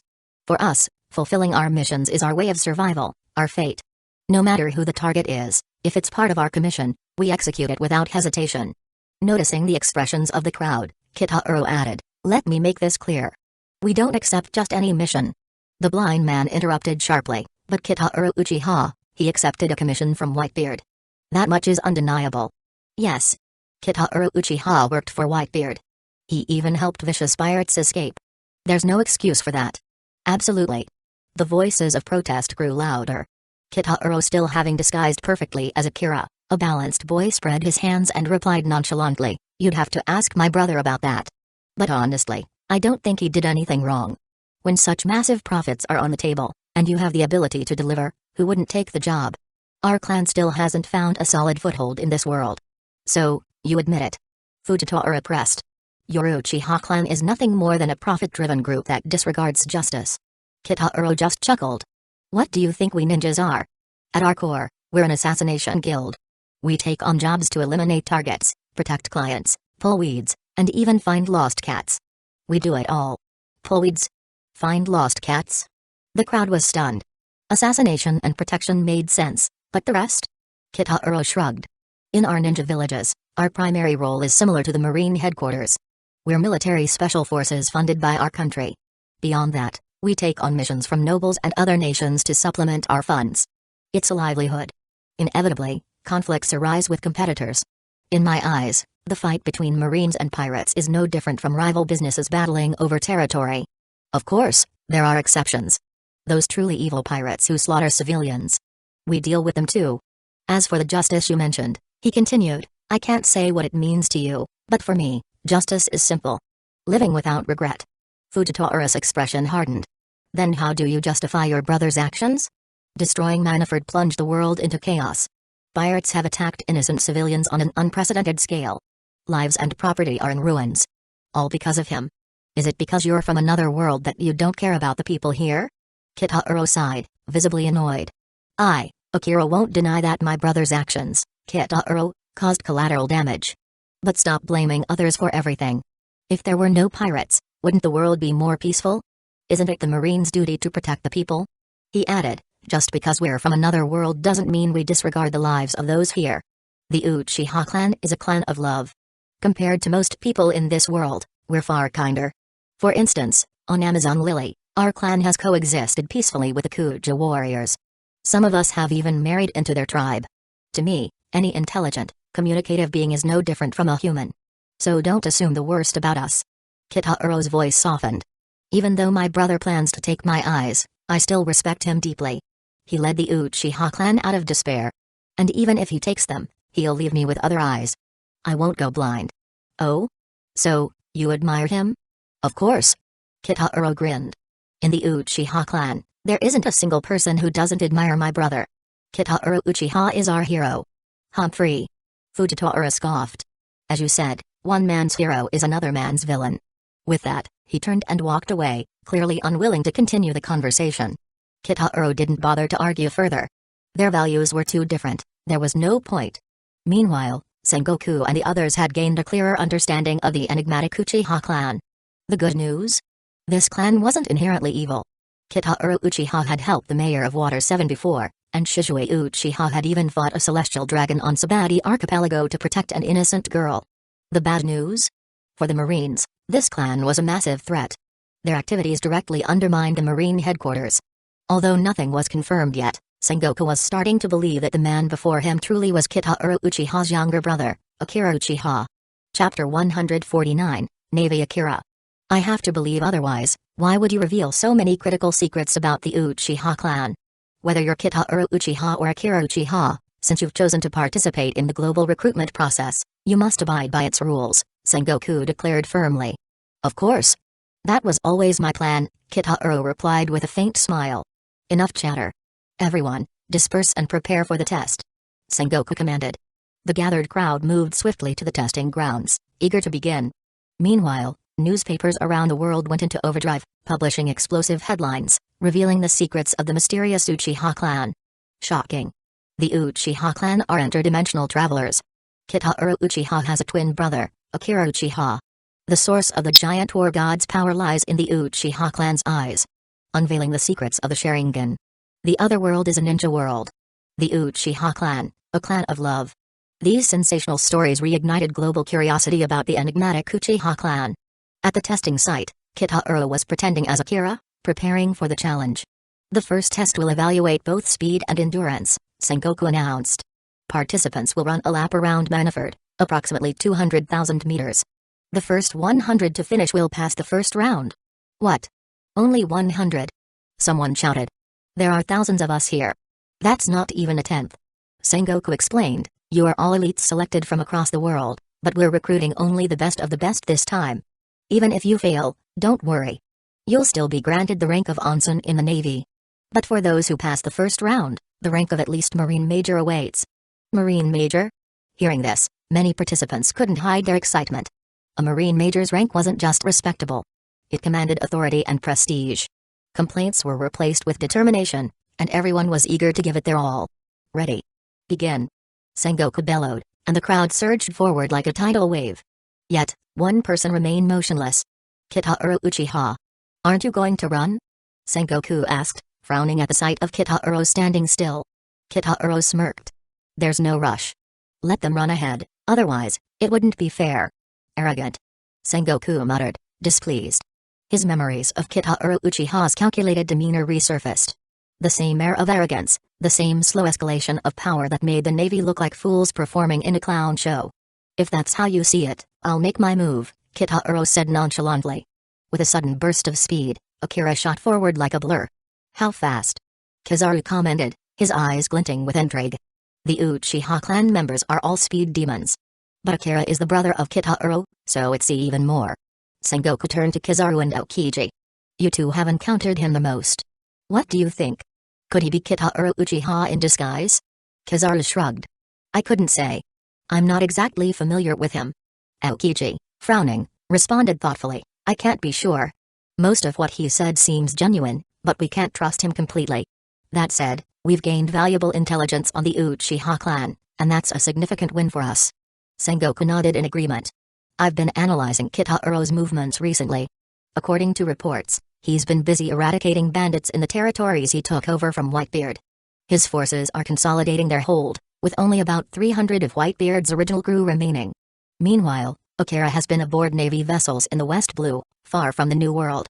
The distances involved make it unlikely that they're the same person, Sengoku added. Though we can't rule out the possibility of clones, the odds seem slim. Aokiji offered a different perspective. Even if he is Kitahuro Uchiha, that might not be a bad thing. Oh? Explain, Sengoku prompted. First, Kitahuro's greatest threat lies in his unpredictable movements. If Akira is a part of him, we can track his location more easily. Second, if Akira is Kitahuro's shen within the Navy, we only need to keep sensitive matters away from him or feed him false information. Third, if Akira genuinely opposes his brother, then having someone who understands all of Kitahuro's abilities could be an enormous advantage. Sengoku smiled, impressed by Aokiji's analysis. Well reasoned. As expected from the future fleet admiral I've chosen. Meanwhile, chaos broke out during the recruitment test. Get out of my way. A participant roared, firing a gun at another runner's leg. Ah! The injured man screamed, collapsing to the ground. You lot better move. I, Drom, am claiming first place in this round. The shooter declared arrogantly, clearing his path with brute force. Chapter 150, Akira, Fujitora, Ryokacho. Shing. The sharp edge of a blade pierced clean through a man's chest just as he finished boasting. Yug. The once arrogant Drum fell to the ground, screaming in agony. Trash. Don't block my path. As the crowd surged forward, medics casually approached the fallen. The Navy headquarters had clearly anticipated such incidents. The test itself seemed straightforward. Running a mere 100,000 meters shouldn't be a challenge for this group of elite recruits, handpicked from across the globe. For these candidates, such a distance was no big deal. However, the real peril of this trial lay hidden. Fleet Admiral Sengoku had announced that the first 100 to cross the finish line would qualify, earning at least the rank of Marine Major. But he hadn't mentioned any rules about how to get there. Or prohibited violence. The omission was deliberate. In a race where combat was permitted, brutality quickly became the norm. From the back of the pack, Kitahuro Uchiha moved at a steady pace, observing the chaos. Around him, injured participants lay groaning as medical personnel whisked them away. The thousands who started the race were quickly reduced by half in the first bloody round. By the second wave of violence, the number of contestants dwindled to just over 1,000. Before long, Kitahuro caught up to the main group. By now, the survivors had grown wiser. They maintained a cautious distance from one another to avoid ambushes. But as Kitahuro's presence became apparent, a ripple of tension spread through the group. He wasn't just anyone. He was an Uchiha. Whether he was the real Kitahuro or his supposed younger brother, Akira, one fact remained: an Uchiha was a big deal. Taking down someone like him would guarantee fame, perhaps fortune. After all, why else had they joined this global recruitment campaign if not for recognition and reward? Take him out. Bang. A shot rang out, aimed at Kitahuro. Effortlessly, he sidestepped the bullet and accelerated, appearing beside the would-be attacker in an instant. Slash. The man screamed as his arm was severed, blood pouring from the wound. Arg. Die. Another assailant lunged with a blade, but Kitaro's counter was merciless. Slice. Another severed arm hit the ground, accompanied by a howl of pain. More attackers joined in, but Kitaro dispatched them all with terrifying precision, leaving a trail of maimed participants clutching their wounds. Before long, no one dared to make a move against him. His sheer power and dominance were too overwhelming. Satisfied that he'd made his point, Kitaro leisurely jogged past the cowed crowd, his pace unhurried yet purposeful. When he arrived at the finish line, 2 others had already made it. One was the blind swordsman who had questioned him at the port earlier, the future Admiral Fujitora. The other was a man with green, curly hair, sunglasses, and the words "double suicide at Death River" tattooed across his chest. Kitaro recognized him immediately. Armaki. The future admiral known as Ryokajo. Ryokajo glanced at Kitaro but said nothing. Whether this was truly Akira Uchiha, Kitaro or someone else, confronting this Uchiha now would only invite unnecessary trouble. If they were destined to clash, it could wait. Kitaro returned the indifference. To him, Ryokajo was little more than a Kei Uzalaki. A true slave dog of the celestial dragons and an extremist with vile beliefs. Behind him, the race only grew more vicious. Few participants reached the finish line unscathed, and every encounter left more injuries. By the end, the top 100 spots had been decided. Sengoku stepped forward and addressed the crowd. Congratulations to those of you who've passed the first round of selection. From this moment forward, you're at least Marine commanders. Cheers erupted, though many participants were visibly fatigued. Sengoku continued, his voice commanding attention. If you pass the second round, the lowest rank you will earn is Rear Admiral. The announcement rejuvenated the crowd. Rear Admiral. In regional branches, a Rear Admiral was often the highest-ranking officer. Even at Marine headquarters, it was a prestigious position among the upper echelons. Achieving such a rank normally required years of service, countless missions, and a stellar record. Only in this unprecedented global recruitment could one ascend to such heights in mere days. Tell us. What's the second trial? Yeah. Let's get started already. Come on, we're ready. Sengoku smiled faintly and gestured to the side. Step forward. From a massive gate emerged 5 towering figures. Gasps rippled through the group as their identities became clear. Keikuma? There's more than one Kuma? No. Those are the pacifistas. World government's humanoid weapons. The pacifistas, based on the warlord Bartholomew Kuma, had already been revealed during the Paramount War. Since then, their terrifying effectiveness in suppressing pirate activity had solidified their reputation. These mechanical soldiers were proof of the world government's immense strength, a grim reminder that they were far from weak. For the second trial, Sengoku declared, your task is simple, defeat one pacifista, and you'll be promoted to Rear Admiral. I'll go first. A burly man leaped forward, wielding a massive blade. He aimed a powerful strike at the pacifista's neck. Clang. The blade barely left a mark. What?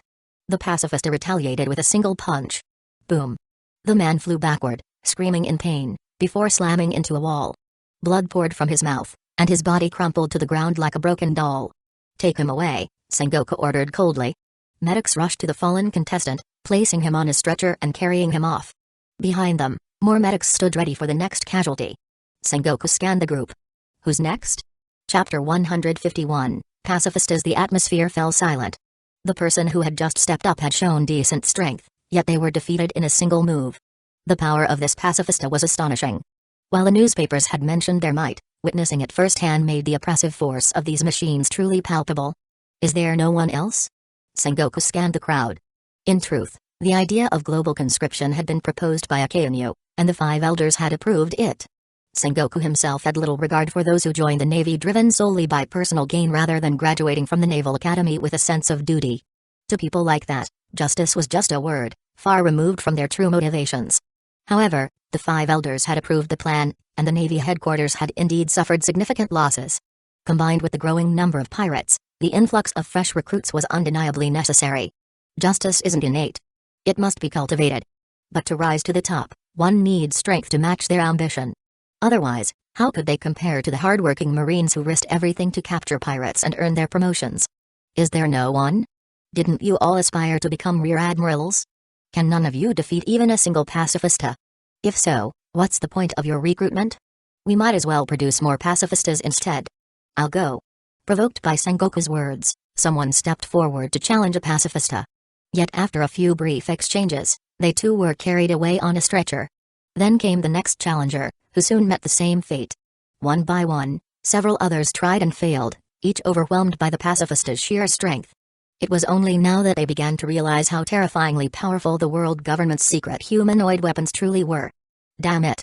If such weapons exist, why bother recruiting us? It's simple, Sengoku replied. While pacifistas are powerful, their strength is only comparable to pirates with bounties in the hundreds of millions. Against criminals with even greater power, they're ineffective. The purpose of global conscription is to find individuals who can rival Billion Bailey or even 4 Emperors level threats. Boom. A deafening crash echoed as a pacifista was slammed into the Navy headquarters wall. What? Everyone turned toward the source of the commotion. A single man stood with his arm transformed into a wooden spike, piercing through the pacifista's body. Is this enough? The man, Aramaki, retracted his wooden spike, his arm returning to normal. Sengoku's eyes widened. This. A Logia type. That's right, Aramaki replied calmly. The Mori Mori no Mi. I'm a forest human. Having seen much in his lifetime, Sengoku immediately recognized the significance of this fruit. The Mori Mori no Mi was an exceptionally powerful Logia fruit, and now it was in the hands of someone clearly strong. Congratulations, you've passed. Sengoku declared, regaining his composure. Though surprised, he quickly recovered. After all, he'd already witnessed the monstrous power of Kitahara Uchiha. Nothing else could truly shake him now. Still, recruiting someone of this caliber was undeniably a boon for the Navy headquarters. He really defeated it. Amazing. Well, he is a devil fruit user. Of course, he's powerful. Let me go next. A blind man stepped forward, slightly unsheathing his cane sword as he approached a pacifista. Boom. An immense gravitational force suddenly spread across the area. Ugh. The crowd collapsed to the ground, struggling to breathe. So heavy. What is this power? Even the ground beneath the pacifista cracked, forming a crater as the machine's massive body fell to one knee, struggling to resist the crushing weight. Then, with a swift motion, the blind man sheathed his blade completely. Boom. The pacifista was forced into the ground, leaving behind a massive hole. The man spoke softly, apologies. As a blind man, my control over my abilities is somewhat lacking. I hope I didn't frighten anyone. No one dared to respond. Whether intentional or not, this kind of power was beyond anything they could challenge. The Zushi no Mi? Sengoku asked. Correct. Sengoku hadn't expected such a remarkable recruit from the conscription effort. The Zushi no Mi was one of the most formidable Paramsha fruits, rivaling even the earthquake fruit model, Tremor human devil fruit in power. Moreover, the man's ability to wield such precise control over his devil fruit despite being blind spoke volumes about the strength of his observation haki. Congratulations, you've passed. Any other challengers? Inspired by Aramaki and Isho's success, others decided to give it a try, unwilling to let their chance at instant promotion slip away. Yet one after another, they all fell, leaving only Aramaki and Isho as the successful candidates. Now, all eyes turned to Kitahara Uchiha, who had yet to make a move. Everyone was eager to see the strength of someone claiming to be the twin brother of the man with the 10 billion Bailey bounty. The most dangerous criminal in history. Surely, the brother of such a monster couldn't be weak. Even Okiji and Kizaru watched closely, curious if this man was truly Kitahara in disguise or if he really was Akira, his supposed twin. Under the weight of their gazes, Kitahara Uchiha stepped forward without hesitation, facing the pacifista. Whoosh! The pacifista raised its hand, firing a laser beam directly at Kitahara's head. With a casual motion, Kitahara's hand, coated in armament haki, swatted the laser aside. Bang! The laser was sent flying, exploding harmlessly in the distance. Chapter 152, Rear Admiral Kitahara. The battlefield was deadly silent, with one of the walls now reduced to rubble from the pacifista's laser beam. The remaining participants finally realized something shocking. The pacifista had been holding back during their previous fights. At that moment, Kitahara Uchiha appeared in front of the pacifista in a blur of speed, a glowing blue energy sphere forming in his hand. Rasengan. With a shout, he thrust the energy ball into the chest of the pacifista. Boom. The pacifista collapsed to the ground. As it fell, a massive hole could be seen in its back, cleanly punched through by the attack. The crowd was stunned. What had seemed like an impenetrable machine, invulnerable to their desperate assaults, was torn apart by Kitahara as though it were paper. Sengoku frowned, curiosity getting the better of him. What was that move? It's called Rasengan, Kitahara replied with a calm smile. A technique created by the fourth Hokage of our village, Hidden Leaf Village.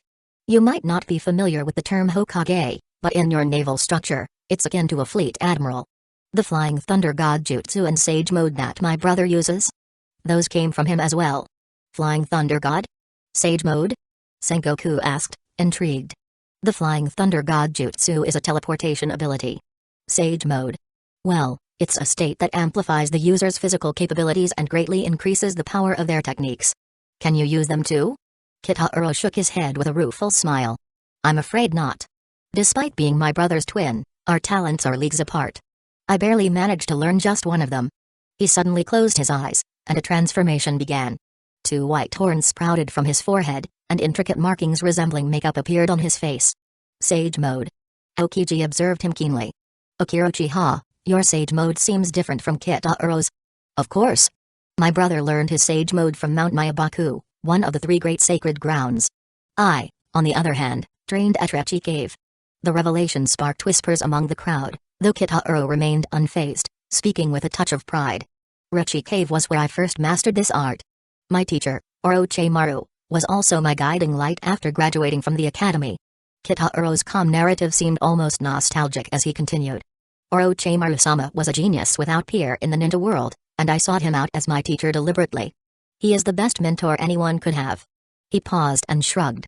But let's not dwell on the past. I've long since outgrown those lessons. Sengoku pressed further.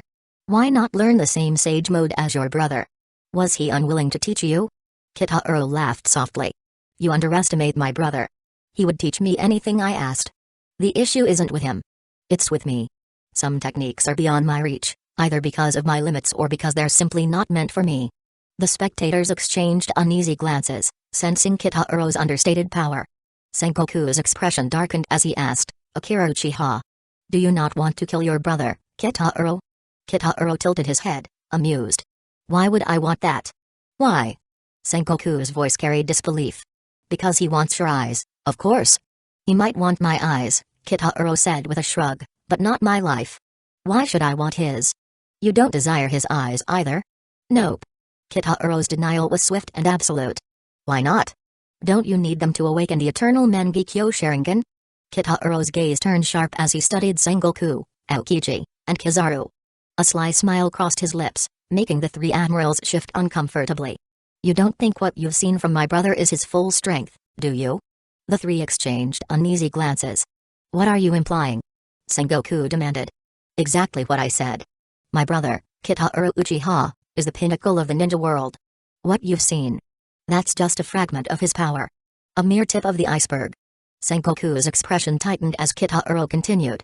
Not only does his power keep growing at an astonishing rate, but let me assure you. Eternal Mangekyo Sharingan is not the ultimate evolution of our eyes. The room fell into an uneasy silence as the weight of his words settled in. Not the ultimate evolution? Sengoku's voice faltered. Then. What lies beyond? Kitaro smirked but didn't answer. You've learned enough for now. Knowing too much won't do you any favors. Sometimes ignorance truly is bliss. The subtle mockery in his tone stung, leaving the admirals fuming. Inwardly Kitaro was happy. Ha ha ha ha. I love doing this. But thinking about it, I need to get Orochimaru for the future. Now, Kitaro said nonchalantly, am I qualified or not? Sengoku exhaled deeply, forcing himself to calm. Congratulations. You've passed. You 3 are now officially rear admirals of the Navy headquarters. Wait. A voice interrupted. Everyone turned toward the speaker. We might have all passed, the voice said, but shouldn't there be a final ranking? It doesn't feel right to end things without determining who's on top. Chapter 153, Kitaro vs Fujitora vs Ryokacho. Everyone turned toward the speaker. It was Aramaki, the future Navy Admiral, also known as Ryokacho. Hey. You 2 agree with me, right? Ryokacho called out to Fujitora and Kitaro Uchiha. I agree, Fujitora replied calmly. I've been curious to test the legendary strength of the Uchiha clan. Kitaro shrugged and spread his hands. Fine by me. Even though I, Akira, may pale in comparison to my brother, Kitaro Uchiha, but that doesn't mean I'm helpless against others. Then let's find a better place, someone suggested. None of the 3 objected. Sengoku, who was overseeing the proceedings, didn't oppose it either. He, too, wanted to see the full extent of the strength these 3 world military recruits possessed. The group boarded a battleship and traveled to a small, uninhabited island nearby. Sengoku, Aokiji, and Kizaru stayed on the ship to observe from a safe distance. On the island, Kitaro, Ryokacho, and Fujitora prepared to face off. Gentlemen, Ryokacho said with a smirk, allow me the honor of striking first. Kinakumori Mori Forbidden Forest. With a booming shout, Ryokage's arms transformed into sprawling trees.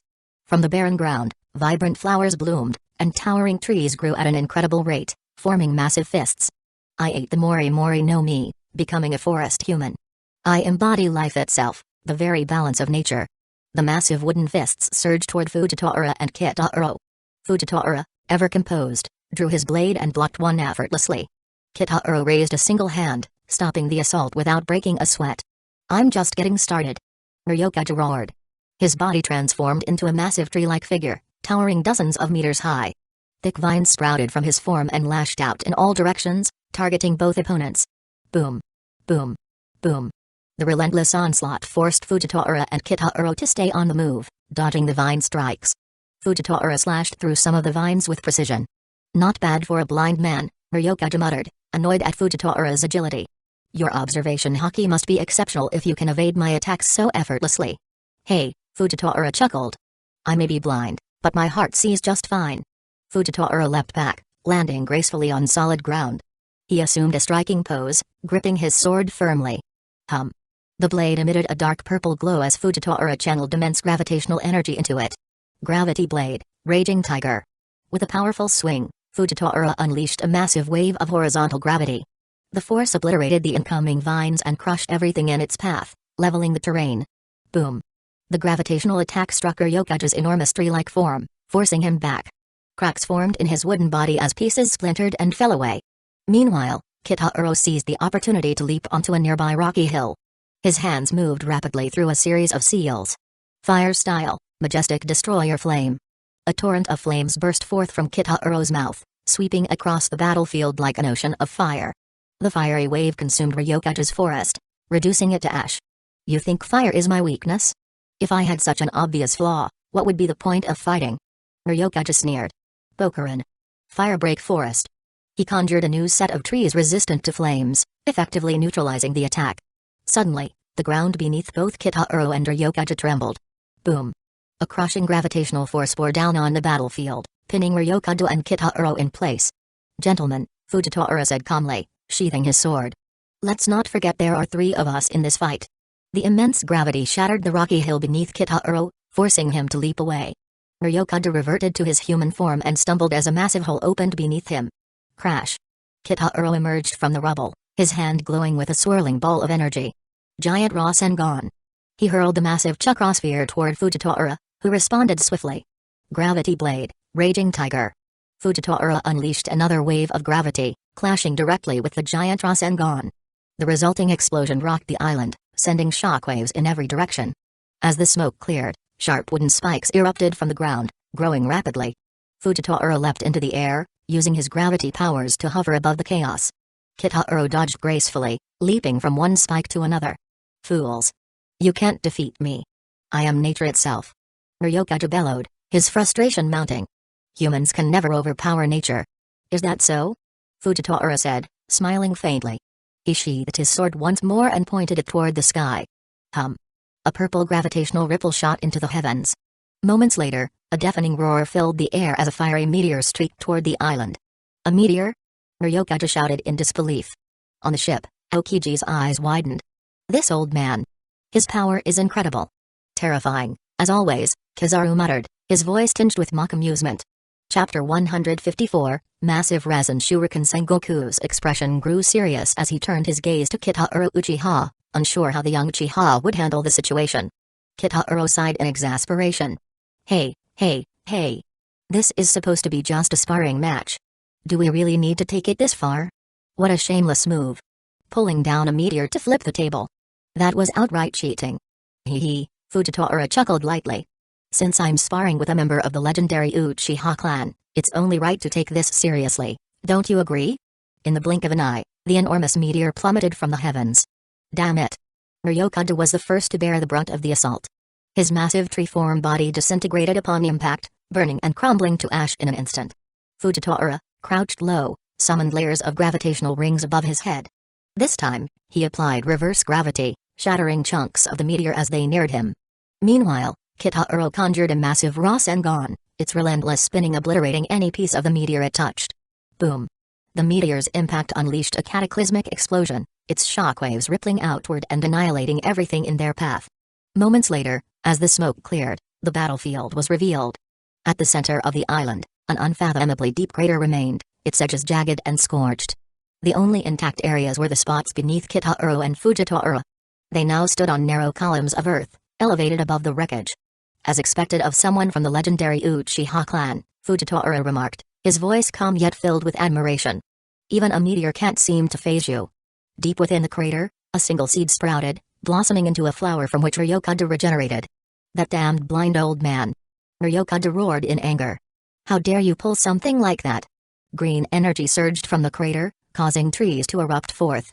In no time, Ryokada's enormous form reassembled, towering once again over the battlefield. Impressive, Kitahuro commented with a smirk. You really are persistent. Nature's resilience, huh? Damn right. Ryokada snarled. Don't think you can get rid of me so easily. As long as I'm connected to the earth, I'll never die.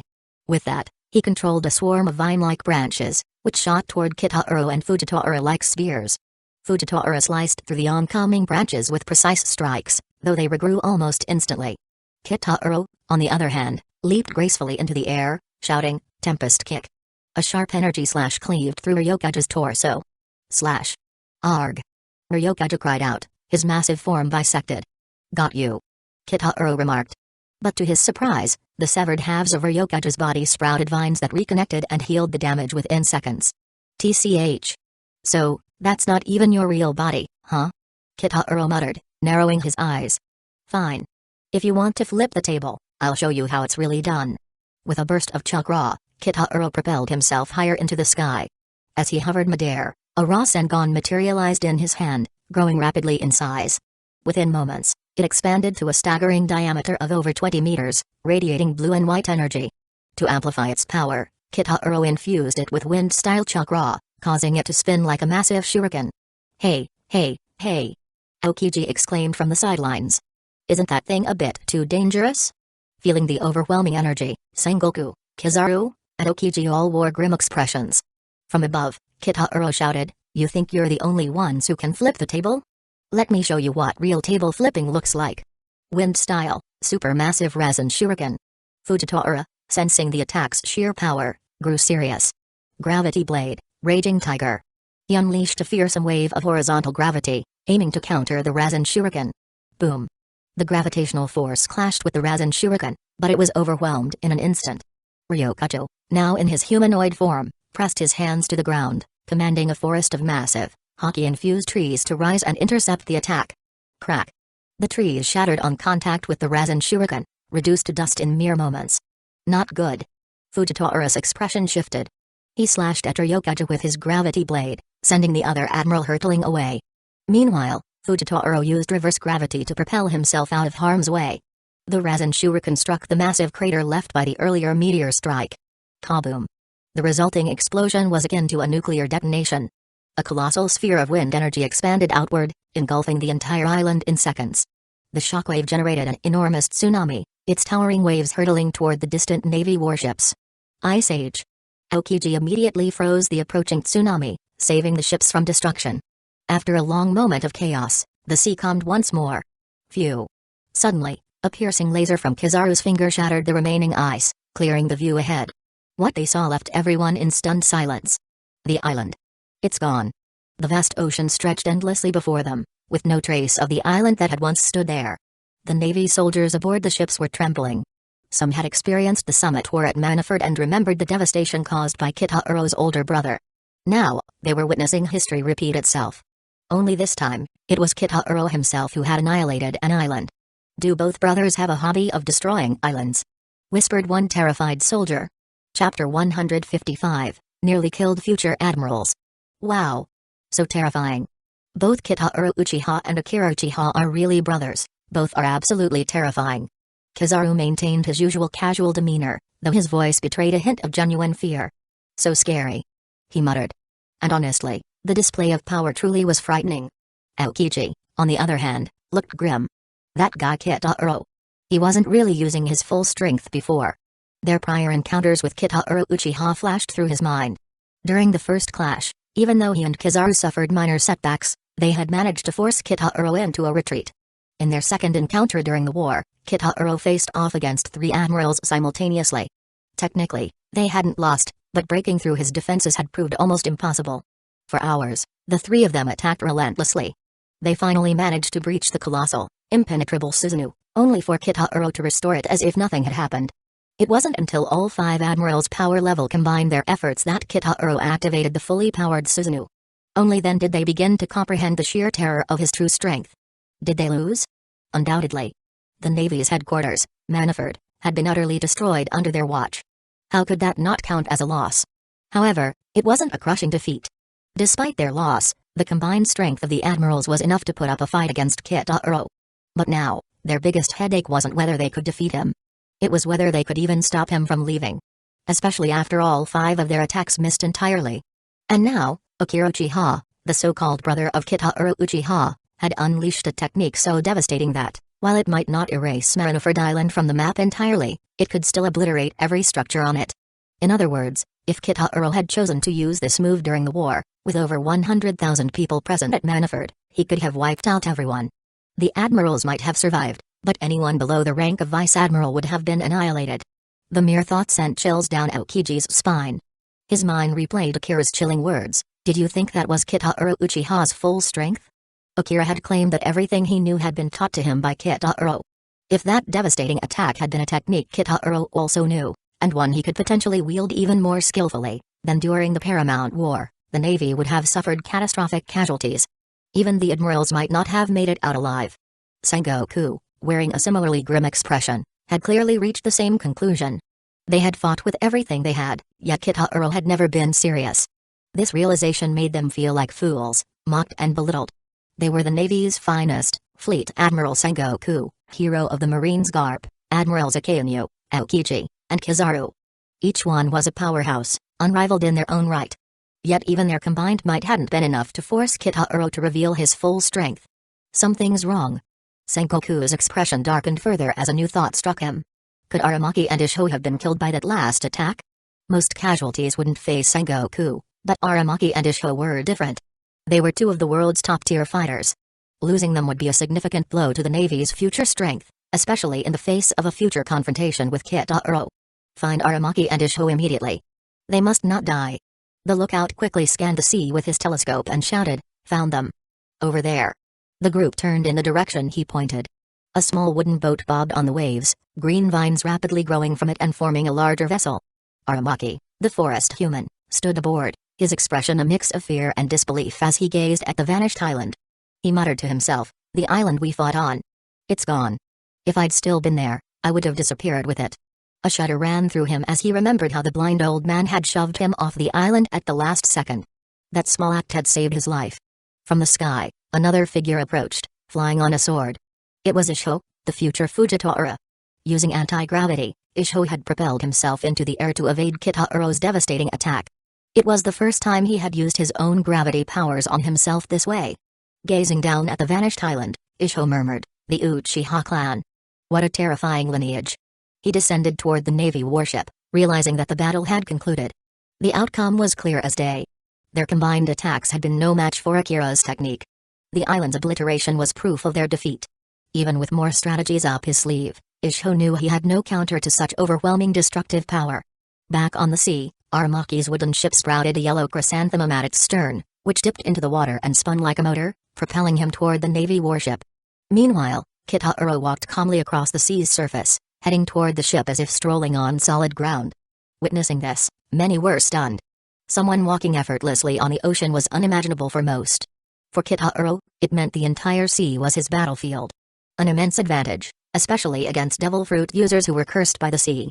Sengoku, relieved to see both Aramaki and Isho unharmed, allowed himself to relax slightly. A short while later, all three arrived aboard the warship. Sengoku, however, was quick to reprimand them. "You three acted far too recklessly." Isho bowed deeply. "My apologies, Fleet Admiral Sengoku. I let my emotions get the better of me." Kitahuro, raising a hand with a sheepish grin, added, "Sorry about that, everyone. I have a bit of a bad temper and can't stand people flipping tables. I'll try to restrain myself in the future." Chapter 156, Promoted to Vice Admiral. Everyone was speechless. Bad temper? That wasn't just bad, It was downright terrifying. At this moment, Aokiji broke the silence. Akira Uchiha, can Kitahuro use that technique too? Of course. Kitahuro replied casually. Most of my ninjutsu were taught by my brother. The few techniques he didn't teach me? They're just ones he deemed beneath him. Not something he can't learn. He smirked.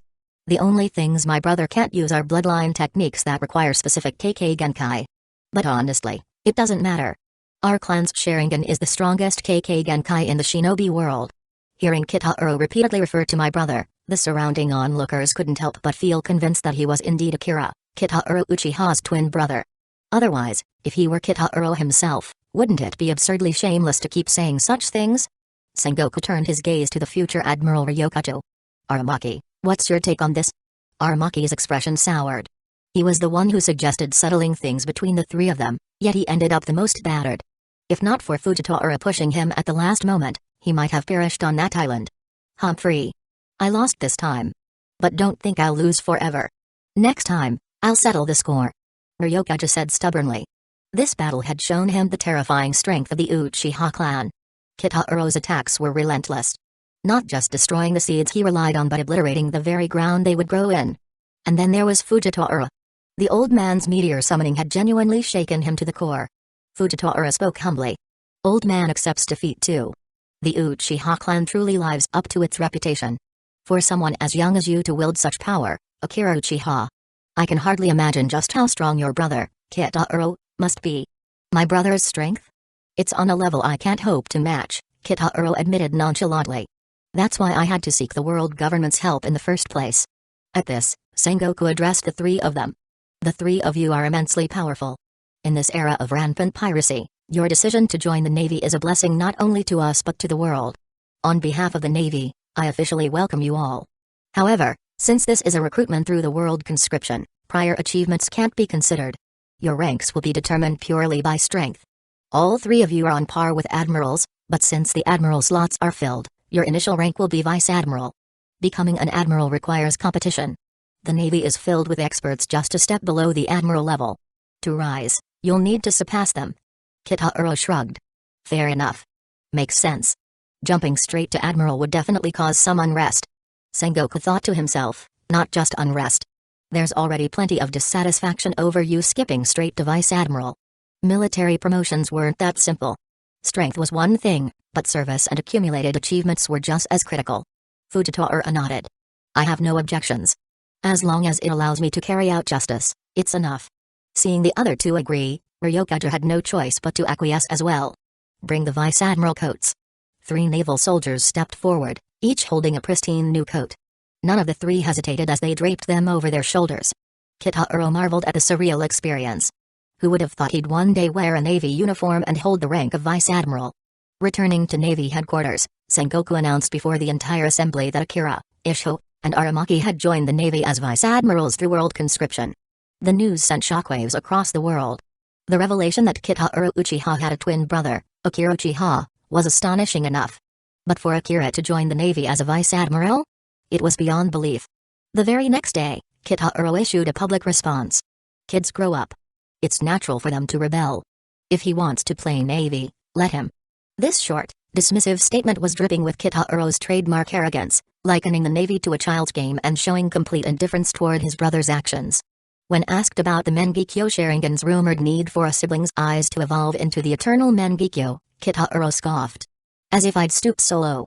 I, Kitahuro Uchiha, have my pride. My foolish little brother simply overthinks things. His words further convinced many that Akira truly was his twin brother. But Sengoku remained skeptical, discreetly assigning the Cypher Pol agents to investigate. 6 months later, time passed quickly. The new world had largely stabilized, and those who doubted Kitahuro's control due to a lack of subordinates quickly learned otherwise. The Uchiha Security Company's new White Division had made a name for itself, earning the moniker the Undying White Division. Why? Because these guys seemed impossible to kill. Swords through the heart didn't even slow them down. Those who dared to try? They now worked in the mines. Uchiha Security also began handling security for several nations abandoned by the world government after failing to pay the heavenly tribute. The fee? A mere tenth of the nation's total income. Such an affordable rate made many other member nations green with envy. Meanwhile, Crocodile had undergone a radical transformation since Kitahuro turned him into a demon. With his newfound powers, Crocodile operated openly and with little restraint. No longer called the Sand Crocodile, he was now known as the Cannibal Crocodile. In just 6 months, Crocodile's bounty skyrocketed to 2,563,000,000 Baileys.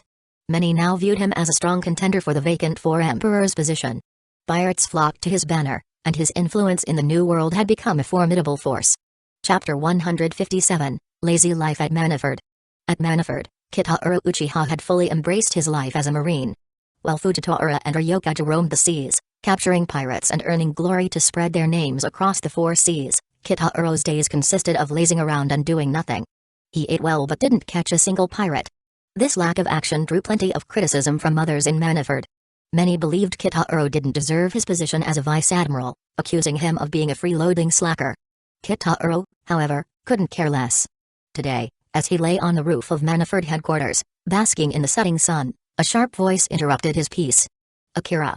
Slacking off again, aren't you?" Opening his eyes, Kitahiro saw a beautiful woman glaring down at him, hands on her hips. She had a delicate yet fierce appearance, dressed in a pink top under a marine coat, with short shorts showing off her long legs.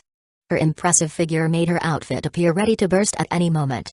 This woman was Jian, codenamed Momouzagi, also a vice-admiral of Manaford. The two had met during a marine meeting. Curious about the famous Uchiha clan, Jian approached him. Over time, they became familiar, though Kitahiro suspected that Tsuru, the elder marine strategist, had sent her to seduce him. But Kitahiro was no ordinary man, he wasn't someone who would fall for mere beauty. "They're big," Kitahiro muttered lazily. Jian's face turned red instantly. Without hesitation, she aimed a punch at his nose. Kitahiro dodged quickly. Despite her beauty, Jian was exceptionally strong. Getting hit by her was not on his to-do list. "Relax, it was a joke." "Why so serious? What's up?" he asked casually. "Can't I visit without a reason?" Jian huffed, crossing her arms. An action that only emphasized her figure. Kitahiro's eyes lingered on her chest again, causing Jian to blush even more. Yet, she didn't bother to hide it. After all, it was her pride. "If it's nothing urgent, great. Let's go grab a drink," Kitahiro suggested with a grin. Drinking with a beauty. One of life's greatest pleasures. "Drink, drink, drink. Is that all you ever do?" Jian snapped. "Do you even realize how bad your reputation is here?" Kitahiro waved dismissively. "Ah, my reputation wasn't great to begin with. How much worse can it get?" Jian looked exasperated. "You don't care at all, do you? Don't you realize there will be an opening for an admiral soon? You have the strength to compete. Don't you want to try for it?" Over their time together, Jian had sparred with Kitahiro several times and found herself continually improving her swordsmanship through their duels. She admired his skills and saw him as a potential candidate for greatness. "Of course I'd like the position," Kitahiro replied. "But let's be honest. HQ doesn't trust me. They're never going to hand me that title. If effort won't change things, why not enjoy life instead?" Jian sighed deeply. He wasn't wrong. As Kitahiro Uchiha's twin brother, the infamous Kitahiro Uchiha's shadow loomed heavily over him. It was unlikely the world government would ever trust him, Uchiha with an admiral's authority. "By the way, who do you think will become the next fleet admiral?" she asked, changing the topic. The rivalry between Akainu and Aokiji for the position had grown fierce, with even Manaford officers beginning to choose sides. Ryokaja had openly supported Akainu from the start, while both Kitahiro and Fujitora remained neutral. "Akainu," Kitahiro answered without hesitation. "Why?" Most of the lower-ranked Marines seemed to support Aokiji, and even Sengoku himself recommended him, Jian said, puzzled. "Sure, Aokiji has the hearts of the troops," Kitahiro explained. "But the higher-ups want Akainu. His uncompromising style aligns more with their goals. That's all that matters. Even with Sengoku's recommendation? Even then. But they'll likely stage a fight between the two to keep up appearances. Ultimately, the winner will take the position. As strong as Aokiji is, Akainu is stronger. More importantly, Akainu is willing to kill without hesitation. Aokiji might hold back to spare Akainu's life, but Akainu? He'll go for the kill. In a fight like that, hesitation spells defeat." Jian stared at Kitahiro in awe. For someone often dismissed as a slacker, he understood the political and strategic intricacies of the Marines remarkably well. Before she could respond, Kitahiro suddenly frowned, his gaze shifting to the horizon. "What's wrong?" Jian asked, following his line of sight. The moment she looked, her expression turned pale. "What the? Is that?" High above, a fleet of naval warships was floating in the sky, heading straight for Manaford.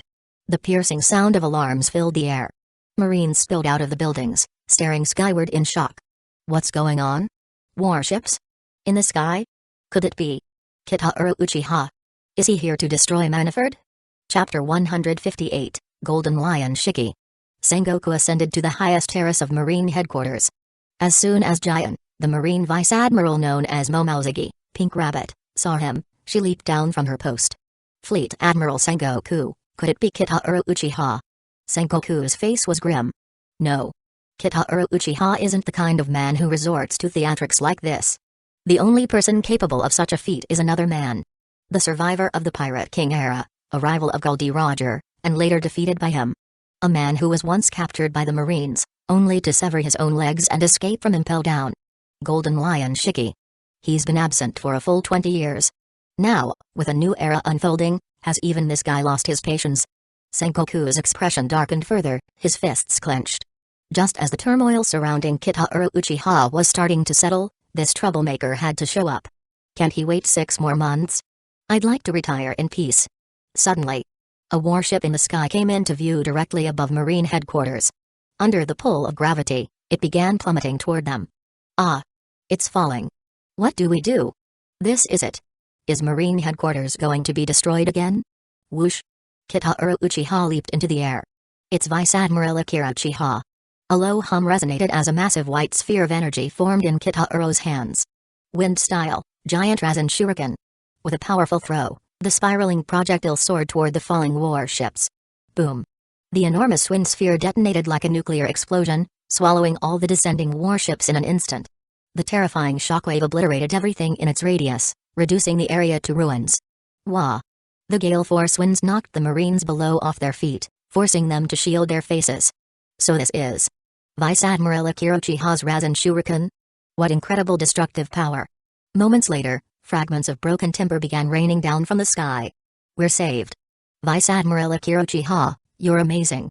As expected, he's Admiral material. The Marines cheered loudly. Although Akira Uchiha was the twin brother of Kitahiro Uchiha, their attitude toward him were quite different. The story of Kitahiro training his younger brother only to later aim for his eyes was widely known. While they may harbor resentment toward Kitahiro, they held none against Akira. High above, on a massive ship resembling an island, a figure stood at the bow with arms crossed, observing the scene below. Oh? That must be the little brat from the Uchiha clan who joined the Marines. He's not half bad, the man said. With wild golden hair resembling a lion's mane, a golden coat draped over his shoulders, and a ship's helm embedded in his head, he stood tall. Instead of legs, he had 2 swords. Upon seeing him, Kitahiro Uchiha immediately recognized the man. Golden Lion Shiki. Wait, wasn't he supposed to reappear 2 years later in the movies? What's he doing stirring up trouble at Marine headquarters now? No matter. As a Marine Vice Admiral, it was his duty to act. Moon breathing, 8th form, Moondragon Ringtail. Kitahiro Uchiha unleashed a powerful slash toward the floating island ship. A crescent-shaped wave, accompanied by smaller moonlit blades, streaked through the air toward the vessel. Shiki's eyes lit up at the sight of the attack. Oh! What a beautiful strike. Indeed, the slashes born from the moon-breathing technique were some of the most elegant among all breathing forms. Slash wave. Shiki soared into the air, swinging his sword-adorned legs to release a massive blade of energy. Boom. The 2 attacks collided midair, shattering into fragments and sending a violent shockwave outward. What an impressive young man. Such a waste for someone like you to join the Marines. Shiki laughed.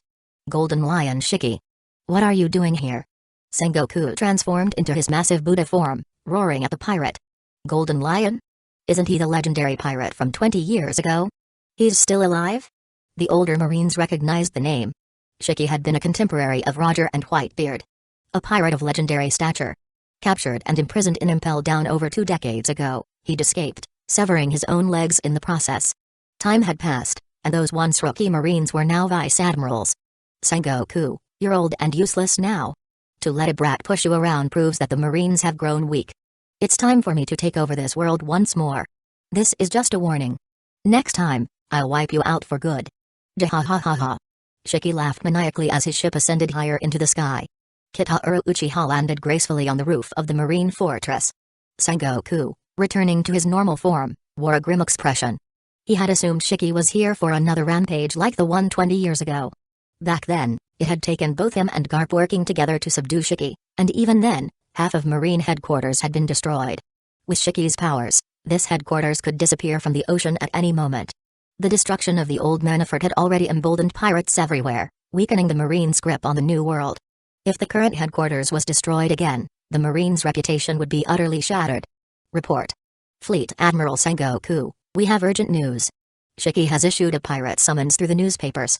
He's gathering pirates in the East Blue, declaring his intent to destroy the entire sea. What? Damn it. Chapter 159, Admiral Kitauro, ! Sengoku snatched the newspaper from the naval intelligence officer's hand, his expression growing darker with every passing second. He knew Golden Lion Shiki. A man even more dangerous than the Pirate King, Roger. Roger, for all his infamy, had a sense of honor and limits in his actions.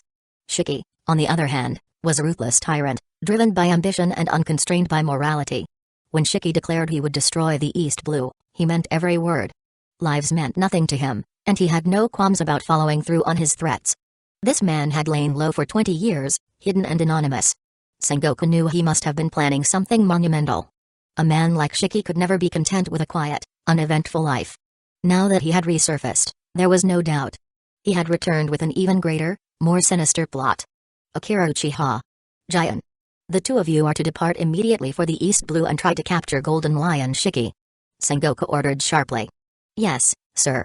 Jian, also known as Momozagi, immediately accepted the command. Wait. My first mission is this dangerous? Isn't this asking a bit too much? This is an urgent situation, Akira. The people of the East Blue are under threat. The admirals are already preoccupied with their own assignments. Who else here can take on Shiki besides you? Sengoku barked, leaving no room for debate. The seas were overrun with pirates, forcing the admirals and high-ranking officers to spread themselves thin across the globe. Their priority was maintaining the safety and stability of the world government's member nations. Admirals couldn't move recklessly either. Their presence was a deterrent against potential attacks on the world government and marine headquarters. And much of this predicament could be traced back to Kitauro Uchiha.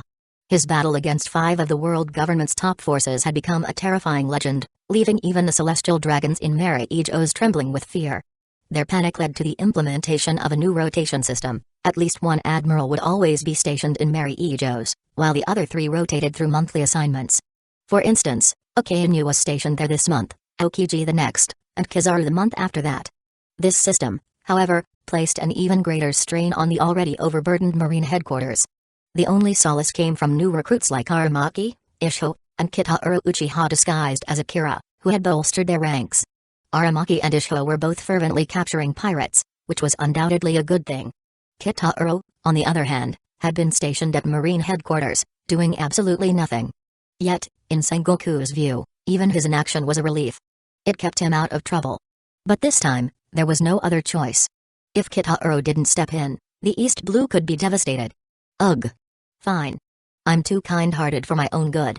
If I complete this mission, though, there'd better be some serious credit coming my way. Fine. You learn a special commendation. The mention of rewards immediately brought back unpleasant memories for Sengoku. His tone soured as he begrudgingly agreed. 3. Kitauro raised 3 fingers. 3? Are you insane? 3 special commendations would qualify you for promotion to Admiral. Sengoku exploded. Marine promotions were strictly regulated. 1 special commendation equaled 10 first-class merits. 1 first-class merit equaled 10 second-class merits, and so on. A third-class merit required capturing a pirate with a bounty exceeding 100 million Baileys or eliminating an entire crew with a cumulative bounty above that threshold. To become a rear admiral, one needed 3 third-class merits.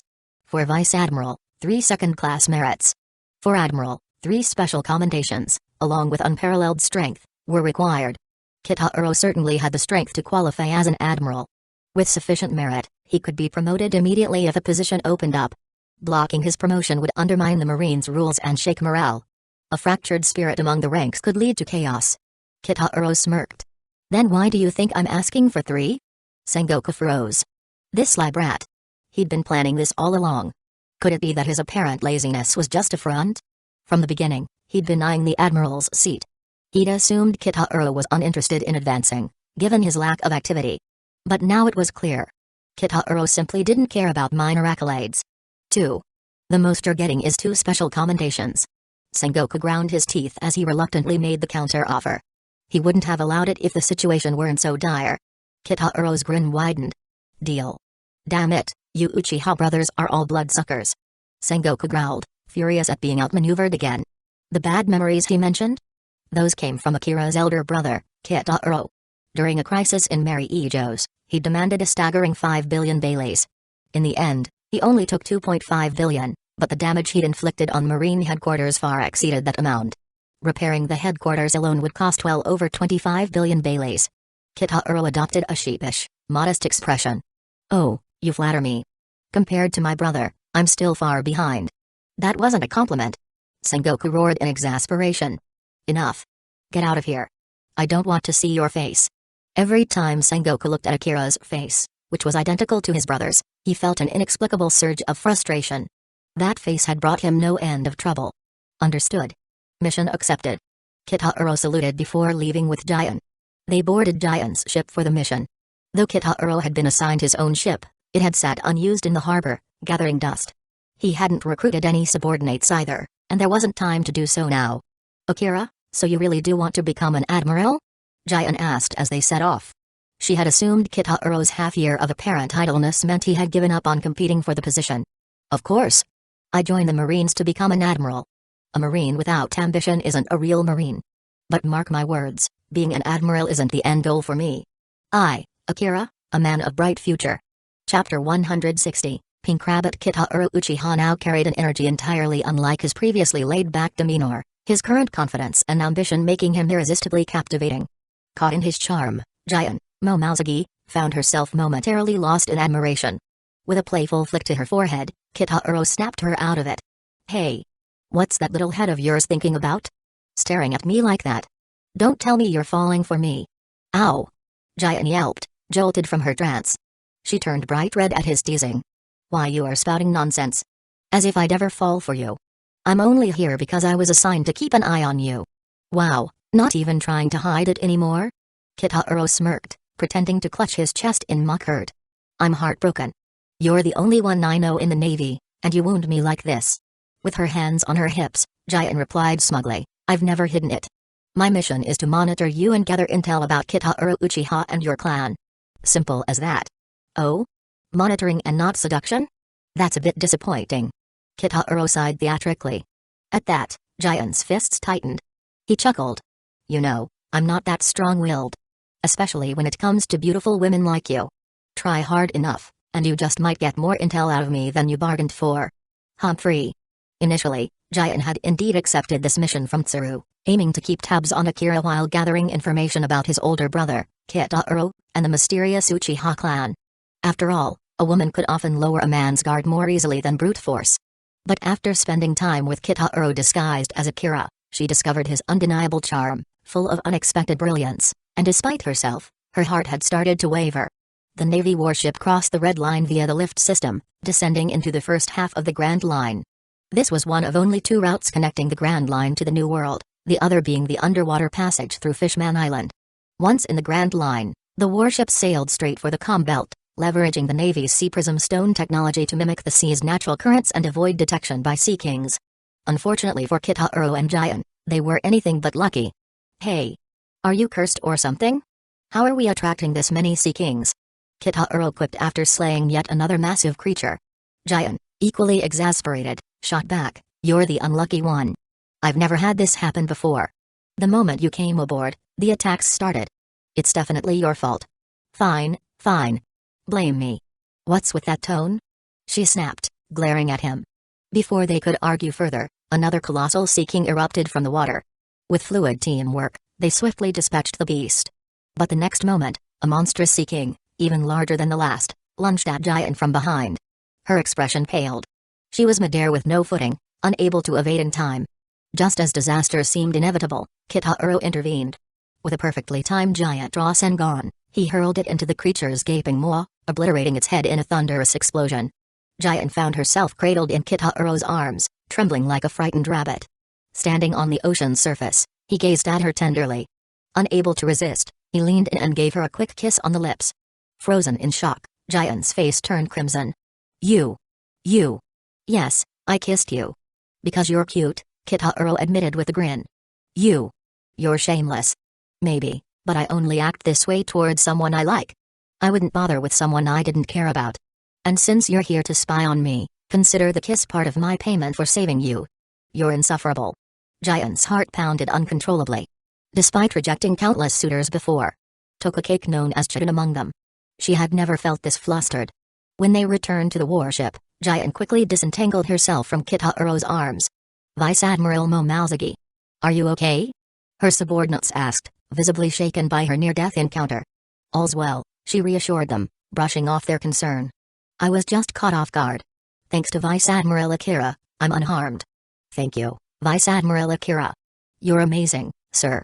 Are all Uchiha men as powerful as you? Could you introduce me to one of them? Vice Admiral Akira, you're not married yet, right? What about me?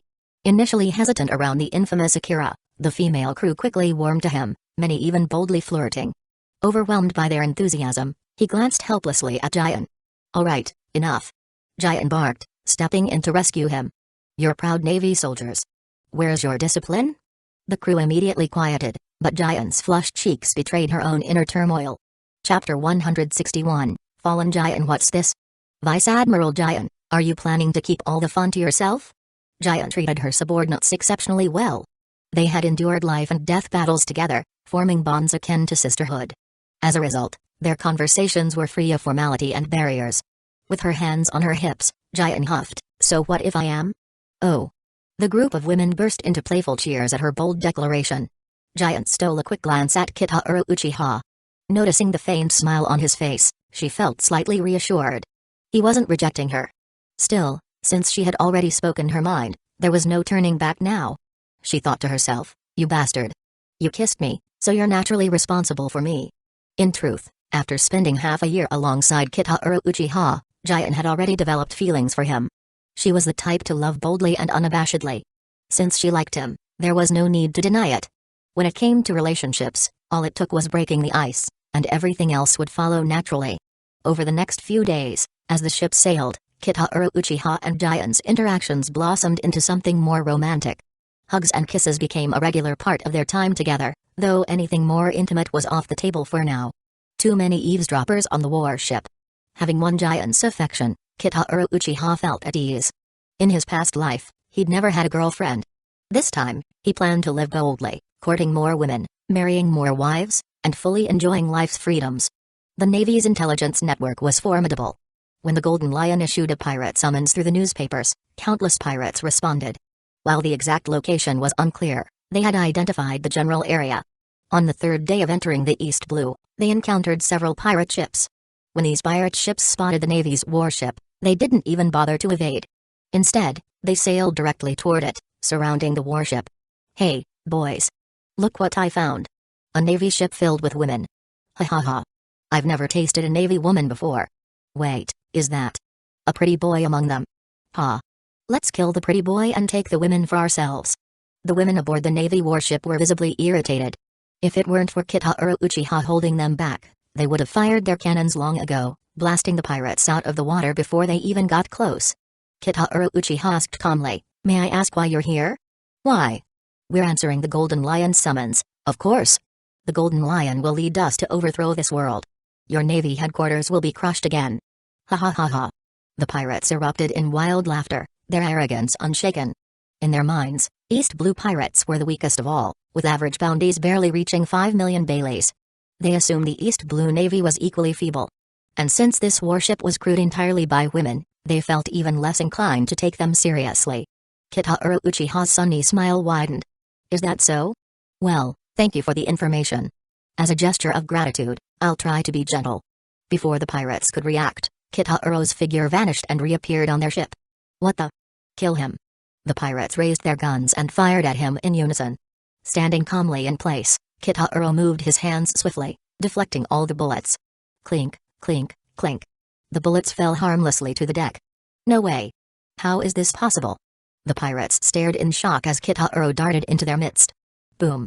Boom. Boom. Arg. Within moments, most of the pirates lay defeated by Kitahuro Uchiha, while Giant and her subordinates dispatched the rest. From the pirates, they obtained the meeting location. The Golden Lion had issued permanent log poses to all participants since his floating island constantly moved in the sky. This mobility had allowed him to evade the Navy's grasp for over 2 decades. Finally, we've got him, Giant said, holding the log pose with a satisfied smile. Her heart now fully belonged to Kitahiro Uchiha, and she was determined to support him wholeheartedly. Kitahiro Uchiha had mentioned his desire to become an admiral, and Giant resolved to help him achieve that goal, even though she was also a candidate for the position. Seeing her so devoted, Kitahiro couldn't help but wonder how she would react if she learned his true identity. For now, his identity as Akira Uchiha, a twin brother to Kitahiro Uchiha, would remain intact. He had meticulously crafted this backstory to withstand even the world government's scrutiny. We should hurry, Giant suggested eagerly. No need to rush, Kitahiro replied with a smile. I think we should approach this differently. Differently? They said the Golden Lion's base is a floating island. The best way to get aboard is to let them take us there willingly. That'll make it easier to capture him. Giant understood immediately. She'd gone undercover before as a geisha, now, she would pose as a pirate.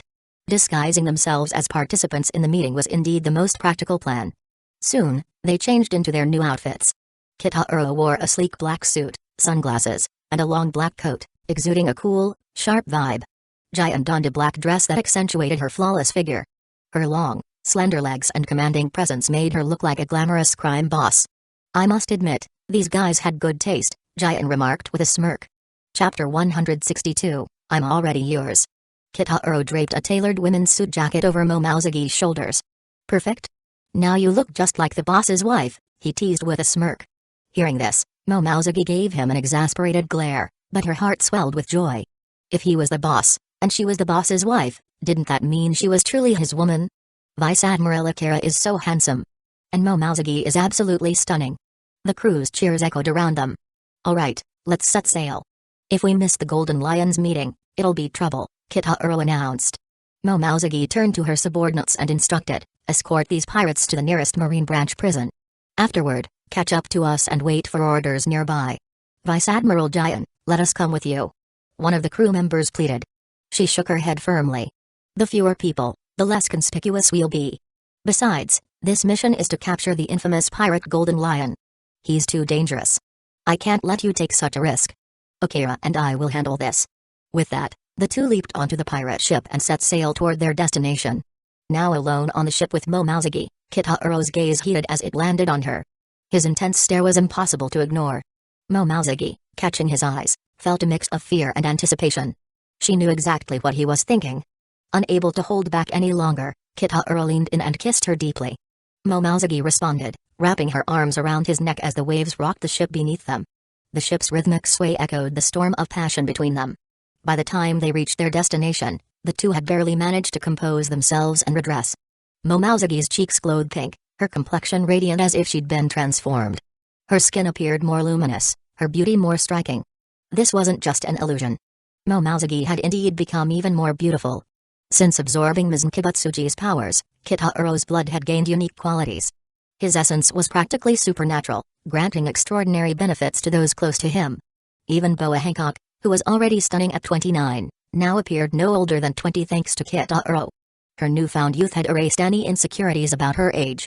The women of Amazon Lily noticed the change, marveling at their empress's enhanced beauty. Hancock, now more confident, devoted herself to Kitahiro. Even when he was stationed at Marine headquarters, she used any means to ensure they spent nights together. If it weren't for Kitahiro's robust constitution, he might have perished under her relentless passion. But the benefits went beyond appearance. Hancock's physical abilities had skyrocketed. Her regeneration surpassed even the upper moons, and her combat strength rivaled Marine admirals. Snapping back to the present, Momauzagi shoved open a door, only for it to splinter under her strength. These pirate ships are so poorly made, she muttered. Kitahiro chuckled. It's not the ship's fault. Your strength has grown. Don't be ridiculous, she shot back, though she turned to test his words. Lifting an anchor. A task that normally required several men and a pulley. She found it surprisingly light. What's happening? She asked, her wide eyes locking onto Kitahiro. This is part of my unique constitution. Those who are intimate with me see their strength and physical capabilities increase significantly, he explained. Also, you might notice something else. You've become younger, haven't you? At least a year or two younger than before. What? Momauzagi gasped, pulling out a compact mirror. Sure enough, her reflection showed smoother, more radiant skin. The faint crow's feet she had meticulously monitored were gone. Her face looked fuller, softer, and unquestionably younger. It's true. I'm actually younger, she exclaimed, her voice trembling with disbelief. As I said, the benefits are real. And there's more to come. You'll discover them in time, Kitahiro assured her. Momozagi stared at him, her eyes practically sparkling as if she were looking at a treasure beyond imagination. Akira. I want. Before she could finish, Kitahiro gently tapped her forehead with a finger. Not now. We're close to our destination. You need to take it easy. You've just crossed a threshold, and moderation is important. But I'm already yours. Why should we hold back now? She argued, pulling him into her arms. Despite his protests, Momozagi carried him back into the cabin. Moments later, the ship's rocking once again matched the rhythm of their renewed passion. Chapter 163, Golden Lion's True Target. Humiliation. Absolute humiliation. To think he had been pushed down like that. For Kitahiro Uchiha, this was only his second woman. If there was a third or fourth, he began to wonder if he'd even manage to keep up. He might actually need supplements at this rate. Jian lay against Kitahiro's arm, her fingers tracing circles on his chest. Don't worry, she purred. I'll take responsibility for you. From now on, you're my man. Smack. Kitahiro gave her a sharp slap on her voluptuous ass. Ah! Jian yelped, her voice a mix of surprise and delight. Who needs your responsibility? Kitahiro said, his tone firm. If anyone's taking responsibility, it's me. You are my woman. He had to admit. Jian was a completely different flavor from Hancock. Hancock was a powerhouse in public but a soft, tender woman in private. Jian, on the other hand, was a fierce, commanding Navy Vice Admiral in public but seductively enchanting to her very core behind closed doors. A woman like that could bring unparalleled satisfaction and pride to any man. Hearing Kitahiro's words, Jian's gaze softened, her eyes brimming with affection. Kitahiro recognized that look all too well. Once again, his irresistible charm had completely captivated another woman. He wasn't surprised. As the perfect being, his allure was practically otherworldly. It was as though he exuded a unique magnetism, drawing women closer the longer they were around him. Jian had spent 6 months in his company. Vice Admiral Tsuru, who had sent her to monitor him, would probably never imagine that her little rabbit had fallen completely under his spell. And now belonged to him, heart, body, and soul. All right, enough fooling around. We've really arrived this time, Kitahiro said, his tone shifting to business. The two dressed quickly and stepped out of the cabin. Their ship had reached the port, where countless pirate ships were docked. So many pirates? Jian exclaimed, stunned by the sheer number. Kitahiro nodded, unfazed. The Golden Lion may be a legendary pirate, but he's still got pull. Especially in these times when pirates run rampant, many who dream of greatness but lack the skill seek out someone with power and reputation. For them, aligning with someone like the Golden Lion is their best shot. Let's go, he continued. If we manage to take down this many pirates in one sweep, the credit won't be small. The two disembarked and followed the flow of pirates heading inland. Floating Island, the Golden Lion's palace. Lord Shiki, it seems all the captains have arrived at the port, a subordinate reported. The Golden Lion Shiki smirked with satisfaction. Good. Once they're all up here, we'll set off. That fool Sengoku will never see it coming. He thinks I'm targeting the East Blue, so he's probably diverting more forces there, leaving Maniford vulnerable. What's the point of destroying the East Blue? It's the weakest sea and has little value since Roger's death. No, if I'm going to destroy something, it'll be Maniford. He grinned wickedly. That brat, Kitahiro Uchiha, gave me the perfect idea. His attack on Maniford made him infamous across the world. Now, I'll do the same. By obliterating the new Maniford, I'll show the world that the Golden Lion Shiki has returned. Wahahahaha. Brilliant, Lord Shiki. Flatter me. I love it. Wahahahaha. Kitahiro and Jian blended in with the crowd, climbing higher toward the central island. After a while, they boarded a massive ship that carried them skyward. What greeted them was an awe-inspiring sight, a cluster of floating islands suspended in the sky, with one enormous island at the center surrounded by smaller ones. These islands. Could they be? Jian murmured. She recalled reading reports about entire islands mysteriously vanishing. The news had stirred brief curiosity but was ultimately dismissed. The world was full of mysteries, and such disappearances weren't unheard of unless it involved a major location like Maniford itself. Soon, the crowd disembarked on the largest floating island. Should we act now? Jian asked. Not yet, Kitahiro replied calmly. Let's see what Shiki's planning first. The central island housed a small town, with the Golden Lion's Grand Palace towering at its heart. Kitahuro and Giant followed the pirates into the palace, where a massive banquet hall awaited, filled with lavishly prepared food. Kitahuro wasted no time, helping himself to the feast. Giant, however, scanned the room, her brow furrowing. There are at least 5,000 pirates here. What could Shiki possibly be planning with so many people? Does he intend to wage war? Her musings were interrupted by a voice nearby. Of course, it's war. A war to destroy the East Blue. Giant and Kitahuro turned toward the source. A pirate seated at the next table. Your new faces, the pirate said, eyeing them curiously. Which crew are you with? You look unfamiliar. Kitahuro smiled easily. We're with the recently formed Night Rabbit Pirates. We're still small, so it's no surprise you haven't heard of us. A new crew, huh? You must be here to pledge allegiance to Lord Shiki like the rest of us. Exactly, Kitahuro replied smoothly. But we are curious. Why has Lord Shiki gathered so many pirates? The pirate chuckled.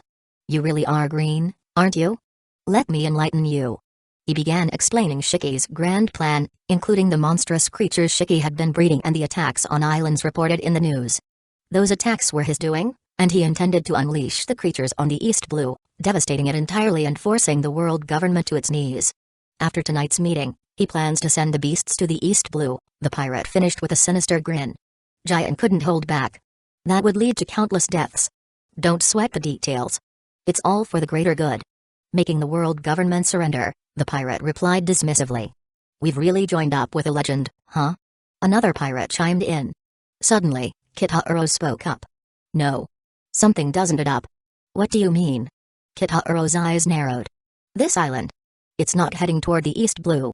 It's moving toward Maniford. Chapter 164, Catch You Cause I Can. What did you just say?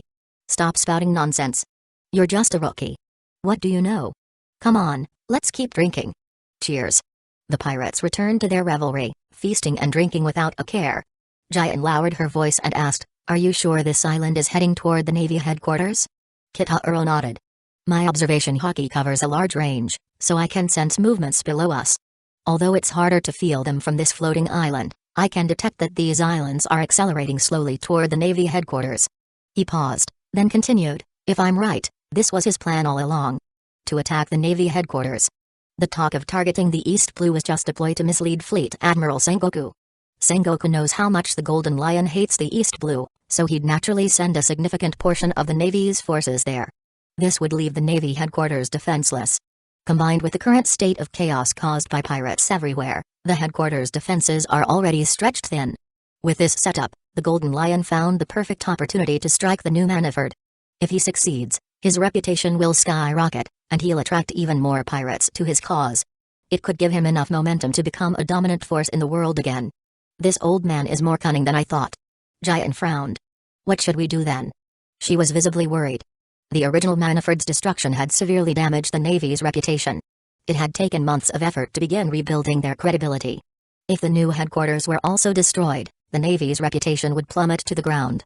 This would sow distrust among world government member nations, leading to widespread chaos. Kitahuro smiled. No need to panic. The Golden Lion's plan is clever, and under normal circumstances, it would have a high chance of success.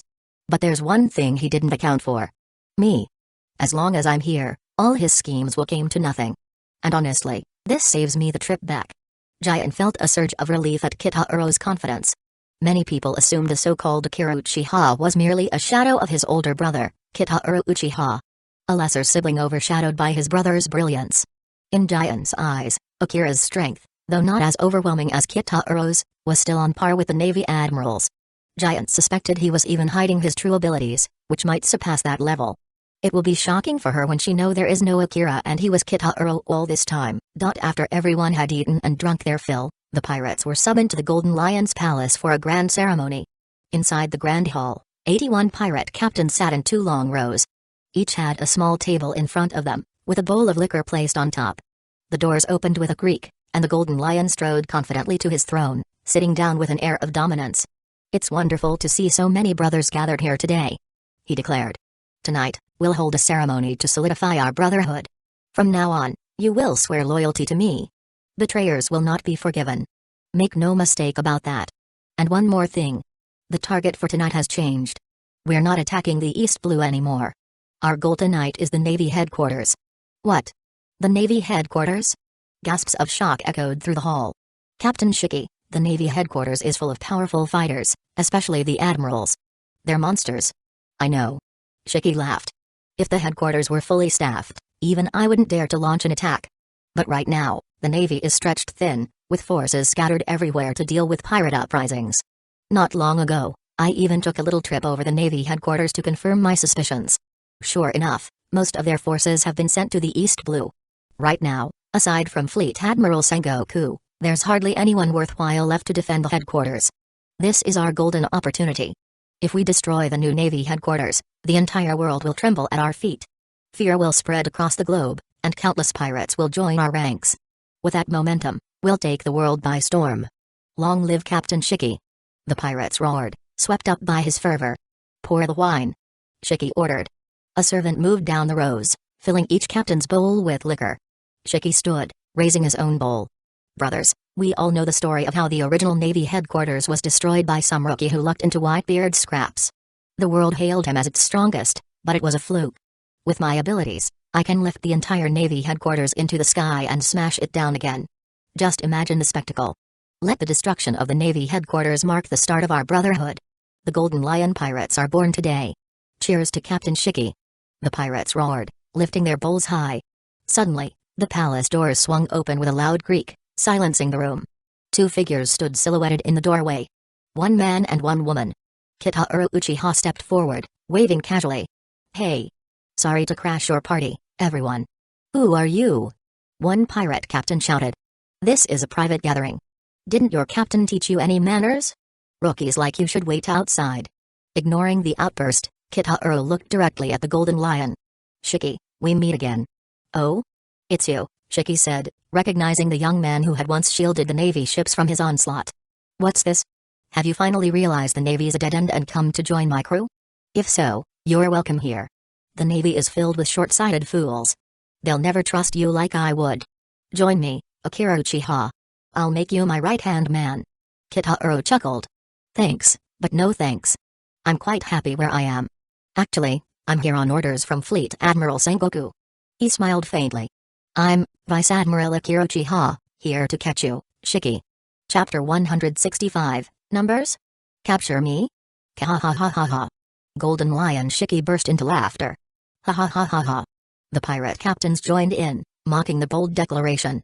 Kid, I pitied you, thinking you were just some shadow cast under your older brother. But it seems you're too arrogant to appreciate kindness. I expected the Navy to get involved, but just two people? Did you seriously think you could cause trouble here with only that? Boom. Boom. Boom.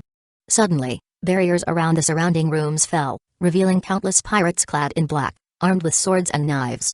Their sharp eyes gleamed with amusement as they surrounded Kitahiro Uchiha and Giant. I have 81 pirate captains and over 5,000 men here. What do you think you can accomplish with just two people? This is recklessness, not strategy. Recklessness? You misunderstand, Kitahiro replied with a sly grin. We're not just a two-man team. Who said it's only the two of us here? What? Are you claiming you brought 2,000 people instead? Impossible. This island is covered with surveillance.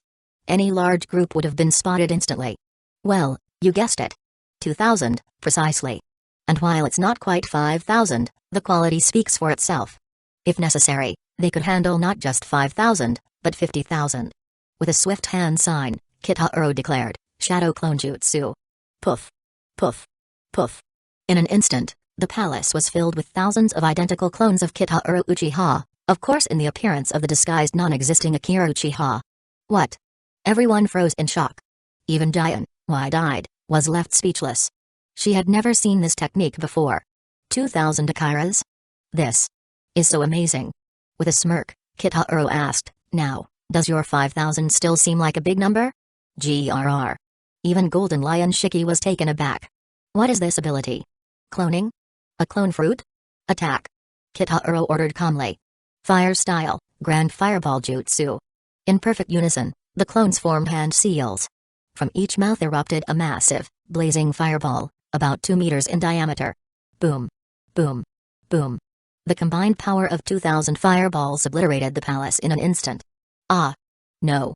Amidst the explosions, anguished cries filled the air. Crash. Shiki emerged from the smoke, his face contorted with rage as he looked at the ruins of his palace. My palace. My men. My plans. You've ruined it all. This was the culmination of 20 years of meticulous planning, all destroyed by one insolent brat.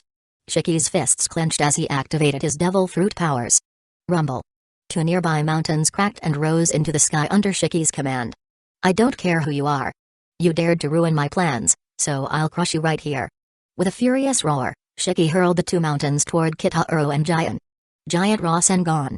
Dozens of clones leapt into the air, each wielding a massive spiraling sphere of energy. Boom. Boom. Boom. Explosions filled the sky as the Rasengan shattered the two descending mountains into rubble. What? Shiki's confidence wavered. Kitahuro smiled. Seems like I'm the one with the numbers advantage now. Don't get cocky, brat. Numbers alone don't guarantee victory.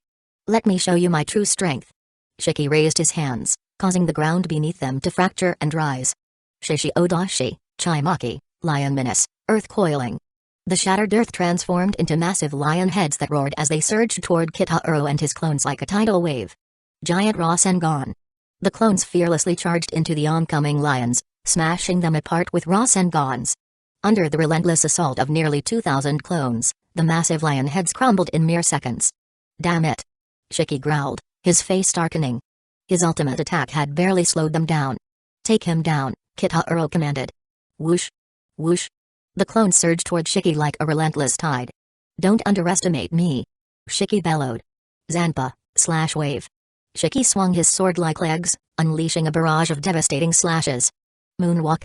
The clones skillfully evaded using aerial maneuvers, advancing toward Shiki in unison. Boom.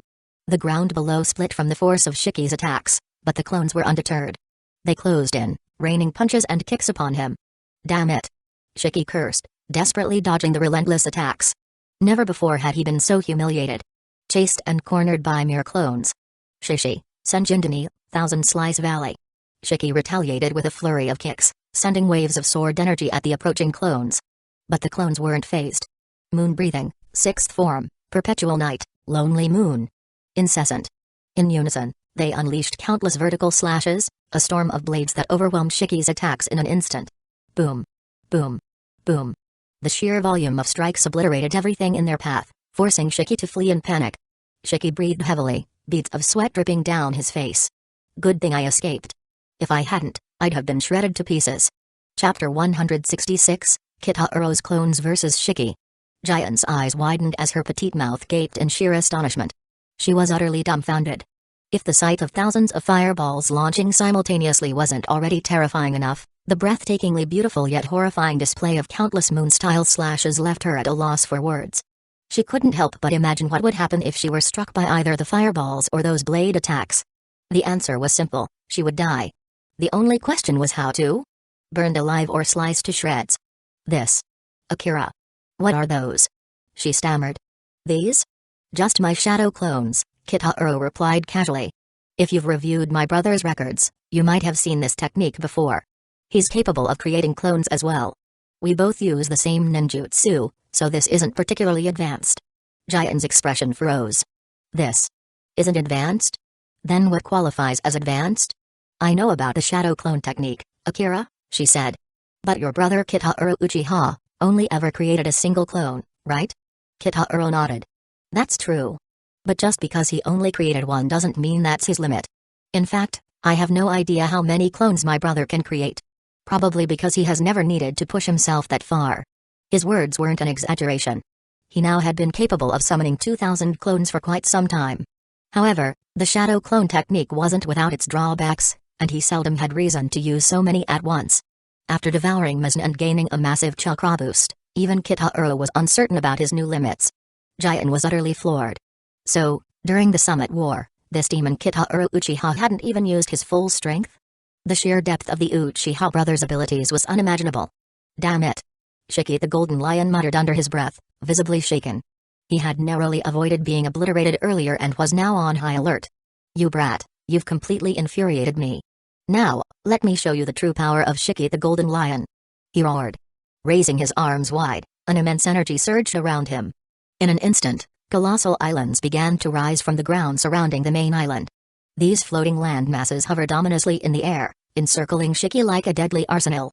Peering down at Kitahuro from his vantage point, Shiki sneered, "You damned Uchiha brat. Originally, I intended to use these islands, along with their monstrous inhabitants, at Maniford. But since you're so eager to die, I'll let you experience them firsthand." With a dramatic gesture, Shiki sent the smallest of the islands plummeting toward Kitahuro and Giant's position. Giant's face turned pale. Even the smallest of these islands was at least 3,000 meters in diameter. Kitahuro, however, remained unfazed. Pointing toward the descending island, he said calmly, "Destroy it." A group of shadow clones stepped forward, their hands glowing with chakra as they formed massive Rasengan spheres. Infusing them with wind nature chakra, the clones transformed the Rasengan into devastating wind-style Rasen shurikens. Wind-style, giant Rasen shuriken. The clones hurled their spinning projectiles skyward, each emitting an ear-splitting hum. Boom. Boom. Boom. The Rasen shuriken collided with the island, unleashing countless razor-sharp wind blades that tore through everything in their path. A series of blinding white explosions lit up the sky as the destructive wind pressure obliterated the island, leaving nothing but dust and debris. The violent shockwaves flattened nearby buildings. When the smoke cleared, the island was gone. The clones that had launched the Rasen shuriken dissolved into puffs of smoke, their chakra exhausted. "They disappeared?" Giant exclaimed. "They're just shadow clones," Kitahuro explained. "They're made entirely of chakra. Once they run out, they vanish." "Keh. So that's the weakness of your clones." Shiki cackled. Realization dawned on him. If he had truly been facing 2,000 fully independent opponents, he might have been forced to flee. But now he understood, the clones had limits, and once their chakra was depleted, they were gone. All he needed to do was exhaust them. "Let's see how long you can last," Shiki shouted, hurling an even larger island toward them. Boom. Boom. Boom. This time, 50 clones stepped forward, unleashing another barrage of wind-style, giant Rasen shuriken. Though they succeeded in destroying the island, the clones once again dissipated. "Ha ha ha. More."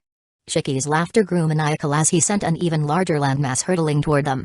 150 clones rose to the challenge, their combined Rasen shuriken leveling the massive island. "Still not done. Let's make it bigger," Shiki bellowed, tossing yet another, even larger island. 300 clones mobilized this time, successfully obliterating the target. But Shiki wasn't finished. "You're finished, brat," he roared. "This time, I'll end you for good." The sky darkened as an enormous shadow loomed over the battlefield. The moonlight vanished, eclipsed by an island so massive it resembled an entire continent. The remaining 1,000 clones sprang into action, each forming a Rasen shuriken. The whirling hum of their chakra echoed across the battlefield, a deafening crescendo of power. "This is the end for you," Shiki roared, launching the colossal island like a meteor. Without hesitation, the clones charged headfirst toward the descending behemoth, their Rasen shuriken ready. Boom. Boom. Boom. The collision sent shockwaves rippling through the air, shaking the very earth beneath them. Chapter 167, A Pitiful Old Lion. The colossal floating island in the sky was gradually being devoured by the Rasen shuriken barrage. One by one, the shadow clones disappeared in puffs of smoke. Finally, as the last clone vanished, the enormous island disintegrated completely, reduced to nothingness. Bwahahaha. Seeing Kitahuro Uchiha's shadow clones completely disappear, Shiki burst into maniacal laughter. "Brat, all your damned clones are gone. Now let's see what else you've got. Come at me with everything you have." Giant gripped the hilt of her sword tightly. She knew that using such a technique must have drained Kitahuro significantly. His body was likely weakened, leaving her to step in. Smack. Kitahuro's hand landed on Giant's sword, stopping her. "I'm fine. This guy is mine to deal with," Kitahuro said calmly as he rose into the air, his movements smooth and controlled. "What?" Shiki's eyes nearly popped out of his skull as his jaw dropped in disbelief. Even Giant was stunned for a moment before recalling that Akira Uchiha's older brother was capable of flight, earning him the title Heavenly Emperor, the ruler of the skies. Giant remembered that Kitahuro, disguised as Akira, had once explained that his older brother taught him many ninjutsu techniques. Whatever he wanted to learn, Kitahuro would teach. Though mastering them was another story. This meant to her that the ability to fly was something Kitahuro had taught to his younger brother, too. Soon, Kitahuro floated directly in front of Shiki. "You damn brat. You can fly?" Shiki snarled, his voice dripping with disbelief. "I am the man destined to rule the seas from the skies. There's no room for another flying man under my sky." Shiki was fuming, his territory, his very domain, invaded by this upstart. His rage boiled over, threatening to explode. Die. Slash wave. Shiki kicked out a sharp wave of energy, slicing through the air toward Kitaro. Moon breathing, first form, dark moon, evening palace. As Shiki's attack neared, Kitaro unsheathed his blade in a single swift motion, unleashing a powerful counter-strike. Boom. Shiki's energy slash shattered. Shishi, Sanjindani scattering valley. Shiki launched with his leg swords, a flurry of compressed air-based slashes. Moon breathing, 10th form, drilling slashes, moon through bamboo leaves. Kitaro swung his sword with precision, creating two massive crescent-shaped energy waves. They spun violently, tearing through Shiki's attack before continuing toward him. Shiki dodged swiftly, his face twisting in frustration. Damn it. Seeing Kitaro's mastery of swordsmanship, Shiki became wary, unwilling to underestimate him any longer. With a wave of his hand, fragments of shattered islands around him gathered, forming countless razor-sharp spikes that shot toward Kitaro like a hailstorm. Moon breathing, 14th form, catastrophe, 10-man crescent moon. Kitaro responded with overlapping curved crescent-like slashes that surged like tidal waves, creating an omnidirectional vortex of crescent moon that is protecting Kitaro. Whoosh! Kitaro propelled himself forward, his speed blinding as he closed the gap between them. Clang! Shiki's blade-embedded leg met Kitaro's sword, the clash creating a powerful shockwave. Clang, clang, clang. Blades and kicks collided repeatedly in midair as the two exchanged blows in rapid succession. Brat! I was cutting men down before your mother was even born. Shiki roared. I've slain people old enough to be your father. Damn you, cocky little punk. Kitaro activated his Sharingan, its crimson glow locking onto Shiki. A pitiful old lion, if this is the extent of your swordsmanship, then it's time to end this fight. What did you just say? The sight of the Sharingan sent a shiver down Shiki's spine. While he had been in hiding for years, he kept up with the world's news.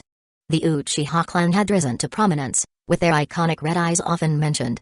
Through reports, Shiki had learned of the Sharingan's fearsome abilities, enhanced perception, replication, and hypnotic powers. One glance could ensnare an opponent in a Ganjutsu. Although Shiki prided himself on his strong will, he wasn't about to risk underestimating such an ability, especially in the heat of battle. He immediately closed his eyes and relied on his powerful observation haki instead. Transparent World, activate. The Transparent World is a supernatural ocular ability only accessible to demon slayers that have awakened the Demon Slayer mark. Kitaro's world shifted as his eyes adjusted. He could now see Shiki's every movement. His breathing, muscle contractions, even blood flow. Shiki's weaknesses were laid bare. Whoosh! Kitaro appeared in front of Shiki in an instant. Shiki instinctively swung his bladed leg at him, but Kitaro's sword intercepted it effortlessly. Shiki's other leg shot forward, but Kitaro stomped down on it, pinning it in place. What? Before Shiki could react, Kitaro's foot smashed into his face. Bam! Ugh! Whoosh! Shiki's body hurtled through the air before crashing into the royal palace below. Boom! Boom! Boom! The palace crumbled under the impact, reduced to rubble. Moments later, Shiki emerged from the debris, blood streaming from his nostrils, several teeth missing. His disheveled appearance was pitiful, but his twisted expression of rage made him appear even more menacing. You brat! You've gone too far. I'll show you a hell far worse than anything you can imagine. Chapter 168, Fallen Lion. Boom. Shiki pressed his hands against the ground, and the shattered palace along with the surrounding town began to rise into the air. The main island itself disintegrated into massive chunks, morphing into countless sharp blades. Each blade was coated with Shiki's armament haki, their jet-black tips gleaming with deadly intent. Awakening. Without a doubt, Shiki had unleashed his devil fruit's awakened powers.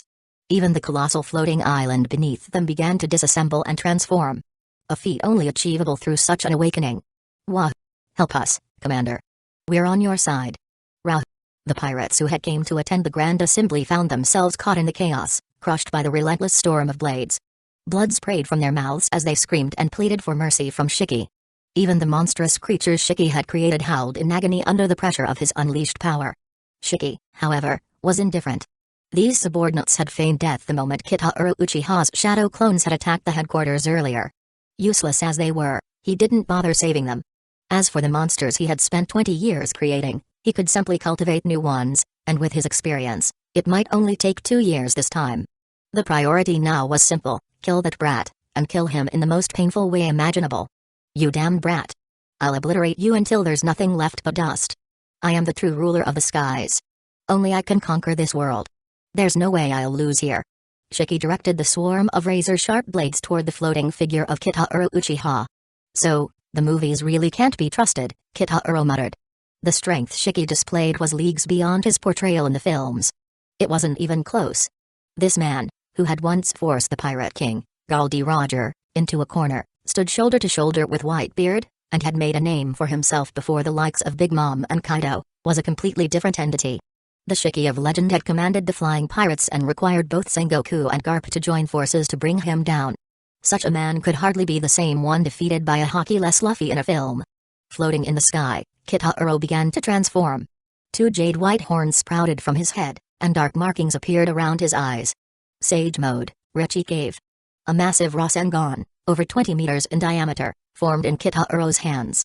Infused with both armament and Conqueror's haki, the colossal sphere radiated like a second moon, crackling with black and red lightning. Sage Art, Supreme Rasengan. With a loud cry, Kitahiro dove toward the ground, the massive Rasengan leading the charge. Boom. Boom. Boom. The spinning sphere obliterated every blade that came near it. Within moments, Kitahiro appeared right in front of Shiki. As the giant, moon-like Rasengan loomed inches away, Shiki's face twisted in terror. Am I about to lose again? To another man besides Roger. My ambition. I'm not ready to give up. Boom. The enormous Rasengan smashed into Shiki, grinding him into the ground. The floating island beneath him disintegrated entirely as the attack pushed him down, plunging into the sea below. At last, the sea erupted with a massive explosion. The impact unleashed a colossal shockwave that sent tidal waves crashing in all directions. Ah!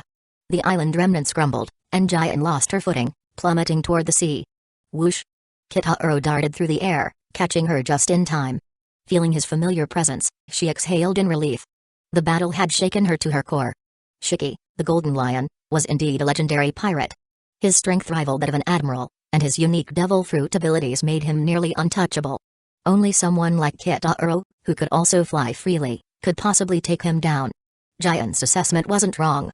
Shiki had only been captured before because of his reckless attack on Manafort, which had prompted Sengoku and Garp to team up against him. Even so, the real shock to her wasn't from Shiki. It was from Akira, or what she thought he was. During the war at Manafort, she hadn't seen Kitahiro fight in person. She had only caught glimpses of his power through the live broadcast, which barely captured his overwhelming might. Now, witnessing her Akira unleash his true strength up close left her utterly speechless. In her mind, Akira's power was nearly on par with his twin brother, Kitahiro Uchiha.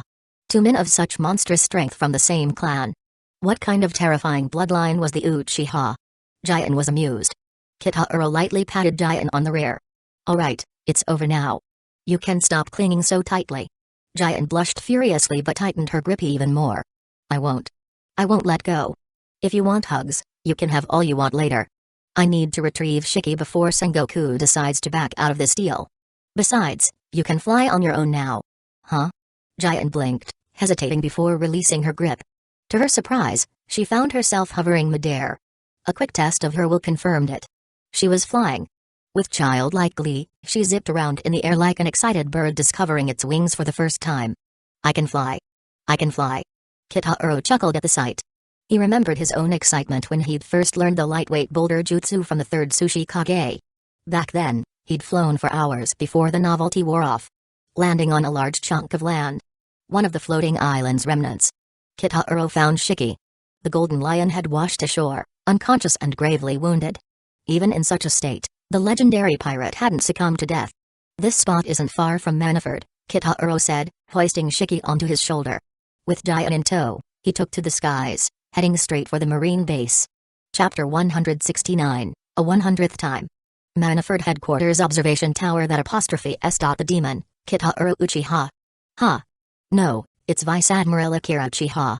The lookout squinted at the sky, spotting a flying figure rapidly approaching. At first, panic set in, thinking it might be Akira Uchiha's infamous twin, Kitahiro Uchiha, launching another attack. But then he noticed a second figure flying alongside. A woman in a marine uniform. Despite her slightly different attire, his keen eyes recognized her as Vice Admiral Giant, also known as Momouzagi. If they were traveling together, it could only mean that the approaching man was Vice Admiral Akira, not his more feared sibling. These two had been sent on a mission by Fleet Admiral Sengoku himself. The lookout couldn't help but marvel at what he was witnessing. Flying had long been considered humanity's unattainable dream, yet here he was, seeing it happen repeatedly. Now he realized, Vice Admiral Akira could fly too, like his older demon brother. He immediately picked up the Dendenmushi and connected to Sengoku's office. "I'm Sengoku." The fleet admiral's voice carried a weary tone. His once jet black hair had turned stark white within a mere 6 months, a testament to the stress he'd endured. Ever since Kaoru Uchiha had entered the world, Sengoku's life had been a series of headaches. Recently, things had quieted down somewhat, but the Golden Lion's resurgence had thrown everything back into chaos. His threats to destroy the East Blue weren't empty words. The man still harbored a grudge over Roger's death. Knowing this, Sengoku had been forced to spread marine forces thin, dispatching them all across the East Blue to locate the Golden Lion's base. Only for the pirate to vanish without a trace. It had been days since Sengoku had last had a decent night's sleep. Report. Fleet Admiral Sengoku, Vice Admirals Akira and Momouzagi have returned. What? Why wasn't I informed? They flew back, sir. Sengoku's eyebrows twitched at the odd statement. He stood and looked out the window, spotting Kaoru Uchiha and Momouzagi descending onto the balcony, carrying an unconscious Golden Lion between them. Kaoru unceremoniously dropped the defeated pirate onto the floor. Fleet Admiral Sengoku, mission accomplished. The Golden Lion has been captured. Relief washed over Sengoku as he laid eyes on the legendary pirate. Finally, the looming threat had been neutralized. What happened out there? Momouzagi stepped forward and recounted the Golden Lion's plot. Sengoku's face darkened as he listened. The idea of those monstrous beasts being unleashed upon the East Blue chilled him to the bone. If Kaoru and Momouzagi hadn't intervened, the consequences would have been catastrophic. Worse still, the Golden Lion had planned to attack Marineford itself. Sengoku's fists clenched at the thought. The base was in a vulnerable state, understaffed and ill-equipped to handle such an assault. Had the Golden Lion succeeded, the repercussions would have been devastating. The morale of the Marines would have plummeted, the world government's reputation irreparably tarnished, and pirates emboldened to wreak havoc. Momouzagi omitted certain details in her report, such as Kitaro's use of shadow clone jutsu. Kitaro himself didn't seem bothered, but her discretion pleased him. It showed where her loyalties lay. Vice Admiral Akira, we owe you greatly for this. Though Sengoku suspected a familial connection between Kitaro and Akira, he never let his thoughts surface. The Uchiha's actions so far had been anything but tyrannical. In fact, under Kitaro's rule, the territories previously held by Whitebeard were now thriving. His lands were reputed to be the safest in the world, with crime virtually non-existent. Ironically, this success was what troubled Sengoku the most. Kitaro's model of governance was starting to sway some world government member nations, who resented paying exorbitant tributes for subpar protection. The Uchiha Security Company was a growing force, and its influence was becoming harder to ignore. Kitaro smiled. I'm just doing my duty as a Marine, Fleet Admiral. If there's nothing else, I'd like to take my leave and rest. I'll rest too. Momouzagi chimed in. We've been fighting all night. So exhausting. Kitaro gave her a skeptical look, as if to say, did you even fight? Fine. You've both earned it. Go and rest. The two departed together. Sengoku watched them go, sensing a peculiar energy between them, but dismissed it as fatigue. Little did he know, back at Momouzagi quarters, the pair wasted no time locking lips, their passion escalating rapidly. Clothes were shed, and the room was soon filled with whispers and moans. It wasn't until the early hours of dawn that they finally stopped, entwined in each other's arms. This woman is insatiable, Kitaro thought to himself, utterly spent. By midday a loud voice shattered the tranquility. Momouzagi. I love you. Marry me. Outside, Vice Admiral Chitin, Tokakake, stood, clutching a bouquet of roses, his booming declaration echoing across the Marine base. It's Tokakake Vice Admiral again. He's confessing to Momouzagi again? That's, what, the 100th time now? Yeah, he's been rejected 99 times already. Think he'll succeed this time? A small crowd gathered to watch the familiar spectacle unfold. Momouzagi. I love you. Marry me. Creak. The doors opening. Everyone's eyes widened in surprise. Could it be? Had Momouzagi finally been moved by Vice Admiral Chitin's persistence? But what emerged from the doorway stunned them all. A shirtless, well-built man in shorts, radiating charm and confidence. Click. A sound of something like glass broke. Chapter 170, The Navy's Highest Honor. It was as though everyone heard the sound of a heart shattering to pieces inside Vice Admiral Chitin. Why you? Who are you? How dare you barge into Giant's villa uninvited? A sweet voice from inside the room interrupted his outrage, saying, Honey, who's out there? Moments later, Giant, dressed in a pink, seductive nightgown, emerged. She radiated charm, looking exceptionally young and beautiful, With her arms wrapped around Akira's waist, she gazed at him with a look full of happiness and affection. The sight of this giant left everyone stunned. Their eyes widened in disbelief, their mouths gaping so wide their jaws nearly hit the ground. GG Giant? Vice Admiral Giant? Oh, Vice Admiral Giant, it's you. Haven't I rejected you 100 times already? Why are you still pulling these stunts? And no. It's 99 times. 99? My mistake then. Either way, there's no difference between 99 and 100. I have a husband now, so please keep your distance from me to avoid any misunderstandings. Turning her gaze to Kitahiro, she added, honey, I swear there's nothing between me and him. He's just been relentlessly pursuing me. Kitahiro gently stroked Giant's head and smiled. I know. Giant rewarded him with a kiss on the cheek. You're the best, honey. Turning back to Chitin, Kitahiro said calmly, so, you're Vice Admiral Chitin, right? I'd appreciate it if you stayed away from our villa in the future.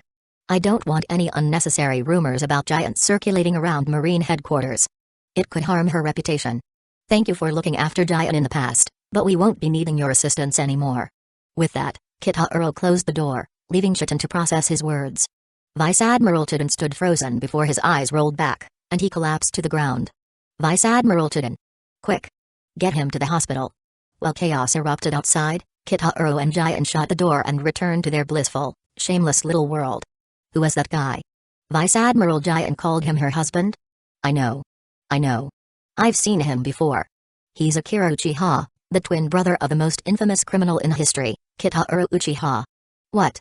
Him? Shock rippled through the crowd. Although they had heard of Akira Uchiha, this was the first time they had seen him in person. The revelation that Vice Admiral Giant's husband was an Uchiha was nothing short of explosive. The news of Akira Uchiha and Vice Admiral Giant living together spread rapidly across Marine headquarters. Akira's very existence was a topic of heated debate. Some argued that, as the younger brother of the notorious Kitahiro Uchiha, Akira's bloodline was tainted with crime, and he deserved the death penalty. Allowing him to serve as a vice admiral was an insult to the Navy. This view was championed by Admiral Akainu and Vice Admiral Aramaki. Others, though fewer in number, believed that Akira was pitiable, having been reduced to a tool for Kitahiro's ambitions. Joining the Navy might have been his way of opposing his brother, making him a valuable ally in the fight against Kitahiro Uchiha. These voices mainly came from the lower ranks of the Navy. Some, like Fujitora, Kyuzen, and Kizaru, remained neutral. Giant. How could this happen? Fleet Admiral Sengoku's face darkened upon hearing the news. Giant was a top-tier vice admiral, an exceptional talent, and one of the rare female officers of her rank.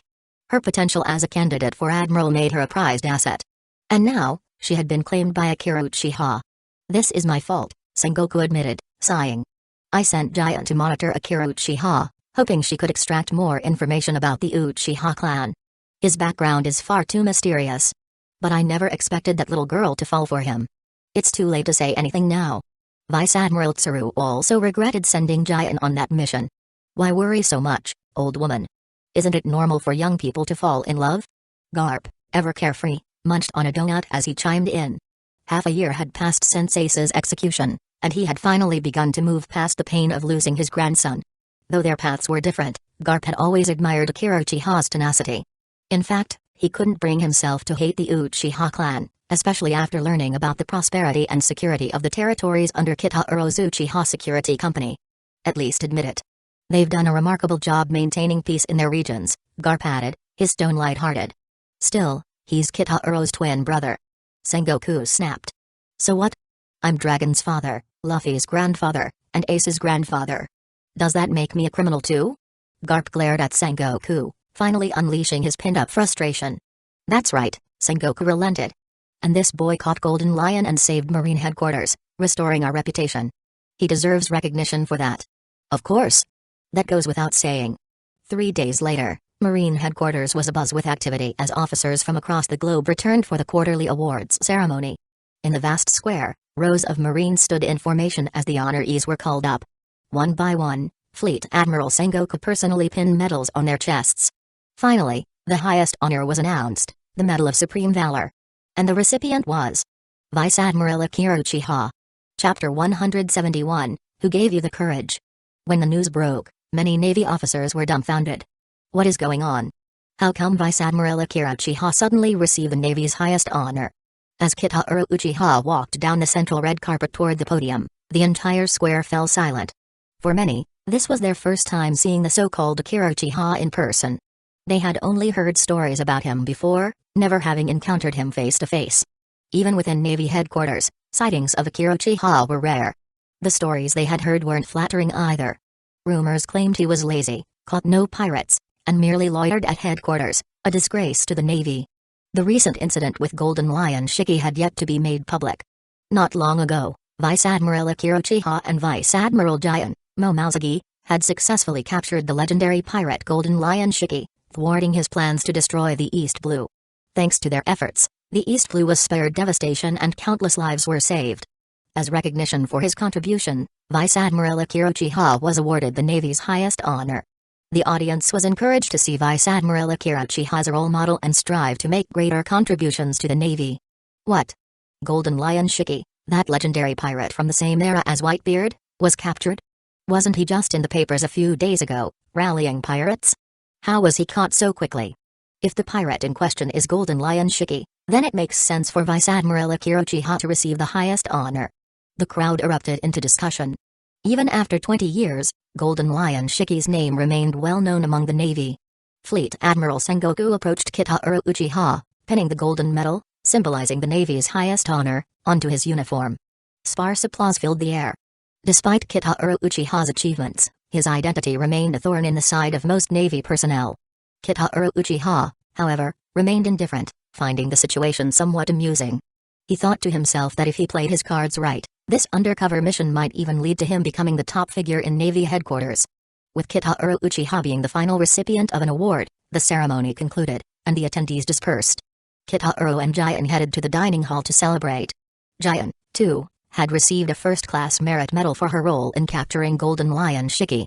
However, she didn't care much for such honors. Although she was a vice admiral and even considered a candidate for admiral, her strength as a woman had its limits compared to male contenders. Navy headquarters had no shortage of potential admiral candidates. Apart from Kitahiro Uchiha, both Vice Admirals Isho, Fujitora, and Armaki, Ryokacho, were frontrunners. Giant wasn't keen on competing fiercely for a promotion. Now that she was Kitahiro Uchiha's woman, thinking he is an Akira, she prioritized him above all else. If she could transfer all her honors to him, she would gladly do so. As Kitahiro and Giant sat down, a mocking voice came from behind them. I really don't understand what the higher-ups were thinking, giving the Navy's highest honor to an outsider. Clearly, Vice Admiral Aramaki is far more deserving of such recognition. He's not just an outsider. He's an invader from another world. The twin brother of the criminal who destroyed Navy headquarters and tarnished its reputation. Bah! Someone like him becoming a Vice Admiral is a disgrace to the Navy. Hearing these words, Giant was immediately enraged. She couldn't tolerate anyone speaking about her man like that. Kitahiro gently took Giant's hand, signaling her to remain calm. He then glanced at a waiter passing by with dishes and instantly activated his Sharingan, casting a Genjutsu. Bang! The waiter slammed the dishes into the face of the loudest officer. What the hell are you doing? The three officers immediately stood up, grabbing the waiter's collar. I. The waiter looked utterly bewildered. A voice interrupted, there's no need to trouble him. It was me. The three officers turned to see Kitahiro Uchiha and Giant sitting behind them. You are. The officers instantly recognized Kitahiro Uchiha as the new Vice Admiral Akira Uchiha. Kitahiro smirked slightly. Yes, me. What are your ranks, and how dare you yell so brazenly in my presence? Their expressions shifted uncomfortably. Navy Headquarters Lieutenant Colonel, Thomas. Navy Headquarters Lieutenant Colonel, Stark. Navy Headquarters Lieutenant Colonel, O'Neill. Kitahiro looked at Giant and asked, Giant, what's the punishment for lower-ranking officers slandering senior commanders behind their backs? Giant glared at the trio and replied coldly, cut 3 months' pay and demote them by 1 rank. The 3 officers turned pale. Losing pay wasn't a big deal. They had plenty of ways to make money. But a demotion? That was unacceptable. It had taken them 5 years of hard work to climb from lieutenant to lieutenant colonel. With a single remark, Kitahiro Uchiha could undo 5 years of their efforts. Suddenly, a voice rang out. Vice Admiral Akira. It's just some subordinates mouthing off after a few drinks. Isn't this a bit too harsh? They're not like you, catching 1 pirate and making it count as catching 1,000. A man appeared at the staircase leading to the 2nd floor of the restaurant. He had messy green curls, wore sunglasses, and had a cigarette in his mouth.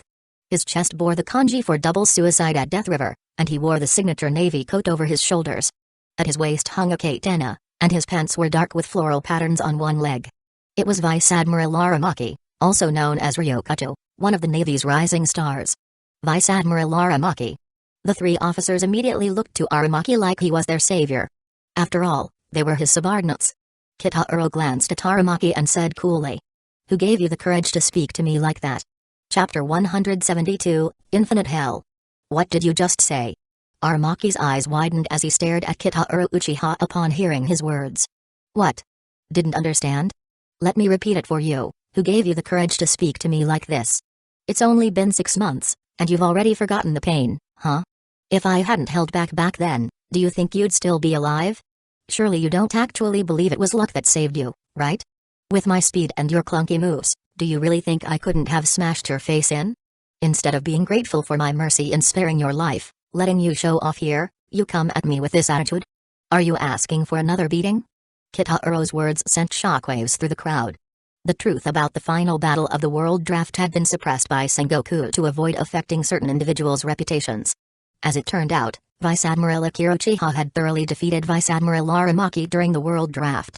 Aramaki's face turned red with fury, and he bellowed, "Uchiha Akira. Don't think I'm the same person I was 6 months ago. This time, the outcome between us is far from certain. Sure. You've gotten stronger, no doubt. But does that mean I've grown weaker? If you can't guarantee victory, maybe you should stop barking at me. Otherwise, I might just kill you." What did you say? Aramaki's rage reached a boiling point, and his body began to transform. Raw argh. Many onlookers turned pale. Aramaki was one of the most notorious monsters in the Navy headquarters over the past 6 months, with strength close to that of a full-fledged admiral. Kitaro's eyes shifted, transforming into the Sharingan as he locked gazes with Aramaki. Even through Aramaki's sunglasses, the chilling intensity of those eyes made his heart skip a beat. Suddenly, a voice interrupted the tense standoff. "All right, that's enough. Can't you see the subordinates are scared, Steve?" All eyes turned toward the source of the voice. A tall man sitting casually in a corner, slurping noodles. It's Vice Admiral Isho. Isho and Aramaki were both rising stars among the Navy's vice admirals, with strong prospects of being promoted to admiral after the new fleet admiral was chosen. With Kitaro Uchiha also present, the 3 frontrunners for the admiral positions were all gathered in one place. Aramaki snorted. "Akira Uchiha, I'll let this slide today out of respect for Isho and your age. But during the competition for the admiral position, I'll show you who's truly the strongest. Let's go." He barked at his 3 subordinates, who quickly followed him out. Before they could leave, Isho added calmly, "You 3. Speaking out of turn and disrespecting a superior officer warrants punishment. The Navy's discipline must be upheld." The 3 subordinates turned pale as they realized their fate. With vice admirals like Akira Uchiha, Kitaro, Jian, Momozagi, and Isho all in the running for admiral, there was no way they could avoid being demoted or penalized. Regret filled their hearts. If they had known this would happen, they would have kept their mouths shut. Aramaki's face darkened at Isho's words but could not argue. It was indeed Navy protocol. Once Aramaki and his group disappeared, the tension eased. The onlookers collectively let out a sigh of relief. If Aramaki and Kitaro had fought, they would have been caught in the chaos. That Aramaki is insufferable. Jian muttered in irritation. She had heard plenty of unpleasant rumors about Aramaki. A staunch racist who groveled before the world government and the celestial dragons while discriminating against people from non-affiliated nations. Kitaro chuckled. "He's just a clown. Don't waste your energy on him." To Kitaro, Aramaki's abilities as a wood user were laughable compared to the legendary first Hokage, Senju Hashirama. Isho approached and said, "Vice Admiral Akira, I heard you thwarted Golden Lion Shiki's plans. The people of East Blue owe you a great debt." Fleet Admiral Sengoku had decided to suppress news of Shiki's attempted attack on Navy headquarters. Not only would it prevent unrest within the Navy, but it would also secure East Blue's loyalty to the world government. For now, only Jian, Kitaro, and Sengoku knew the full details. Kitaro smiled. "I was simply doing my duty."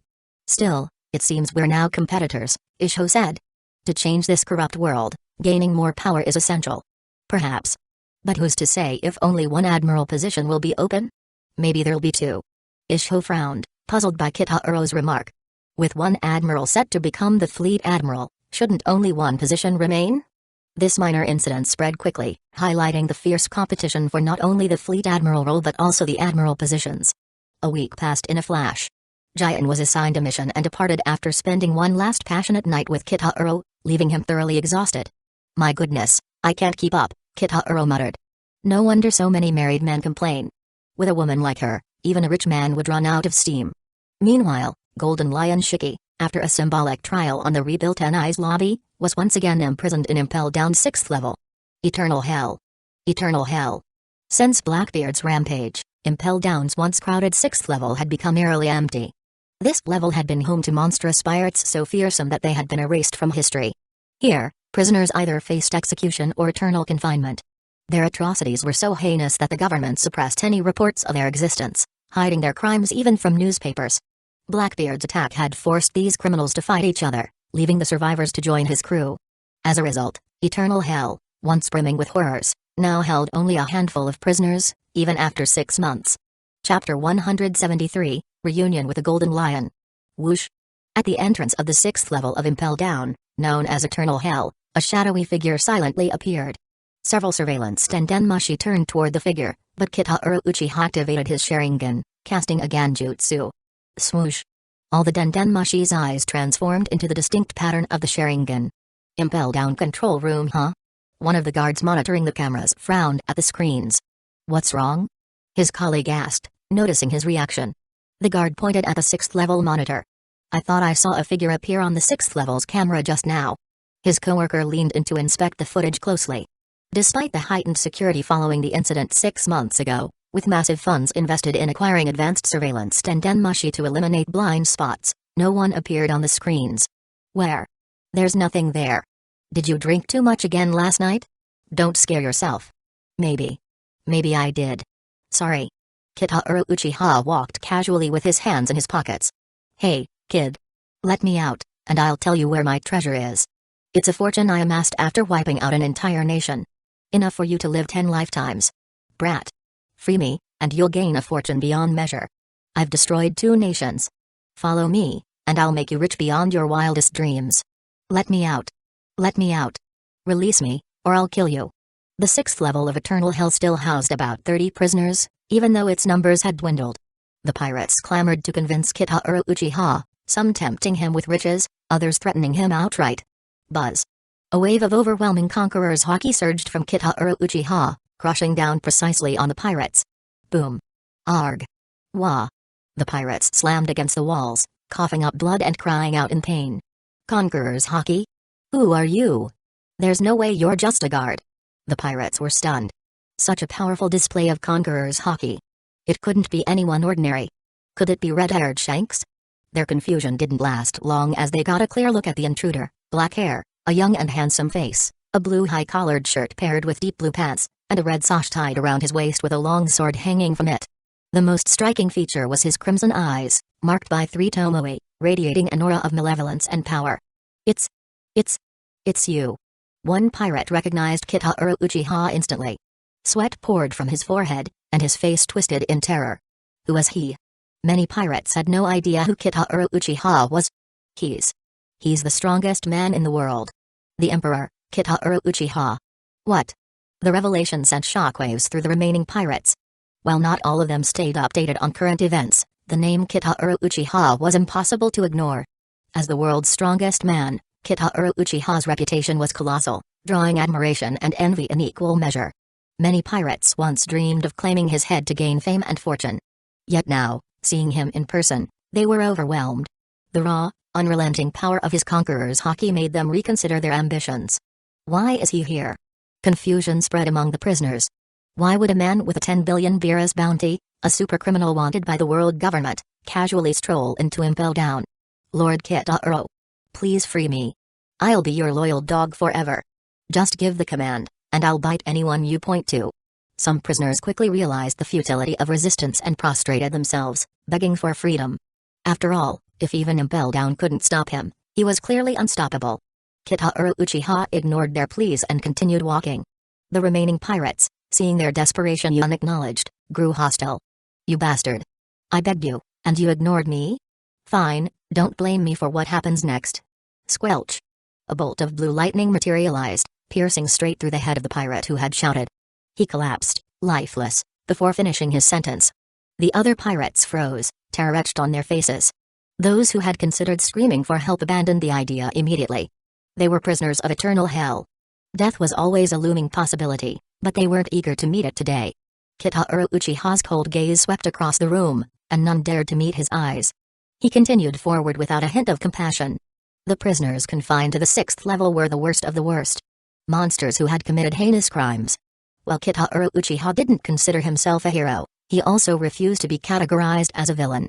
This was precisely why he despised being called a pirate. Pirates often masked their atrocities under the guise of freedom, but most were nothing more than savage marauders who killed and plundered without conscience. As long as they didn't provoke him, Kitahiro Uchiha was content to leave them be. But once crossed, he showed no mercy. Eventually, Kitahiro Uchiha reached the innermost part of the level. Unlike the other cells, this one was entirely unique. A specially crafted prison made entirely of sea stone. The cell's entrance was tightly secured, covered in layers of locks from top to bottom. Inside this fortified cage lay a legend, the infamous pirate Golden Lion Shiki. Chapter 174, It'll Cost Extra. The legendary pirate, Golden Lion Shiki, had previously escaped from level 6 of Impel Down, a feat so infamous that the world government custom-built a special cage to ensure he wouldn't escape again. Inside that cell, Kitahiro Uchiha extended his hand, a blade of lightning crackling from his fingertips. Lightning blade. Though Kakashi Hatake was sometimes criticized, this technique was undeniably an S-rank ninjutsu. As far as single-target attacks went, it was among the best. However, its drawbacks were equally significant. It was hard to hit a target, and even when it did, the user often had to take substantial risks. ZZZZZZT. In an instant, the lightning blade sliced through the sea stone restraints that bound Shiki. While sea stone neutralized devil fruit powers, it offered no resistance against chakra. Kriak. The enormous cell door swung open. Golden Lion Shiki, sensing the presence of a conqueror's haki, raised his head. Who's there? I felt an incredibly powerful conqueror's haki. Who could possess such strength? As his eyes adjusted to the light streaming in, Shiki's expression froze the moment he recognized Kitahiro Uchiha. It's you? At first, Shiki thought it was the Vice Admiral Akira Uchiha, but noticing the starkly different aura, he quickly corrected himself. No, wait. You're Kitahiro Uchiha? Yes, it's me. What do you want? Don't tell me you're here to make me one of your subordinates. If so, you can forget about it. I don't take orders from anyone. Really? But weren't you once a member of the Rocks Pirates? How's that any different? That was a long time ago, and you're not Roxy Zebek. But... Shiki's tone shifted as he tried a new approach. If you let me out, I'll be your most loyal ally. Together, we can overthrow the world government. Your Uchiha clan may be powerful, but taking the entire world alone is impossible.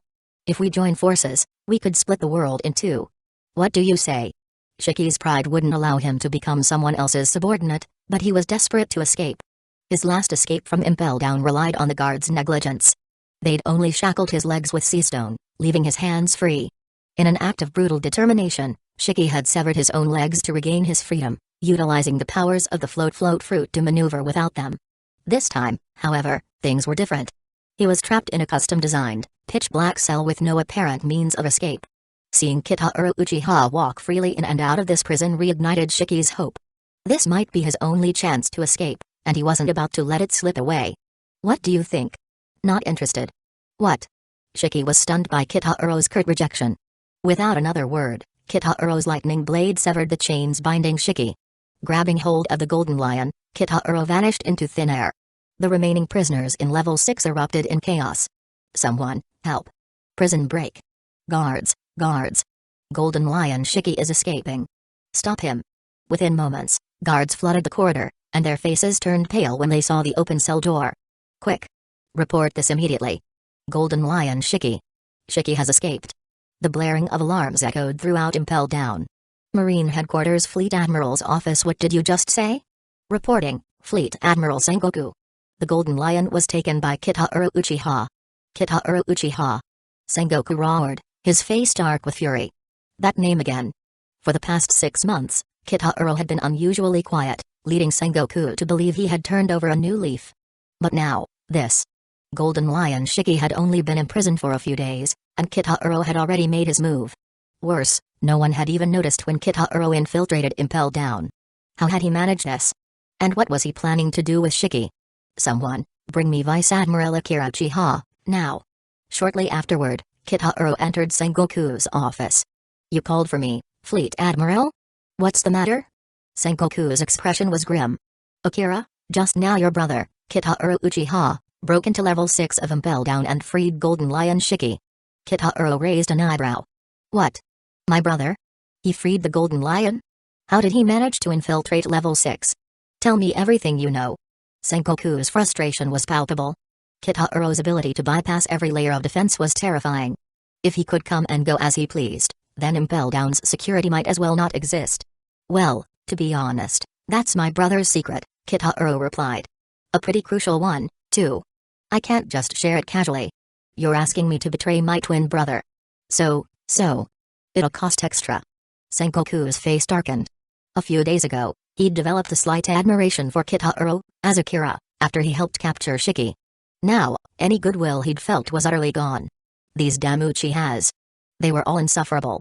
One first-class military merit, Sengoku ground out through clenched teeth. Are you joking? This is priceless intelligence, Kitahiro countered. Let me make it clear, I'm the only one who knows this secret. Not even the Cypher Pol agents could uncover it in a lifetime. If you want this intel, you'll have to pay accordingly. Fine. 3 first-class merits. Kitahiro crossed his arms and stayed silent. Sengoku took a deep breath, fighting the urge to punch Kitahiro. He knew what Kitahiro wanted but hated the idea of giving in. Unfortunately, the situation left him no choice. 1 special class merit. Deal. Chapter 175, Please Die. Speak now. Sengoku roared, barely restraining the urge to smash the smiling brat in front of him with a single punch.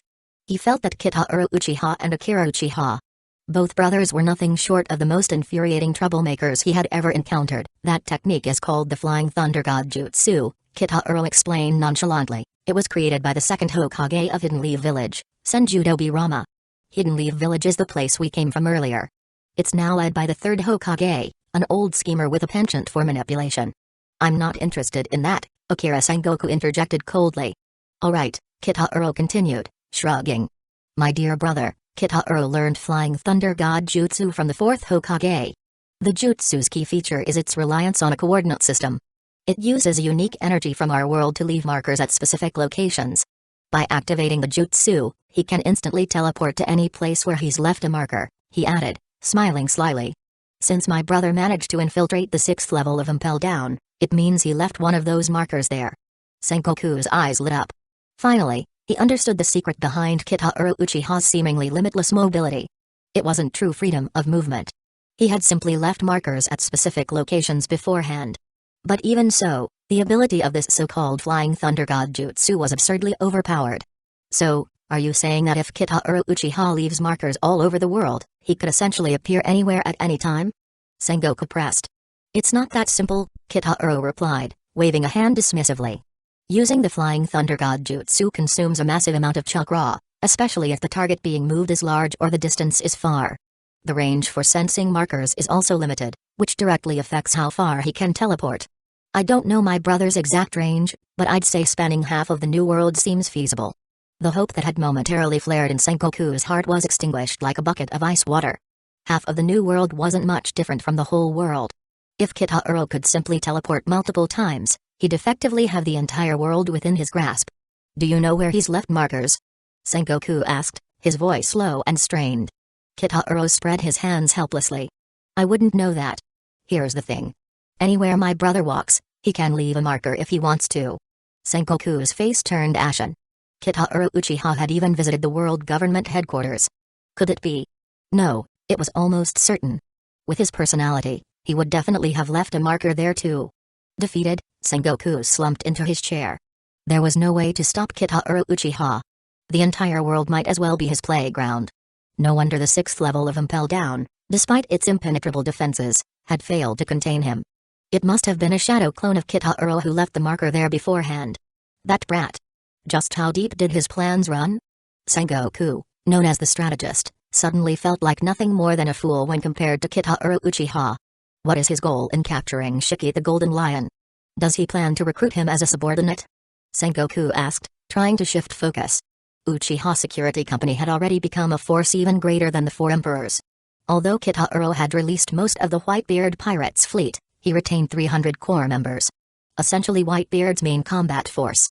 This included Marco the Phoenix, Diamond Jazu, and Flower Swords Vista, all of whom now served as captains in the Uchiha Security Company. According to intelligence reports, their strength had grown exponentially in the past 6 months under Kitahuro's guidance. Marco's abilities, in particular, had reached a level comparable to a Navy admiral. The same reports suggested that each captain of the Uchiha Security Company could rival an admiral.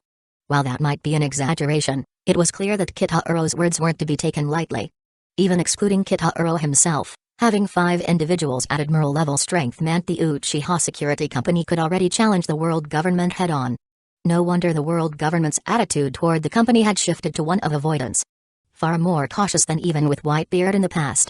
If Shiki the Golden Lion were to join, their strength would grow even further. The world government might find itself completely outmatched. "Sorry, I don't know," Kitahuro replied, shrugging again. "But one thing is certain. My brother never does anything without a reason. He's a staunch pragmatist. Many of the jutsus he knows were originally created by other villages Kage. He just trades lives for techniques. If he takes a liking to a jutsu, he'll exchange the life of an enemy ninja to learn it. For example, flying techniques, the lightning chakra mode. Since they're enemies anyway, killing them is no big deal. But my brother prefers to make use of them. Why waste potential gains? That's how he's mastered so many jutsus. Through transactions like these. And thanks to his unparalleled talent, he's able to learn and master jutsus that most people couldn't even comprehend in a lifetime. In fact, he often surpasses the original creators of these techniques. And so, little by little, he's become what he is today," Kitahuro concluded with a wry smile. "A force so strong that he's yet to face anyone capable of forcing him to fight seriously. Even during the battle at Maniford. My brother Kitahuro Uchiha is so amazing and talented that even his plans can't be understood." The more Sengoku listened, the paler his face grew. Was Kitahuro Uchiha truly this terrifying? Could it be that what they'd seen so far was only the tip of the iceberg? With a weary wave of his hand, Sengoku dismissed his Uchiha Vice Admiral, who nodded politely and left without another word. Meanwhile, on a deserted island in the New World, Shiki the Golden Lion appeared. As Shiki inhaled the fresh, salty air and took in the endless expanse of the sea, a wild grin spread across his face. "Jaya ha ha ha ha. The world. Shiki the Golden Lion is back," he roared, spreading his arms wide. "Kid, you saved me. Name your price. Whatever you want, as long as I can do it, it's yours," Shiki declared, his laughter still echoing. Kitahuro Uchiha smiled faintly. "I don't want much. My request is simple." "Oh? What is it?" Shiki asked. "Please die," Kitahuro replied casually. Chapter 176, Quest Reward, Rinnegan. "What did you say?" Golden Lion Shiki froze for a moment upon hearing those words. Thwack! Before he could react, Kitahuro Uchiha's finger pierced straight through Shiki's forehead. "You!"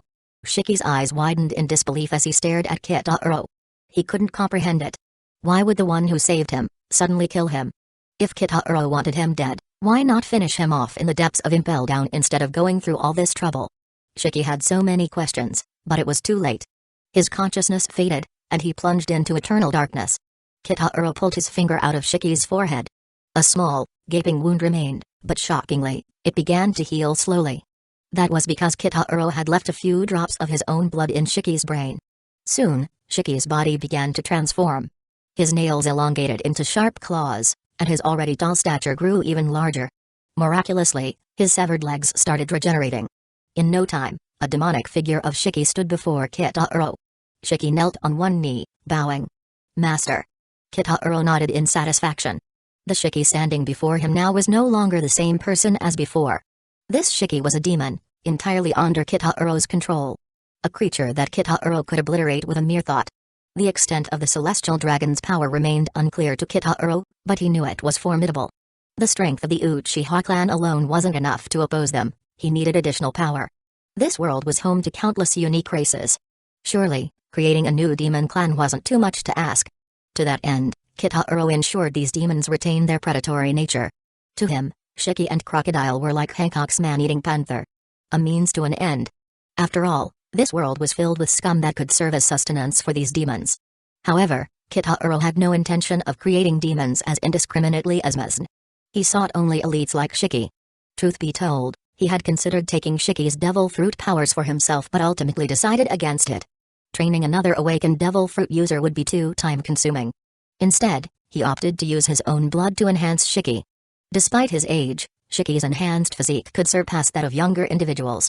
You are to gather uninhabited islands from around the world and relocate them to the new world, Kitahuro ordered. Position them above the former Whitebeard pirates' territory, now under Uchiha Security Company. Place the largest island in the center, elevated above the rest. It should be 10 times larger than your floating islands. Surround it with 10 major satellite islands, 36 medium-sized ones, and 108 smaller islands. All the islands should be connected by flowing waterways, allowing ships to navigate between them. Hearing this, Shiki's eyes lit up. Master, what are you planning? As the Heavenly Emperor, it's only fitting that I establish the Heavenly Court. Indeed, Kitahuro had been captivated by Shiki's floating islands from the very beginning. They matched his vision of an ethereal and majestic aesthetic. However, Shiki's haphazard placement didn't align with Kitahuro's perfectionist tendencies. Kitahuro demanded symmetry and order. Understood. I'll begin immediately. For a long time, Kitahuro had dreamed of establishing a nation. Whitebeard's old territories didn't quite meet his standards. Not because they were unsuitable, but because Kitahuro disliked using second-hand resources. He wanted something brand new, something exclusively his. Ding. Main quest triggered, the foundation of a nation. Quest objective, prepare islands for the establishment of the Uchiha Multiverse Empire. Requirements, 100,000 square kilometers for the main island, 30,000 square kilometers for 10 side islands each, 10,000 square kilometers for 36 auxiliary islands each, and 3,000 square kilometers for 108 sub-auxiliary islands each. Quest reward, the Rinnegan. Seeing the quest details, Kitahuro thought the system had gone mad. A 100,000 square kilometer main island, plus 10 another islands of 30,000 square kilometers each. That alone totaled 400,000 square kilometers. Adding 36 islands of 10,000 square kilometers brought it up to 760,000 square kilometers. And finally, 108 islands of 3,000 square kilometers each made the grand total 1,084,000 square kilometers. This was no island chain. It was an entire continent. But when Kitahuro saw the reward, even someone as composed and stoic as him couldn't keep his heart from racing. Inside, he screamed in disbelief. WTF. The system finally decided to do something useful. He had waited half a year without any updates, almost forgetting the system existed. It seemed practically useless up until now. But now, it was clear. There was a reason the system was hailed as the ultimate cheat for transmigrators. Being a transmigrator, one could survive without a system, but having one was an absolute game changer. System, I love you. Wait a moment. Kitahuro hurriedly called out to Shiki. Master. Do you have additional instructions? Feeling a bit embarrassed, Kitahuro explained the size requirements to Shiki. Even he thought they were excessive. To his surprise, Shiki's eyes sparkled. As expected of my master. Such ambition and vision. Please leave it to me. I will ensure everything is done perfectly. Are islands that large even possible? Rest assured, Master. The islands can be combined and expanded. It is entirely feasible. Well, if you say so. You're the expert. If you succeed, I'll grant you even greater rewards. Hearing this, Shiki's eyes glimmered with excitement.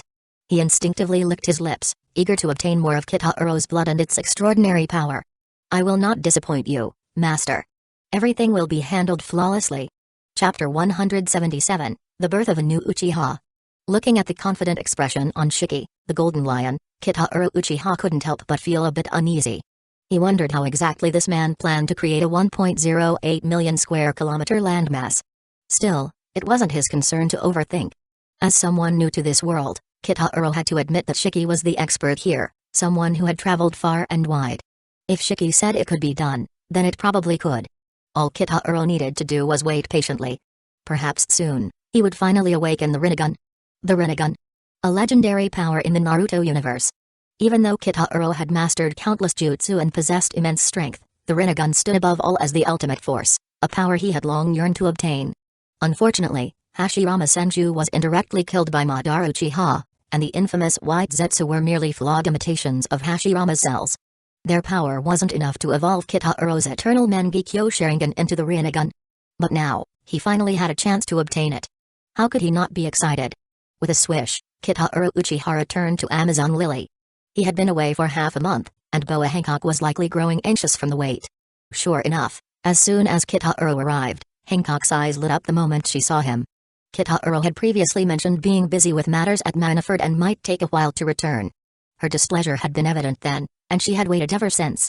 Now, seeing him back, her world seemed to brighten. Hancock rushed toward him like an abandoned puppy finally reunited with its owner. What followed was only natural, as one thing led to another. After an indeterminate amount of time, their passionate battle ended. Hancock, with a hint of worry in her voice, said, "Kitaro, it's been over half a year, but my stomach hasn't shown any signs yet. Could it be that I—" Hearing her concerns, Kitaro couldn't help but laugh. "What silly things are you imagining? It's not your fault. It's because of me." "What do you mean?" "My body is no longer human by any standard. Even compared to the so-called immortals, I'm not far off. Can humans easily conceive the child of an immortal? Your body is constantly improving. Once you're strong enough to nurture our child, you'll naturally be able to conceive." "Really?" Hancock's large eyes sparkled with joy. The Uchiha clan had so many women who bore children, yet she hadn't conceived, leaving her feeling dejected. She had undergone numerous checkups, all of which confirmed that she was perfectly healthy. Almost excessively so. But if she was so healthy, why couldn't she conceive? This had been troubling her greatly. "You silly woman. Instead of overthinking, why didn't you just ask me?" Kitaro teased. No wonder Hancock had been clinging to him lately. She wanted a child. Kitaro didn't mind in the slightest. Having grown up alone, he yearned for family, and the more, the better. It was also why he wanted more women in his life. To grow his family further. "I was just worried," Hancock murmured, nestling into his arms, her gentle movements tugging at his heart. Hancock was unlike anyone else.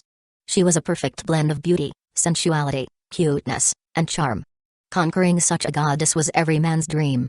In contrast, Jian, Momousagi, exuded allure, an irresistible poison that could melt any man's defenses. She was like the caring senior who could offer warmth and confidence in abundance. "No need to worry. No matter what happens, you'll always be my most cherished woman. Kitaro." "I still want." Kitaro shivered at her words. Even with his seemingly limitless stamina, he felt a little overwhelmed. It seemed as though she had completely drained him. Oh well. If he died, so be it. He was a man, after all. At the Amazon Lily Hospital, a crowd had gathered. Among them was a visibly nervous man. "Don't worry, Inaho. Kikyo will be fine," Fugaku Uchiha assured him. Ever since the Uchiha clan had allied with Amazon Lily, Inaho had met Kikyo and fallen for her at first sight. His relentless pursuit quickly won her over. Kikyo, unfamiliar with such advances, soon succumbed to his charm. Once Hancock announced that the two clans could intermarry, they officially became a couple. Kikyo's pregnancy was a testament to their love, and she was the first woman from Amazon Lily to conceive. Now, the day had come for her to give birth. Suddenly, the sound of a baby's cry echoed through the air. "Wah! Wah! Wah!" A nurse emerged, her voice filled with excitement. "The baby is born. Both mother and child are healthy. It's a boy." "A boy?" Amazon Lily women always give birth to girls. This time it's a boy? Does that mean the male genes from the Uchiha clan are stronger than those of Amazon Lily women? The Amazon Lily women erupted into chatter, utterly surprised by the arrival of a boy. "What about Kikyo? How is she?" "Don't worry, Inaho. Both mother and child are perfectly fine. The delivery went smoothly. Congratulations, Inaho." "Congrats, Inaho.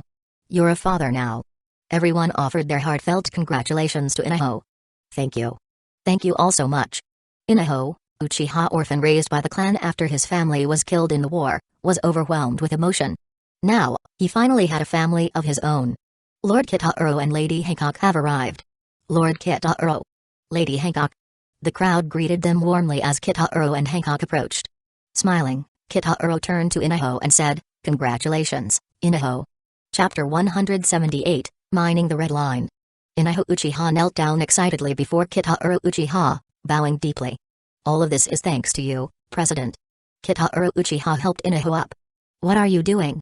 If not for you, I wouldn't have a family. Your immense kindness can never be repaid.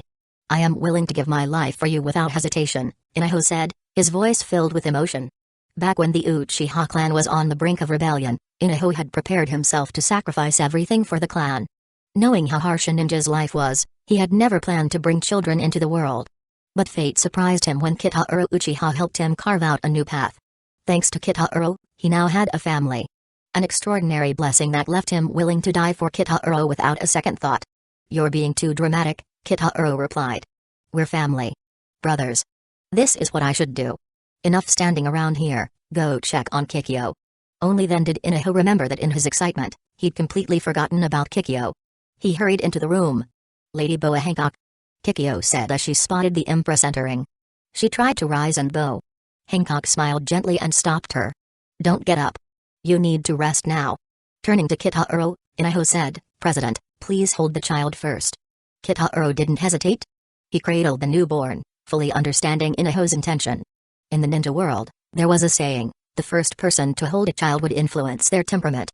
The baby appeared healthy, thanks to the extraordinary constitution of both Kikyo and Inoho. Lord Kitaro, I want you to be the one naming the child, Inoho requested.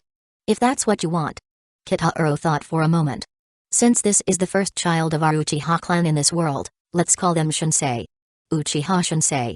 It represents a new life for our clan in this world. Kitaro's words resonated with everyone present. He then handed the baby to Hancock, whose face lit up with a warm smile as she held the infant. While she wasn't averse to children, she did feel a twinge of regret that she didn't yet have one of her own. However, thanks to Kitaro's reassurance, she was content. Soon enough, she would bear his child as well. As time passed, more children were born to the Uchiha clan. Every 2 or 3 days, a new life would arrive. On some days, multiple births would occur. The clan was lively and bustling like never before, and Kitaro felt deeply fulfilled. The clan had raised him, so he was determined to repay them. A strong clan meant strength for him as well. That was the essence of family. In the anime, the Uchiha clan had been annihilated by Itachi and Obito, partly because of a lack of unity. Another major reason was the cursed will of fire. Shisui had been brainwashed by it, and Itachi, in turn, followed suit. But to Kitaro, nothing was more important than family. At the Marine headquarters, Kitaro Uchiha received yet another summons from Fleet Admiral Sengoku. Using the Flying Thunder God Jutsu, he seamlessly swapped places with one of his clones, leaving no trace of the transition. This technique was so flawless that even those nearby wouldn't notice the switch. He used it many times before. Such mastery required incredible chakra reserves, something only Kitaro could afford. Even the 4th Hokage couldn't perform this technique at such a level. Sengoku-san, what's the matter this time? Kitaro asked. Take a look at this, Sengoku replied, tossing a stack of newspapers onto the table. Kitaro picked them up and scanned the headlines. For the past while, he'd been staying on Amazon Lily with Hancock, focused on expanding his family. He hadn't kept up with the news. But after reading a few lines, he couldn't help but blurt out, what the hell? Even someone as composed as Kitaro found himself momentarily speechless. He'd always wondered how Golden Lion Shiki could confidently locate an island spanning 100,000 square kilometers. It turned out the madman had started mining the Red Line. In this world, where was the largest landmass? Even a child could answer that, the Red Line. The Red Line spanned the entire globe, dividing it into 2 halves. Its sheer scale rivaled the entire landmass of Earth from Kitaro's previous life. Living primarily on islands scattered across the seas, Kitaro hadn't paid much attention to the Red Line. Even in the original anime, the Red Line wasn't depicted in much detail. All that was known was that the headquarters of the world government was situated atop it. Clearly, Kitaro had underestimated the possibilities. But mining the Red Line? Fine. Yet why dig in one spot relentlessly? The Red Line was vast. Endless, even. If Shiki had mined different locations, no one would have noticed. But no, the lunatic dug straight through, connecting the East and North Blue. Even the mythical foolish old man moving mountains wasn't as dedicated as Shiki. Looking at the massive chasm cutting through the Red Line, Kitaro's lips twitched uncontrollably. This happened recently, Sengoku explained. A sailor witnessed the break in the Red Line. The East Blue and North Blue are now completely connected. As far as we know, the only one capable of such a feat is Golden Lion Shiki. And Shiki, as we both know, was taken by your brother, Kitaro Uchiha. Sengoku's sharp gaze fixed on Kitaro. This wasn't just random destruction. There has to be a reason. Do you have anything to say, Akira? I'm not sure, Kitaro paused and stammered. Kitaro captured Shiki a week ago, but I've been stationed here at Manaford for 6 months. I honestly have no idea what he's planning. Sengoku frowned, deep in thought. If that's the case, could he be trying to connect the East Blue and North Blue to expand the Uchiha Security Company's operations? Kitaro marveled at Sengoku's imaginative conclusions. If not for the fact that he'd given the order himself, even he wouldn't have guessed Shiki's purpose. All right, you're dismissed, Sengoku finally said. But take it easy with Dian. I understand you're young and full of energy, but your late-night activities have been disturbing the nearby residents. There have been several complaints already. Hearing this, Kitaro's face turned red for the first time in ages. After hurriedly bidding farewell, he left the office, vanishing as quickly as he could. Chapter 179, Battle for Position. Time flew by, and in the blink of an eye, half a year had passed. The long-anticipated battle between Akainu and Aokiji for the position of Fleet Admiral was finally about to begin. The world government favored Akainu as the new Fleet Admiral, while the Marine headquarters leaned towards Aokiji. Neither side was willing to back down. After much discussion, it was decided that Akainu and Aokiji would duel to determine the winner, who would then become the new Fleet Admiral. Both sides agreed to this method. In this world, strength has always been the determining factor. Those who are strong rise, and the weak fall. For 20 years, Akainu and Aokiji had clashed ideologically. During the Ohara incident, Akainu chose to complete his mission at all costs, even if it meant killing 1,000 innocents just to ensure no one guilty escaped. In contrast to Akainu's ruthlessness, Aokiji was relatively merciful. He actively sought to save civilians and tried his best to avoid collateral damage during battles. Over the years, their disagreements only deepened. As the position of Fleet Admiral with the supreme command of the Navy, neither was willing to yield. This past year, after Sengoku announced his retirement, the rivalry between the two admirals intensified further. Punk Hazard Island boom. Boom. On this island, Aokiji and Akainu began their duel. Watching from a distance were Kitaro Uchiha, Giant, Momouzagi, Sengoku, and Garp. Giant was somewhat shocked. Kitaro Uchiha's prediction had come true. Akainu and Aokiji were indeed settling the matter through a duel, with the winner becoming Fleet Admiral. Kitaro Uchiha had been brought along by Sengoku as a precaution against any unforeseen events. After all, a battle between two admirals could leave them both severely weakened. If someone were to exploit that moment, it would spell disaster. When Sengoku requested Kitaro's presence, Kitaro was momentarily stunned. Since when did this old man trust him so much? Didn't he worry that he might be the one to take advantage of the situation? But upon seeing that Sengoku had also brought Giant, Kitaro understood. The old man wasn't entirely trusting. This was likely a test or an attempt to gauge his stance. Sengoku might have wanted to see if Kitaro, faced with two heavily injured admirals, would reveal his true colors despite Giant's presence. Regardless of the intent, Kitaro wasn't concerned. His goal was to become an admiral, and he had no plans to make a move against Akainu or Aokiji at this stage. The battle raged on for 10 days and 10 nights. The natural environment of Punk Hazard underwent drastic changes, transforming the island into a land of fire and ice. It must be said, the endurance of this world's top fighters was terrifying, far surpassing that of the ninja world. Boom. A massive shockwave erupted from Punk Hazard, and then silence fell. The battle is over. After 10 days and nights, a victor was finally decided. When Kitaro Uchiha and the others arrived at the scene, Akainu was sitting on the ground, his body covered in severe frostbite, breathing heavily. Aokiji, on the other hand, was in even worse shape. His left leg below the knee was completely gone. As in the original anime, the final outcome was Akainu's victory over Aokiji. This result didn't surprise Kitaro Uchiha.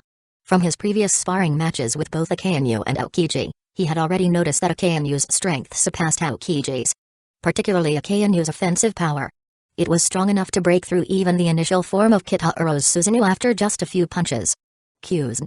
Seeing Aokiji's state, Garp grew visibly anxious. Kyuzen was his most prized disciple. Sorry. Garp-san, I lost, Aokiji said weakly. Medic. Get the admirals treated immediately. Sengoku shouted in alarm. Medics rushed to place Aokiji on a stretcher. Admiral Akainu. No need. I can walk on my own, Akainu growled, refusing assistance as he staggered toward the warship. Upon returning to Marine headquarters, the matter of the Fleet Admiral was conclusively resolved. Sengoku officially stepped down, and Akainu became the new Fleet Admiral. Unable to tolerate working under Akainu's methods, Aokiji chose to resign from his position as Admiral. Without notifying anyone, Aokiji left a resignation letter in the hospital and quietly departed Marine headquarters, carrying his belongings on a bicycle. This left two admiral positions vacant, to be filled by admiral candidates. Currently, there were 5 candidates: Kitaro Uchiha, Akira, Isho, Fujitora, Aramaki, Ryokacho, Tokakake, Chien, and Giant, Momouzagi. Giant decided to withdraw from the competition, leaving 4 contenders: Kitaro, Isho, Aramaki, and Tokakake. Akainu proposed a solution: the 4 would battle against one another.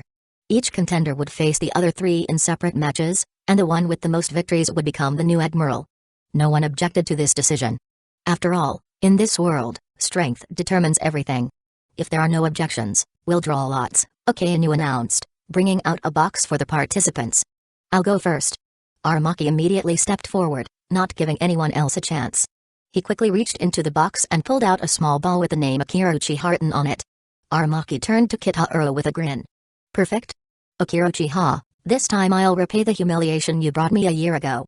Kitahuro merely smiled. Akainu, you really can't resist petty schemes, can you? In the original timeline, Akainu had encouraged others to stab Whitebeard during the Manafort War. This time, thanks to Kitahuro's presence, Akainu had no chance to act in such a manner. War is war. A little underhandedness isn't a problem, but that kind of behavior will always be looked down upon. If Akainu wanted to play games, Kitahuro was more than happy to oblige. Akainu announced the matchups, Aramaki vs Akira Uchiha. The other match will be Uchiha vs Tokakake. Then, the winners will face each other, and the losers will also battle one another. In the final round, you'll face the opponent you haven't fought yet. If there are no objections, prepare yourselves. The matches will take place 3 days from now on the Red Line. Chapter 180, The Holy Knights. The Red Line, huh? What a carefully chosen location. Without a doubt, it was selected to prevent the destruction of islands like last time. After all, everyone already knows that I can stand on the ocean as if it were solid ground. If an island were to be destroyed, I wouldn't lose any combat effectiveness, but Ryokado's power would be severely diminished. However, this detail is insignificant to Kitahuro Uchiha. The group quickly dispersed, but Akainu narrowed his eyes as he watched Kitahuro leave. Aramaki, if possible, I don't want to see Akira Uchiha remain in the Navy. An invader from another world becoming an admiral is a disgrace to the entire Navy.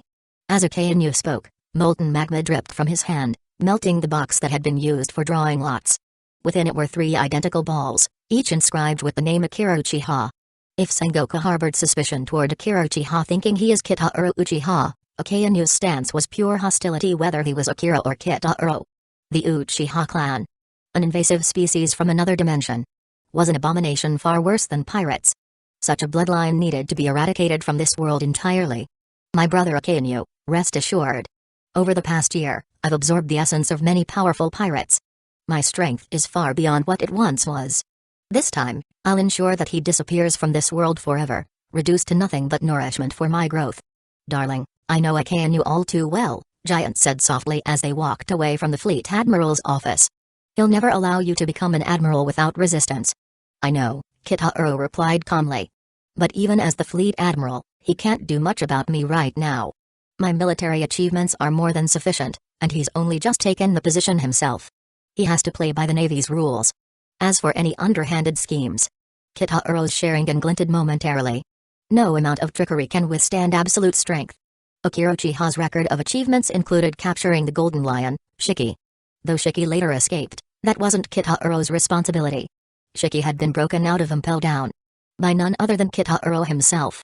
That had nothing to do with his earlier capture. What Kitahuro did wasn't my fault. I'm Akira after all. Kitahuro was thinking as he began to love to act as his own creation, Akira, the twin brother. Thus, Kitahuro's exemplary accomplishments still stood. Moreover, he had contributed valuable intelligence about the Flying Thunder God Jutsu to Sengoku. With 3 extraordinary merits under his name, his promotion to admiral was beyond question. Hearing this, Giant felt reassured. She knew her man's strength better than anyone. No matter how much Aramaki had grown, he was no match for her man. 3 days passed in the blink of an eye. Kitahuro Uchiha traveled to the Red Line for the showdown, accompanied by numerous vice admirals, rear admirals, and commodores from Marine headquarters. This wasn't just a competition, it was an opportunity for Navy officers to witness the power of admirals firsthand. It was also a chance for them to decide who they would align with in the future. After all, each admiral could select 5 direct vice admirals, 10 rear admirals, 20 commodores, and 100 captains as part of their personal command. Admirals represented authority, and their forces operated independently of the Navy headquarters, at their discretion. Leadership was a two-way street. Officers chose their commanders as much as commanders chose their officers. The venue for the battle was a vast, primordial forest, with trees that had stood for centuries. The observation deck was located on a nearby mountain, providing a clear view of the combat through binoculars and telescopes. Suddenly, a voice rang out, "Lord Roswood has arrived. Lord Charlos has arrived." Lady Sharia has arrived. The announcement made many Navy officers frown. Though they served as naval leaders, few had any love for the Celestial Dragons. The Celestial Dragons treated everyone else as less than human, immune to laws and free to act without consequences. Their whims and actions were unchecked by any authority. A grand procession arrived, featuring an ostentatious entourage. At its center, Roswood and Charlos Saint rode upon a massive, muscular man, accompanied by Lady Sharia. "Father, it's the Admiral selection. This looks like it'll be so much fun," Sharia exclaimed excitedly. "Let's hope this selection brings forth competent individuals. Not someone like Kizaru, who couldn't even capture a single criminal." "What a useless fool," Roswood grumbled bitterly. The fiasco at Sabati Archipelago, where their family had been attacked and Kizaru failed to apprehend the culprits, still enraged him. As Charlos Saint scanned the gathering, his gaze fell upon Jian. His eyes lit up with desire, and he quickly approached. Thanks to Kitaro's influence, Jian now appeared no older than 18, radiantly beautiful. Her youthful charm stood out, even among the crowd of Marines. Pointing a finger at her, Charlos declared, "You're beautiful. I've decided. You'll be my wife." Jian's expression darkened immediately, while the other Marines looked equally displeased. This celestial dragon dared to humiliate the Navy by treating a vice admiral as if she were some commoner or slave. "Charlos Saint, stop embarrassing yourself. The Navy is not yours to trifle with." A green-haired celestial dragon stepped forward, reprimanding Charlos sharply. Don Quixote Mjascred. "Mind your own business." Charlos retorted angrily. "I'll interfere as I please," Mjascred shot back. "I can't stand people like you. You little brat from the Don Quixote family. Don't tell me you're planning to follow in the footsteps of Don Quixote homing?" Roswood snarled at Mjascred, using his age and status to intimidate. Suddenly, a commanding voice cut through the tension, the Supreme Commander of the Holy Knights. "Saint Figurland Garling has arrived."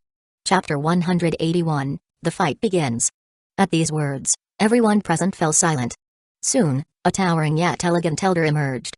He had light red, lengthy hair that swept to both sides, forming sharp horizontal spikes, and a prominent forward-pointing spike at the top.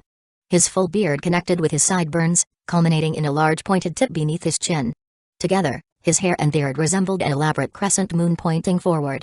His eyes were concealed behind round, rimmed sunglasses, and he wore a richly colored long coat exuding an air of authority.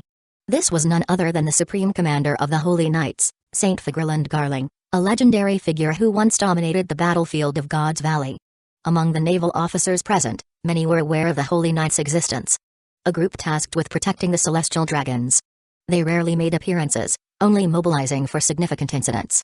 No one had anticipated that the Supreme Commander of the Holy Knights, Figurland Garling, would attend this event. Upon his arrival, even the previously arrogant Roswold Saint was forced to rein in his hubris. Garling approached Charlos and Don Quixote Mjascred, his tone indifferent yet commanding.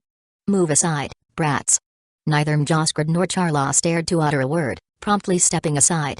As the Supreme Commander of the Holy Knights, Garling held not only military authority but also the power to judge and even execute celestial dragons if they committed heinous crimes.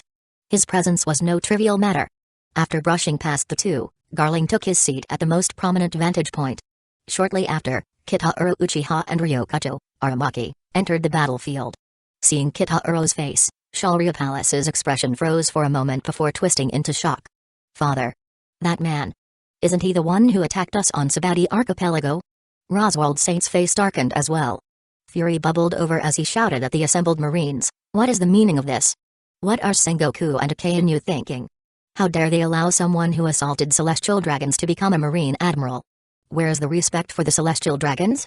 A calm voice interjected, "That man didn't attack you." The individual responsible was Kitauro Uchiha's twin brother, Vice Admiral Akira Uchiha. "I don't care who it was. Anyone who dares strike a celestial dragon should have their entire clan annihilated. Annihilated. I want every last one of them dead." Suddenly, a sharp reprimand rang out. Silence. Everyone turned to the source of the voice. It was Saint Figurland Garling. "Roswold," he said coldly, "if you want to throw a tantrum, do it after the match. Don't interfere with my viewing." Saint Roswold, though clearly unsatisfied, dared not confront Garling. He swallowed his indignation and glared daggers at Kitauro, vowing silently to seek vengeance later. Kitauro and Ryokaja soon arrived at the clearing in the heart of the primeval forest. Standing on the sidelines, Sengoku called out, "Are you both ready?" Though retired, Sengoku still held an honorary rank within the Navy, much like Garp, and remained involved in training new recruits. Today, He would serve as referee for this critical battle. A fitting capstone to his career. Ryokazu sneered, his expression twisted with malice. I've been ready for this. To prepare for this fight, Akainu had given Ryokazu special permission to absorb nutrients from prisoners in Impel Down. The inmates of the 5th and 6th levels, the most fearsome criminals, had been completely drained by Ryokazu's devil fruit ability, leaving their bodies lifeless husks. This grotesque feast had filled Ryokazu's body with explosive energy, leaving him in a heightened, almost manic state. At this moment, he felt powerful enough to obliterate the red line itself. From a glance, Kitahiro immediately recognized the signs. Ryokazu was juiced up. Akainu isn't giving up, is he? Kitahiro thought grimly. Not only has he chosen a battlefield that gives Ryokazu the advantage, but he's also allowed him to power up like this. Truly shameless. Even Sengoku seemed puzzled by Ryokazu's unusual state but couldn't pinpoint the cause. After all, he didn't fully understand Ryokazu's abilities. I'm ready to, Kitahiro said calmly. Sengoku nodded. Good. Let the match begin. But keep it to a sparring level. Both of you are pillars of the Navy, and I don't want to see either of you seriously injured. The memory of Aokiji's severe injuries and subsequent resignation still weighed heavily on Sengoku's heart. Unlike Kitahiro or Ryokazu, Aokiji was a traditional Marine Academy graduate, an orthodox Marine who had devoted his life to the cause of justice. His departure had been a significant blow to the Navy, and Sengoku had pushed hard for him to succeed as Fleet Admiral, considering him a balanced and reasonable leader compared to Akainu's extremism. Still lamenting Aokiji's loss, Sengoku added, begin. He quickly stepped back, leaving the stage to the two combatants. Ryokazu bared his teeth in a manic grin. You brat. How dare you look down on me? You're dead meat this time. Prepare to witness my true power. Kinoko Mori Mori. Groves of Wrath. With a ferocious roar, the surrounding forest sprang to life. The trees coiled and intertwined, merging with Ryokazu's body to form a towering behemoth over 500 meters tall. Ha ha ha. Akira Uchiha. Look at me. This is my strength now. Do you really think you can still stand against me? Unbelievable. Exclaimed Sholria, her eyes wide with shock. Good. Crush that scum. Roswald St. cheered, his voice trembling with vindictive glee. Even the Marine officers were taken aback. Though they had heard tales of Ryokazu's monstrous power, witnessing it firsthand was an entirely different matter. Vice Admiral Aramaki can grow this big? This might be trouble for Vice Admiral Akira. The whispers among the spectators grew, each expressing awe at Ryokazu's terrifying transformation. Chapter 182, Akira vs. Ryokazu. Jian, known as Momouzagi, couldn't help but feel a twinge of concern as she watched Ryokazu grow to such an enormous size. Die, Akira Uchiha. Ryokazu roared, clenching his massive fist and slamming it down toward Kitahiro. Boom. The sheer force of Ryokazu's punch sent tremors through the vast forest. The ground quaked, countless birds took flight in terror, and a host of wild animals fled in panic. Whoosh. Suddenly, Kitahiro appeared in midair, hovering directly in front of Ryokazu. He is flying? Akira Uchiha can fly? Of course, he can. Didn't he say before that anything he wanted to learn, his older brother Kitahiro could teach him? This must be one of those skills. Ryokazu swung his fists wildly at Kitahiro, but the latter maneuvered gracefully through the air, evading every blow with ease. You damn fly. Stop running around. Ryokazu snarled, his frustration mounting. Don't think you can escape me. With a furious bellow, Ryokazu unleashed a swarm of spiked vines, which surged rapidly toward Kitahiro like a barrage of spears. As Kitahiro retreated, he calmly formed a large energy sphere in his hands. Wind style, giant Rasen Shuriken. Ryokazu's expression shifted immediately. He vividly remembered this technique. It was the one that had annihilated an entire island. Though this version appeared slightly smaller, it still radiated overwhelming power. Panicking, Ryokazu summoned a mass of tree branches and vines to block the incoming attack. Boom. Boom. Boom. However, the sharp, cutting winds of the Rasen Shuriken shredded through the vegetation as if it were paper. Ironwood forest. With a desperate cry, Ryokazu summoned a grove of ironwood trees, their steel-like durability his last line of defense. Boom. The Rasen Shuriken detonated, its devastating force akin to a small nuclear explosion. A blinding white shockwave swept across the battlefield, obliterating swaths of the ironwood forest. Arg. The power of the blast was so immense that even naval officers stationed far away couldn't avoid being shaken by the shockwave. They cried out in alarm, struggling to remain standing against the fierce winds. Even Saint Figurland Garling, the esteemed leader of the Holy Knights, leaned forward slightly, his expression becoming serious. As the supreme commander of the Holy Knights, Figurlin's primary duty was to safeguard the celestial dragons. Kitaro's display of overwhelming strength at Manafort had already put him on edge. What if one day, Kitaro set his sights on Mary Joyce? Would the Holy Knights be able to resist such a force? These thoughts troubled him deeply.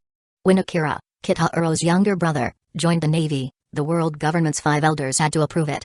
Figurlin knew that celestial dragon resentment, such as Rosard Saint's complaints about Akira, would ultimately amount to nothing.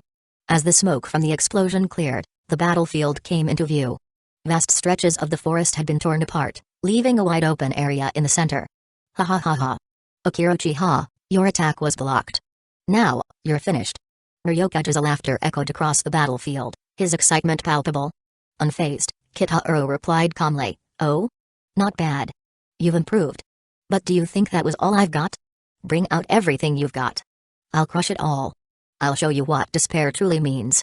Ryokage bellowed as he unleashed an even greater torrent of vines and branches toward Kitaro. Multi-shadow clone jutsu. With a rapid series of hand seals, Kitaro summoned a multitude of clones. Poof. Poof. Poof. Dozens of identical copies of Kitaro appeared, each ready for battle. What the hell is this? Clones? The gathered spectators were stunned. Even Admiral Kizaru, who was watching from afar, was momentarily dumbfounded. Though he could create clones with his powers, he had never seen anyone summon so many at once. Buzz. Buzz. Buzz. Each of Kitaro's clones formed a giant Rasengan in their hands before charging toward Ryokage. Boom. Boom.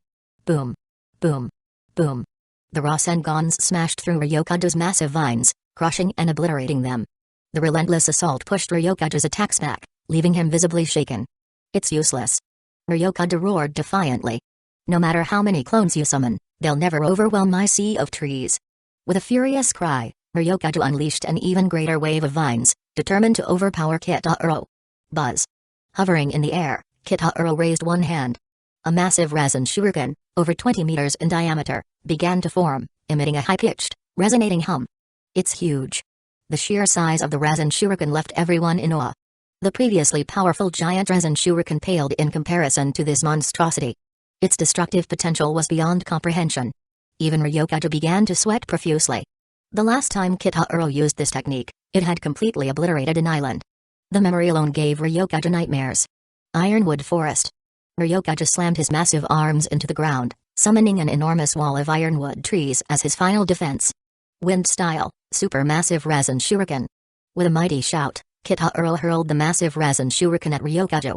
The spinning projectile tore through everything in its path, obliterating the forest as if it were a field of grass. Boom. Boom. Boom. The towering ironwood trees were shredded into pieces, reduced to splinters as the Rasen shuriken carved a path of utter destruction. Ryokage screamed in desperation, "Damn it!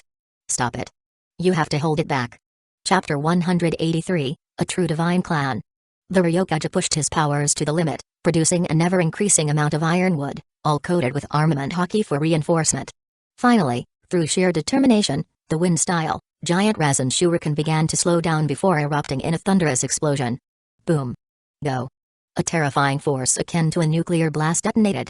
On the red line, a massive wind sphere emerged, slicing everything in its path with countless wind blades. The violent gusts swept outward in all directions. Crack. Crack. Crack. Entire swaths of ancient forest snapped under the intense pressure, the shockwaves even reaching the distant spectator stands. At the critical moment, Fujitora acted, releasing an anti-gravity wave that blocked the oncoming destruction from harming the spectators. Only after some time did the shockwaves subside, and the smoke gradually dispersed. In the epicenter of the explosion, a gigantic hemispherical crater stretched out, its depth and size awe-inspiring. The colossal 500-meter form of Ryokage was nowhere to be seen. Incredible. Such terrifying power. Is this the signature move of Vice Admiral Akira Uchiha? During the world conscription, Kitaro Uchiha had used this very technique to obliterate an island. Later, during Shiki the Golden Lion's assault on Manafort, he had once again demonstrated its destructive might by destroying all the falling naval ships. To many within Marine headquarters, this attack was no longer a secret. Admiral Candida Taramaki. He's gone. No way. Could it be? Vice Admiral Akira's move is just too overwhelming. There's no way Aramaki could survive this. Even Figurland Garling, seated as a leader of the Holy Knights, leaned forward with a solemn expression. Such overwhelming power could pose an existential threat to the world government headquarters or the Holy Land of Mage itself. If Vice Admiral Akira Uchiha was this formidable, then just how terrifying was Kitahiro Uchiha, his elder brother? The Roswald family was equally horrified, their faces pale. That kind of destructive force. Is this Akira some kind of monster?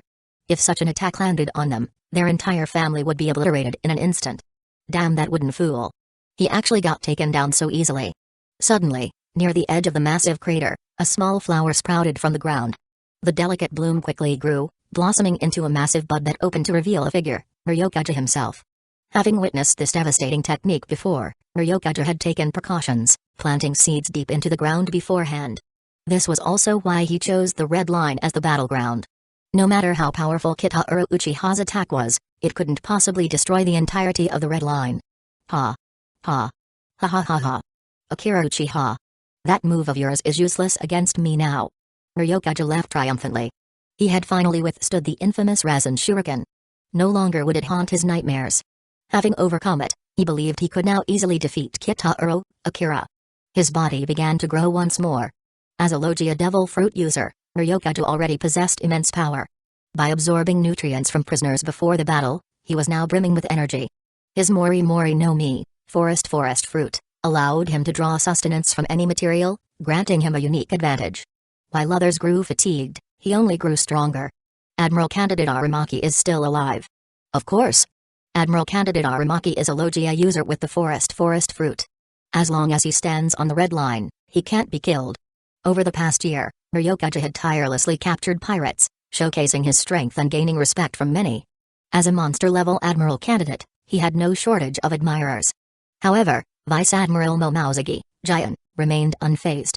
She had seen glimpses of Kitahiro Uchiha's strength before. The attack just now was merely a fraction of his true power. Kitahiro scratched his head, feigning annoyance. Man, you're like an indestructible cockroach.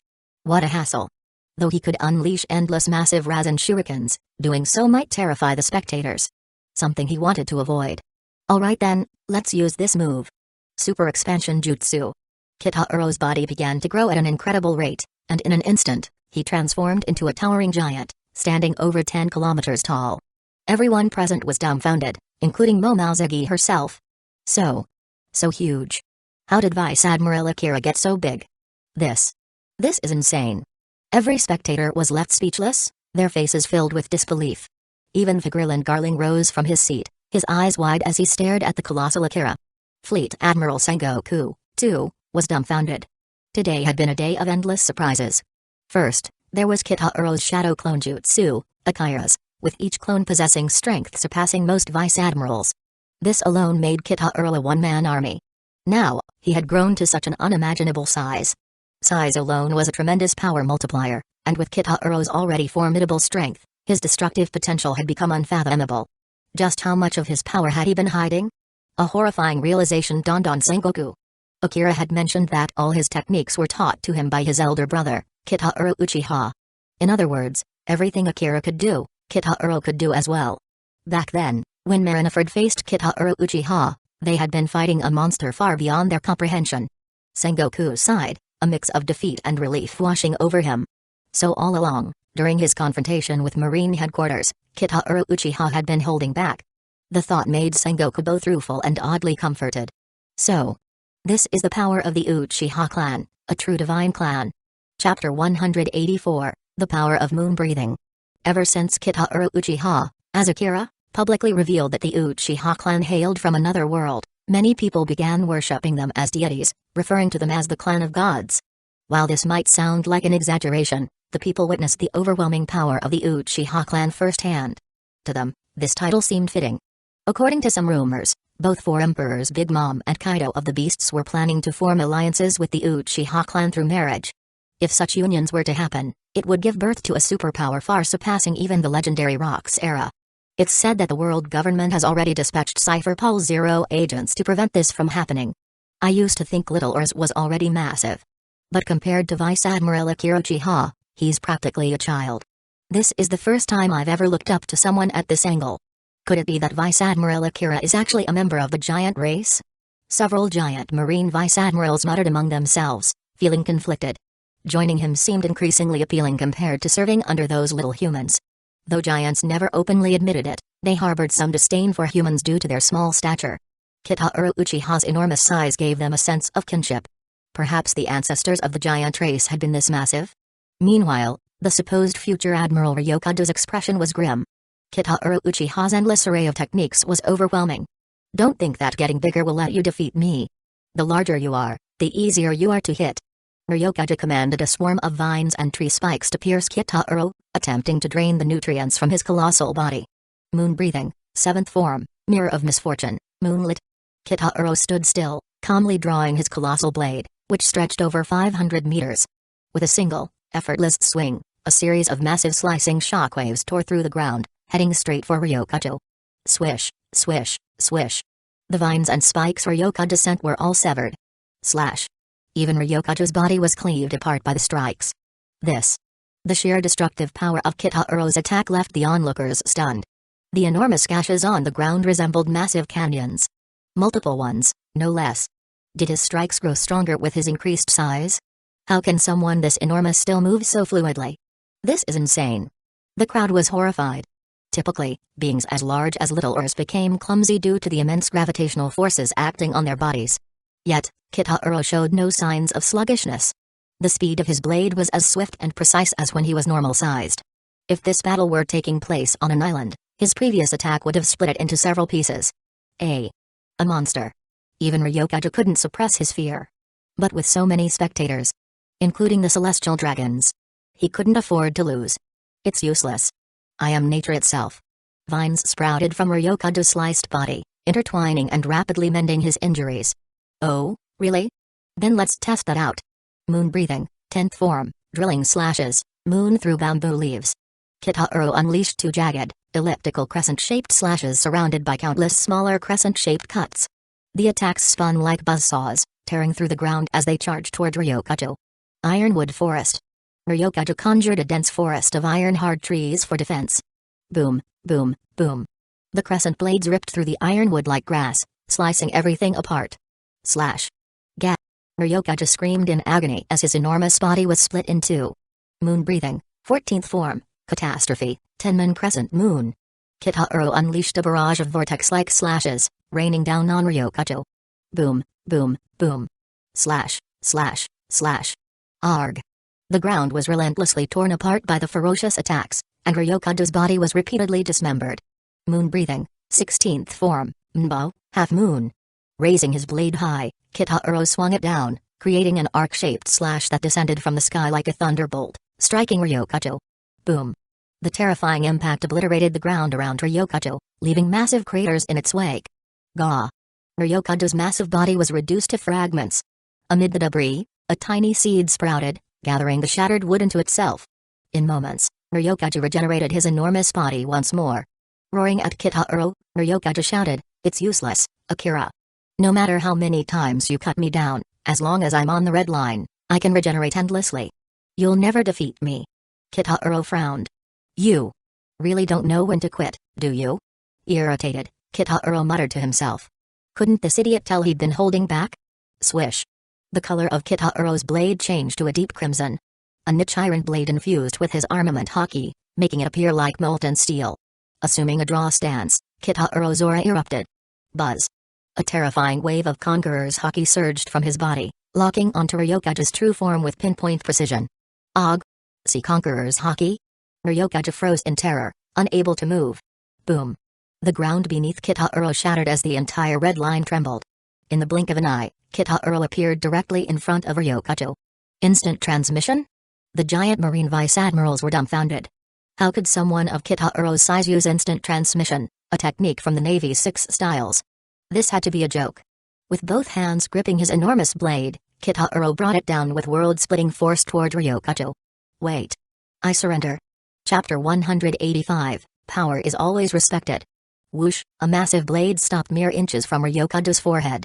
The sheer force of the wind pressure knocked Ryokado to the ground, leaving him trembling as he stared at the enormous weapon above his head, terror etched across his face. In an instant, Ryokado's body shrank down to his normal size, and blood trickled from a fresh wound on his forehead. The fear gripped him. If that blade had descended even a fraction of a second later, he'd have been sliced in two. Nothing but a memory in this world. Kitaro's body also began to shrink, quickly returning to his normal human size. "You've been badmouthing me for a while now. I've let it slide because I honestly don't care," Kitaro said, his tone calm but cold. "But here's a lesson for you: when facing someone stronger than you, learn to show some respect." Turning away, Kitaro left without another glance. Okainu might have his own twisted sense of justice, but at least he had the guts to stand up to the five elders. Ryokato, on the other hand, was nothing but a loyal lapdog to the celestial dragons, reveling in his prejudices and cruelty. He had strength, sure, but his character was absolute garbage. If not for the damage it would do to his reputation within the Marines, Kitaro would have killed him already. Ryokato had survived because of Kitaro's mercy, but in his deluded mind, he thought he earned his survival. A man who relied on performance-enhancing drugs to stay relevant would never amount to anything. Ugh! Ryokato opened his mouth to retort, but the sharp look in Kitaro's eyes made him swallow his words. "Sengoku!" Someone called out as the former fleet admiral stepped forward. "I declare Akira Uchiha the winner," Sengoku announced, his gaze lingering on Kitaro with deep suspicion. The match had revealed something startling. Akira had Conqueror's Haki, and an exceptionally potent one at that. Sengoku thought. It made Sengoku uneasy. "Akira Uchiha," he began, his tone measured. "You once mentioned that your clan is from another world. How is it possible that both you and your brother can use Conqueror's Haki?" Kitaro knew it was the time to reveal more information as Akira, so he chuckled softly. "From your perspective, Conqueror's Haki is something you're born with. And you're not wrong. But for us, it's a little different. What you call Conqueror's Haki, we see as a specialized transformation of mental energy." He paused, letting the explanation sink in before continuing. "The Uchiha clan is a people naturally blessed with extraordinary mental energy. My brother and I are exceptional even by those standards. To put it simply, as long as someone in the Uchiha clan isn't a complete idiot, they can unlock Conqueror's Haki through hard work." What did you just say?" Sengoku's eyes widened in disbelief, and Ryokato froze, utterly stunned. What kind of absurdity was this? Conqueror's Haki was supposed to be a gift bestowed upon one in a million. And now this man was claiming that anyone in the Uchiha clan could develop it? "I'm just stating the facts," Kitaro said with a shrug. "Before I left my clan, Conqueror's Haki wasn't rare among us. Shizue Uchiha, Itachi Uchiha, and our patriarch, Fugaku Uchiha, could all use it. Now, I don't know how many have it, but I'd guess at least 10. Our clan has no shortage of talent." Sengoku's heart skipped a beat. Even Ryokato, who rarely cared about anything, was rattled. The realization hit like a thunderclap. The Uchiha clan wasn't just powerful. They were a force of nature. Could the Navy, or even the world government, truly stand against such an overwhelming lineage? Sengoku took a deep breath to steady himself. He wasn't the fleet admiral anymore. This was a problem for his successors to handle. The Uchiha clan's power was terrifyingly deep, but Sengoku also knew the world government had secrets of its own. Secrets that could rival even this. "Next match, Uchiha vs. Chitin," Sengoku announced. "I forfeit," Chitin declared without hesitation. His goal in entering the admiral competition wasn't to win but to make a statement. Losing to someone like Uchiha wasn't shameful, it was far better than losing pathetically to someone insignificant. That leaves Uchiha vs. Akira Uchiha. "Akira, do you need to rest before the next match?" Kitaro shook his head casually. "No need. Honestly, I didn't use much effort in the last round."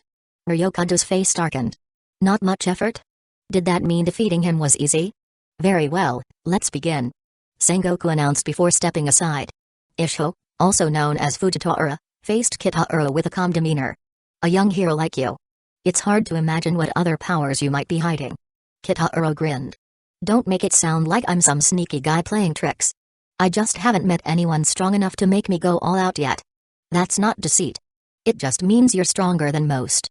Only a mightier beast can bring down a tiger. I wonder if I'll have the honor of seeing your true strength. Why don't we find out?" "Very well," Fujitora said, drawing his cane sword. A faint purple glow surrounded him as he released waves of gravitational energy toward the sky. Rumble. Moments later, a deafening roar filled the air. Everyone looked up to see a massive meteorite blazing through the atmosphere, flames trailing behind it as it plummeted toward the arena. Is that a meteorite? For many of the Marines, this was their first time witnessing Fujitora summon such a devastating attack. "Whoa, isn't that overkill right off the bat?" someone muttered. This meteorite was at least twice as large as the one Fujitora had summoned during his duel on the uninhabited island. Fujitora chuckled. I feared I might not even get the chance to use a big move, so I thought I'd start with one. Kitaro leapt into the air, soaring toward the descending meteorite. What's he doing? The crowd watched in confusion. Wasn't he supposed to destroy the meteorite with some massive energy blast? In the blink of an eye, Kitaro reached out and placed his hand on the meteorite. Whoosh! The meteorite's descent slowed dramatically, its fiery speed dwindling until it hovered in midair. Seconds passed, and the massive rock hung suspended a few hundred meters above the ground. It looked as if Kitaro was single-handedly holding the meteorite aloft. Fujitora, who had been readying his sword for another move, sighed and sheathed it. You win, young man, he said with a smile. This match is yours. Chapter 186, Admiral Akira Uchiha. Fujitora wasn't like Ryokato, who didn't know when to back down. Although the meteor wasn't his ultimate trump card, it was undoubtedly his most destructive move. Yet, Kitaro Uchiha had stopped it as if it were nothing. Continuing to fight someone like that would leave Fujitora with almost no chance of victory. Especially considering Kitaro's enormous energy blast, which Fujitora knew he had no way of withstanding. To Kitaro's surprise, Fujitora conceded so decisively. With the meteor now unnecessary, he had no choice but to toss it aside. Boom! The massive meteor crashed into the ground, shaking the area. What? You're giving up already? Kitaro asked, a bit amused. This is a competition for rank, not a fight to the death, Fujitora replied calmly. I know I can't block your attacks. Rather than get beaten up for nothing, it's better to concede early. Besides, there's more than one admiral position. If I exhaust myself here, I'd lose the chance for promotion altogether. In simple terms, he'd rather avoid fighting someone like Kitaro and focus on defeating a weaker opponent. Like Ryokato. With 2 wins and 1 loss, he could still secure a spot as an admiral. Akira Uchiha wins. Sengoku announced. Congratulations, Akira Uchiha. You've officially secured one of the admiral positions. Thanks. Kitaro replied, unable to hide the happiness on his face. Even though he'd expected this, hearing it officially brought satisfaction. Akira's victory means he'll soon be Admiral Akira Uchiha, right? One of the Marines murmured.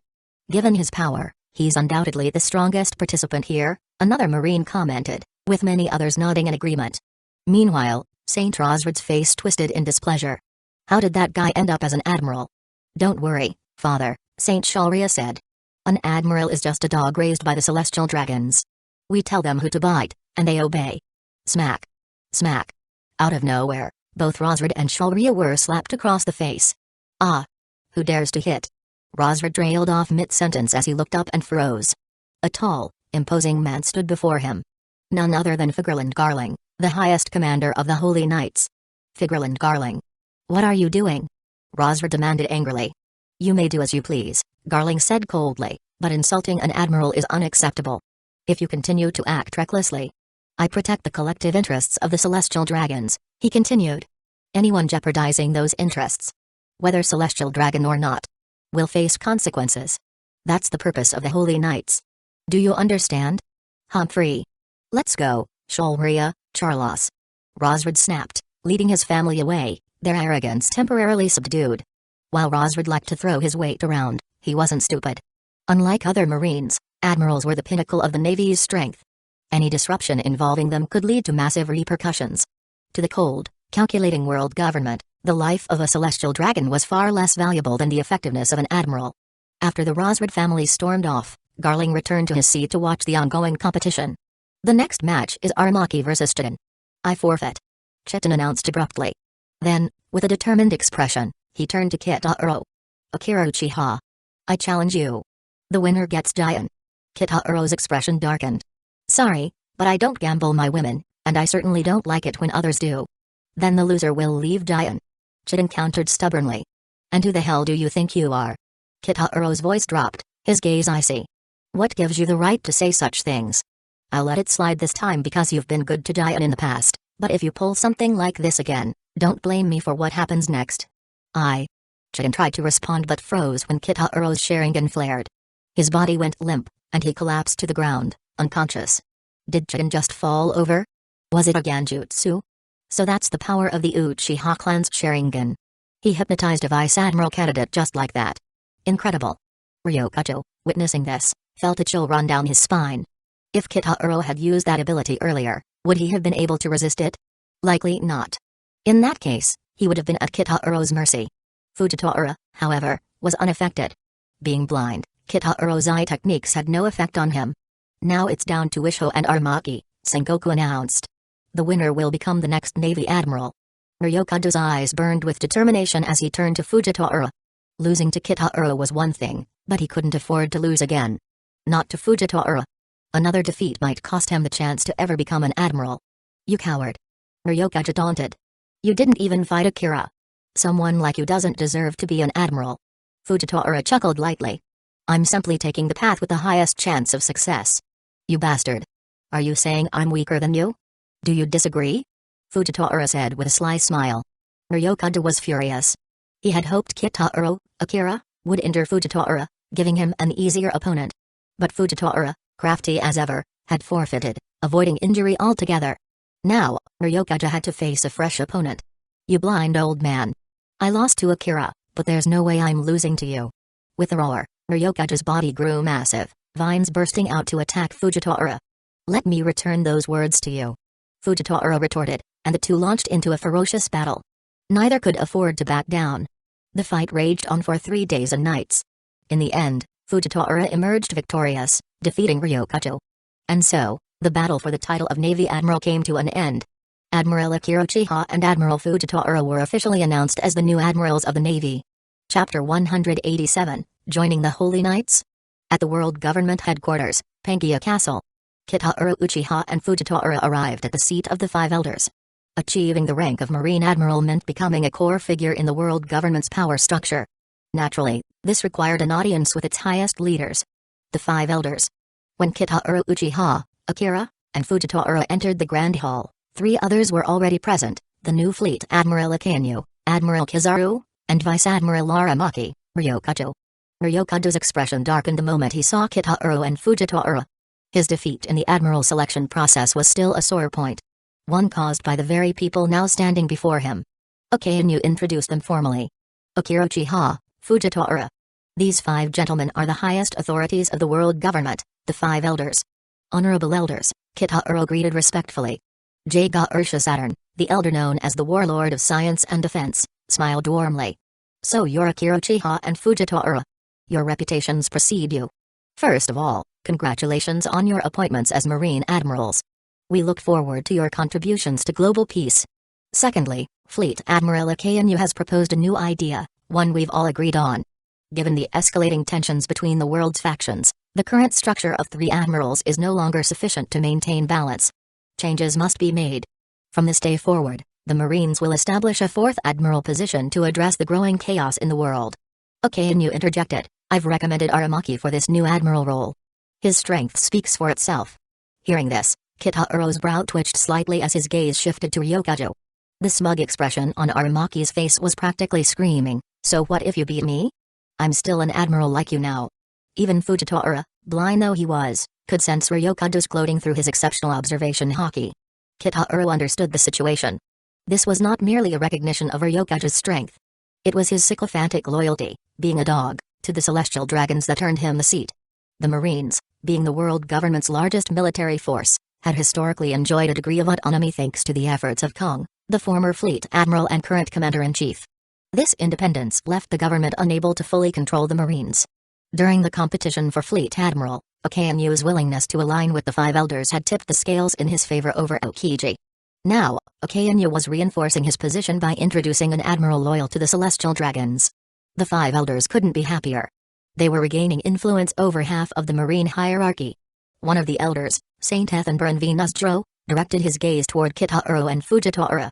As admirals, your opinions matter. Do you have any objections to this proposal? This wasn't a question. It was a notification. I have no objections, Fujitora replied calmly. His focus was on enacting his vision of justice, and to do that, he needed power. Kitaro smirked faintly. No objections here, either. However, I'd suggest ranking the admirals numerically. Otherwise, if someone's performance is too embarrassing, it could tarnish the entire admiral title. You. Ryokado glared at Kitaro, his temper flaring. Everyone knew who Kitaro was referring to. Oh, I quite like that idea. Kizaru suddenly chimed in, his tone playful but laced with intent. A numerical ranking for admirals. It's fitting for the new era. I agree, Fujitora added. His dissatisfaction with Ryokado's promotion was evident.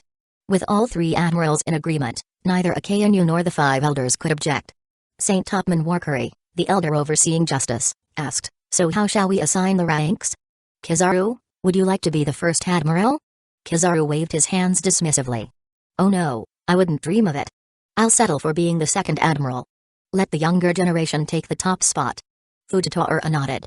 "I'm not young either. I'll take third admiral. I like the number 3 anyway." St. Marcus Mars, the elder of environment, addressed the room. "That leaves the positions of first and fourth admiral. Akira Uchiha and Aramaki. Who will take the top spot?" Kitaro turned to Ryokaja with an amused look, his eyes daring him to speak. After a moment of hesitation, Ryokaja clenched his jaw in frustration. I'll take fourth admiral." The humiliation was clear. If the weakest among them claimed first admiral, it would make the entire marine hierarchy a laughingstock. He had no choice but to back down. Kitaro grinned. "Since everyone insists, I'll humbly accept the position of first admiral." Saint Shepherd Jupiter, the elder of agriculture, finalized it. "So be it. Akira Uchiha is now the first admiral of the Marines." Just then, a voice called from outside. "Elders. The Supreme Commander of the Holy Knights, Saint Figurland Garling, requests an audience." Jaga Ursha Saturn looked surprised. "Figurland? What brings him here? Let him in." Saint Figurland Garling, the commander of the Celestial Dragon's most elite force, rarely appeared in public. Tasked with protecting the Celestial Dragons and even authorized to execute them if necessary, his arrival was a rare event. Moments later, the elegantly dressed Figurland Garling strode into the hall, his presence commanding. Without sparing the five elders a glance, he walked straight up to Kitaro. "You're Akira Uchiha, right? Interested in joining the Holy Knights?" Chapter 188, The Scariest Uchiha. Kitaro Uchiha froze for a moment. He thought the person before him was here to cause trouble, but to his surprise, he was trying to recruit him. Even the five elders hadn't expected Figurland Garling to say something like that. "If you choose to join us, I can arrange for you to marry into the Figurland family, making you a son-in-law of the Celestial Dragons. That way, you become one of us."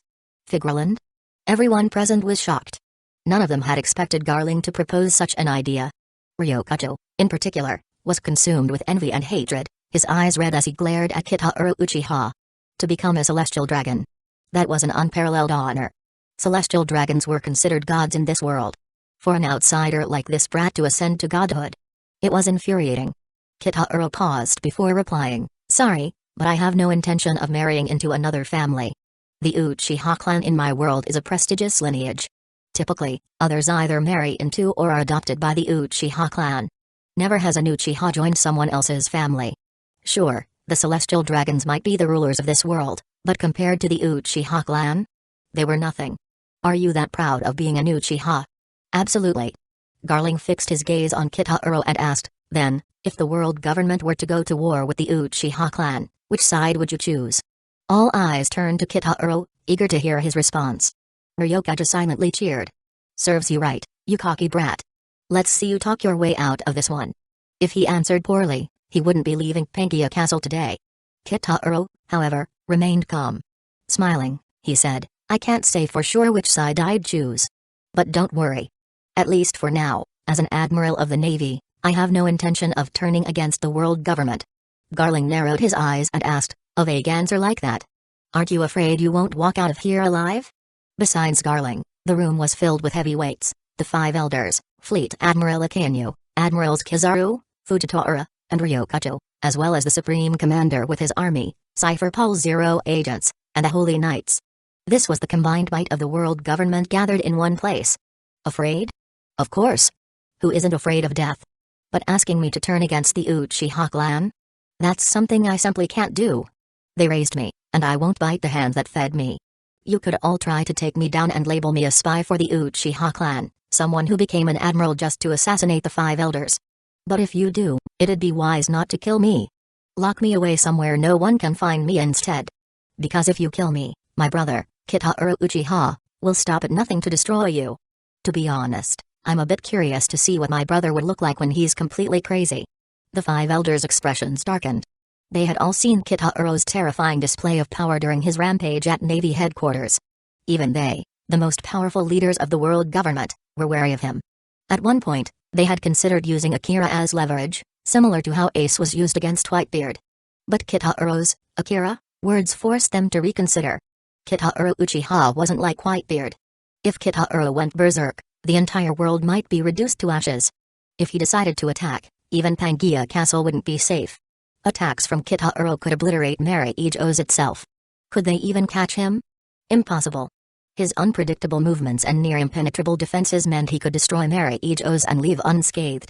If things escalated, it wouldn't be long before the celestial dragons faced extinction. This was the fear that haunted them. You're bold, kid. Is this courage something your brother gave you? Well, not entirely. Mostly, I just don't think you could stop me if you tried. As he spoke, Kitahuro activated his eternal Mangekyo Sharingan. The 5-point star design in his eyes was mesmerizing and terrifying. The room tensed immediately. The atmosphere felt like it could explode into battle at any second. Akainu and Kizaru's gazes locked onto Kitahuro's eyes. Thinking Akira's eyes aren't identical to Kitahuro's, that's good news, but they carried the same overwhelming pressure. This brat had awakened his own Mangekyo Sharingan, meaning he could likely summon the same giant warrior that Kitahuro had used. Suddenly, laughter broke the tension. Ha ha ha ha ha. Garling clapped Kitahuro on the shoulder. Not bad. Not bad at all. I like your spirit. We celestial dragons despise those who betray their roots. You've earned my respect, kid. Jaga Ursha Saturn glanced at Akainu, who immediately understood and said, Akira, Isho, Armaki. You three are dismissed. Prepare yourselves, the promotion ceremony for admirals will take place in a few days. Understood. Farewell. The three turned to leave. Just as they reached the door, Kitahuro stopped and looked back, smiling at the 5 elders and Garling. Oh, one last thing. A word of advice, unless you're absolutely sure of your victory, don't mess with the Uchiha clan. The strongest member of our clan may be my brother, Kitahuro, but the scariest one? That's someone else entirely. Trust me, you don't want to know what his abilities are. If you did, you might not even have the courage to stand in his presence. This isn't a threat. Just a suggestion. Take it or leave it. Chapter 189, Can't Provoke the Uchiha Clan.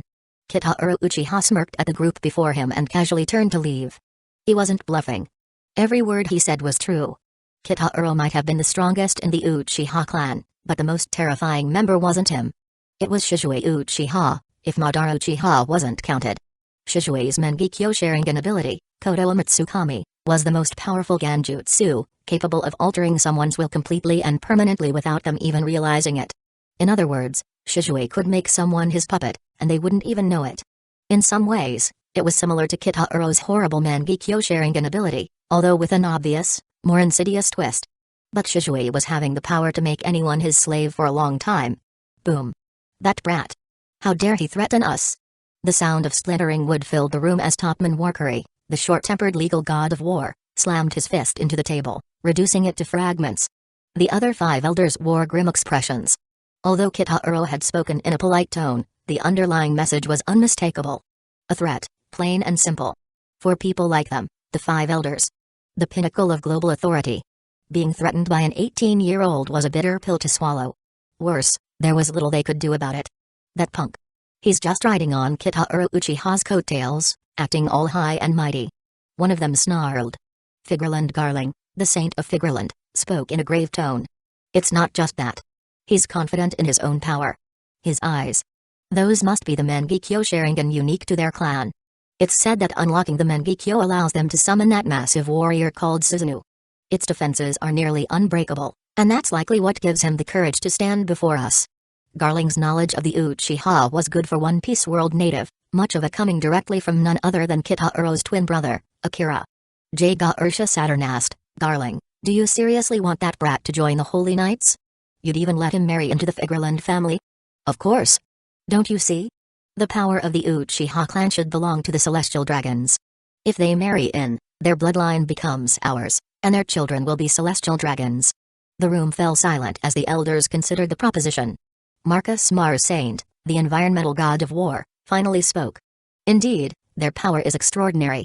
It's as though they were born with devil fruit abilities. Or rather, powers far superior to devil fruits. They wield fire, wind, water, earth, and lightning as naturally as breathing, he continued. Not to mention their abilities for teleportation, clones, flight, and the devastating spherical energy techniques used by Akira. It's like they're a walking arsenal of devil fruits. Shepherd Jupiter, the agricultural god of war, nodded. Every member of their clan is proficient in hockey. If what Akira said is true, they have over 10 users of Conqueror's hockey. That's terrifying for any one group. Ethenbr and Venusjiro, the financial god of war, added, and their swordsmanship is remarkable. Every Uchiha encountered so far has demonstrated extraordinary skill. They're likely copying techniques with those Sharingan eyes, allowing them to master swordsmanship at an alarming rate. Finally, Jaga Ursha Saturn concluded darkly, but the most frightening thing is their eyes. Those eyes harbor the power of gods. Even though they had listed out the Uchiha's terrifying abilities, what truly unnerved them was Uchiha's demonstration of Susanoo, that colossal warrior. Even the 5 elders, some of the world's strongest fighters, didn't think they could break through its defenses easily. Who could guarantee they'd succeed against Kitaro's Susanoo? Worse, Kitaro had shown restraint. If he'd gone all out and then fled, the consequences would have been catastrophic. Now was not the time to provoke the Uchiha clan directly. Send people to capture one of the Uchiha, one elder suggested. We need Vegapunk to extract their lineage factor. If we can create a weapon even stronger than the Seraphim, why not start with Akira? Another asked. He's Kitaro's twin. His genetic data would be almost identical. But what if he doesn't cooperate? Then we'll make him cooperate. It's best to pursue both approaches to ensure success. While the elders schemed in Pangaea Castle, Kitaro, Akira, Fujitora, and Ryokaja were leaving the premises. Akira, Ryokaja sneered, you just threw away a golden opportunity to rise to the top. You're such an idiot. If it had been him, he'd have jumped at the chance to become a celestial dragon. He'd have been ecstatic. Yet this guy Akira had rejected it so casually. What kind of fool did that? Kitaro gave Ryokaja a disdainful look. Don't project your shallow worldview onto me. You might worship the celestial dragons as gods, but to me, they're no different from anyone else. They're born with weak, fragile bodies and no special abilities. Why do you think they're so eager for me to marry in? They covet the power of the Uchiha clan. We are the ones who are truly divine. You're insane. Ryokaja fumed, pointing a trembling finger at him. Let's not waste time arguing. You're free to kiss their asses if that's what you like. But don't drag me into it. Honestly, it's pathetic that someone like you can call yourself an admiral. The title's value has dropped so much. With that, Kitaro flew off toward Marine headquarters without another word. Ryokaja turned to Fujitora, expecting some support, but the ground cracked beneath Fujitora's feet as he lifted himself into the air, following Kitaro without sparing Ryokaja a glance. Ryokaja's face twisted in fury. Fine. Go ahead and look down on me. One day, I'll make you regret it. As he grumbled, a yellow flower bloomed from his back, lifting him into the air as he reluctantly followed the others back to headquarters. Chapter 190, Admiral White Dragon. At Maniford, the bustling center of naval power, whispers filled the air. Hey, did you hear? The Marines are about to add a 4th admiral to the lineup. Yeah, I heard. Apparently, Fleet Admiral Sakazuki decided to do it to strengthen our forces against the increasing global threats. It's a smart move.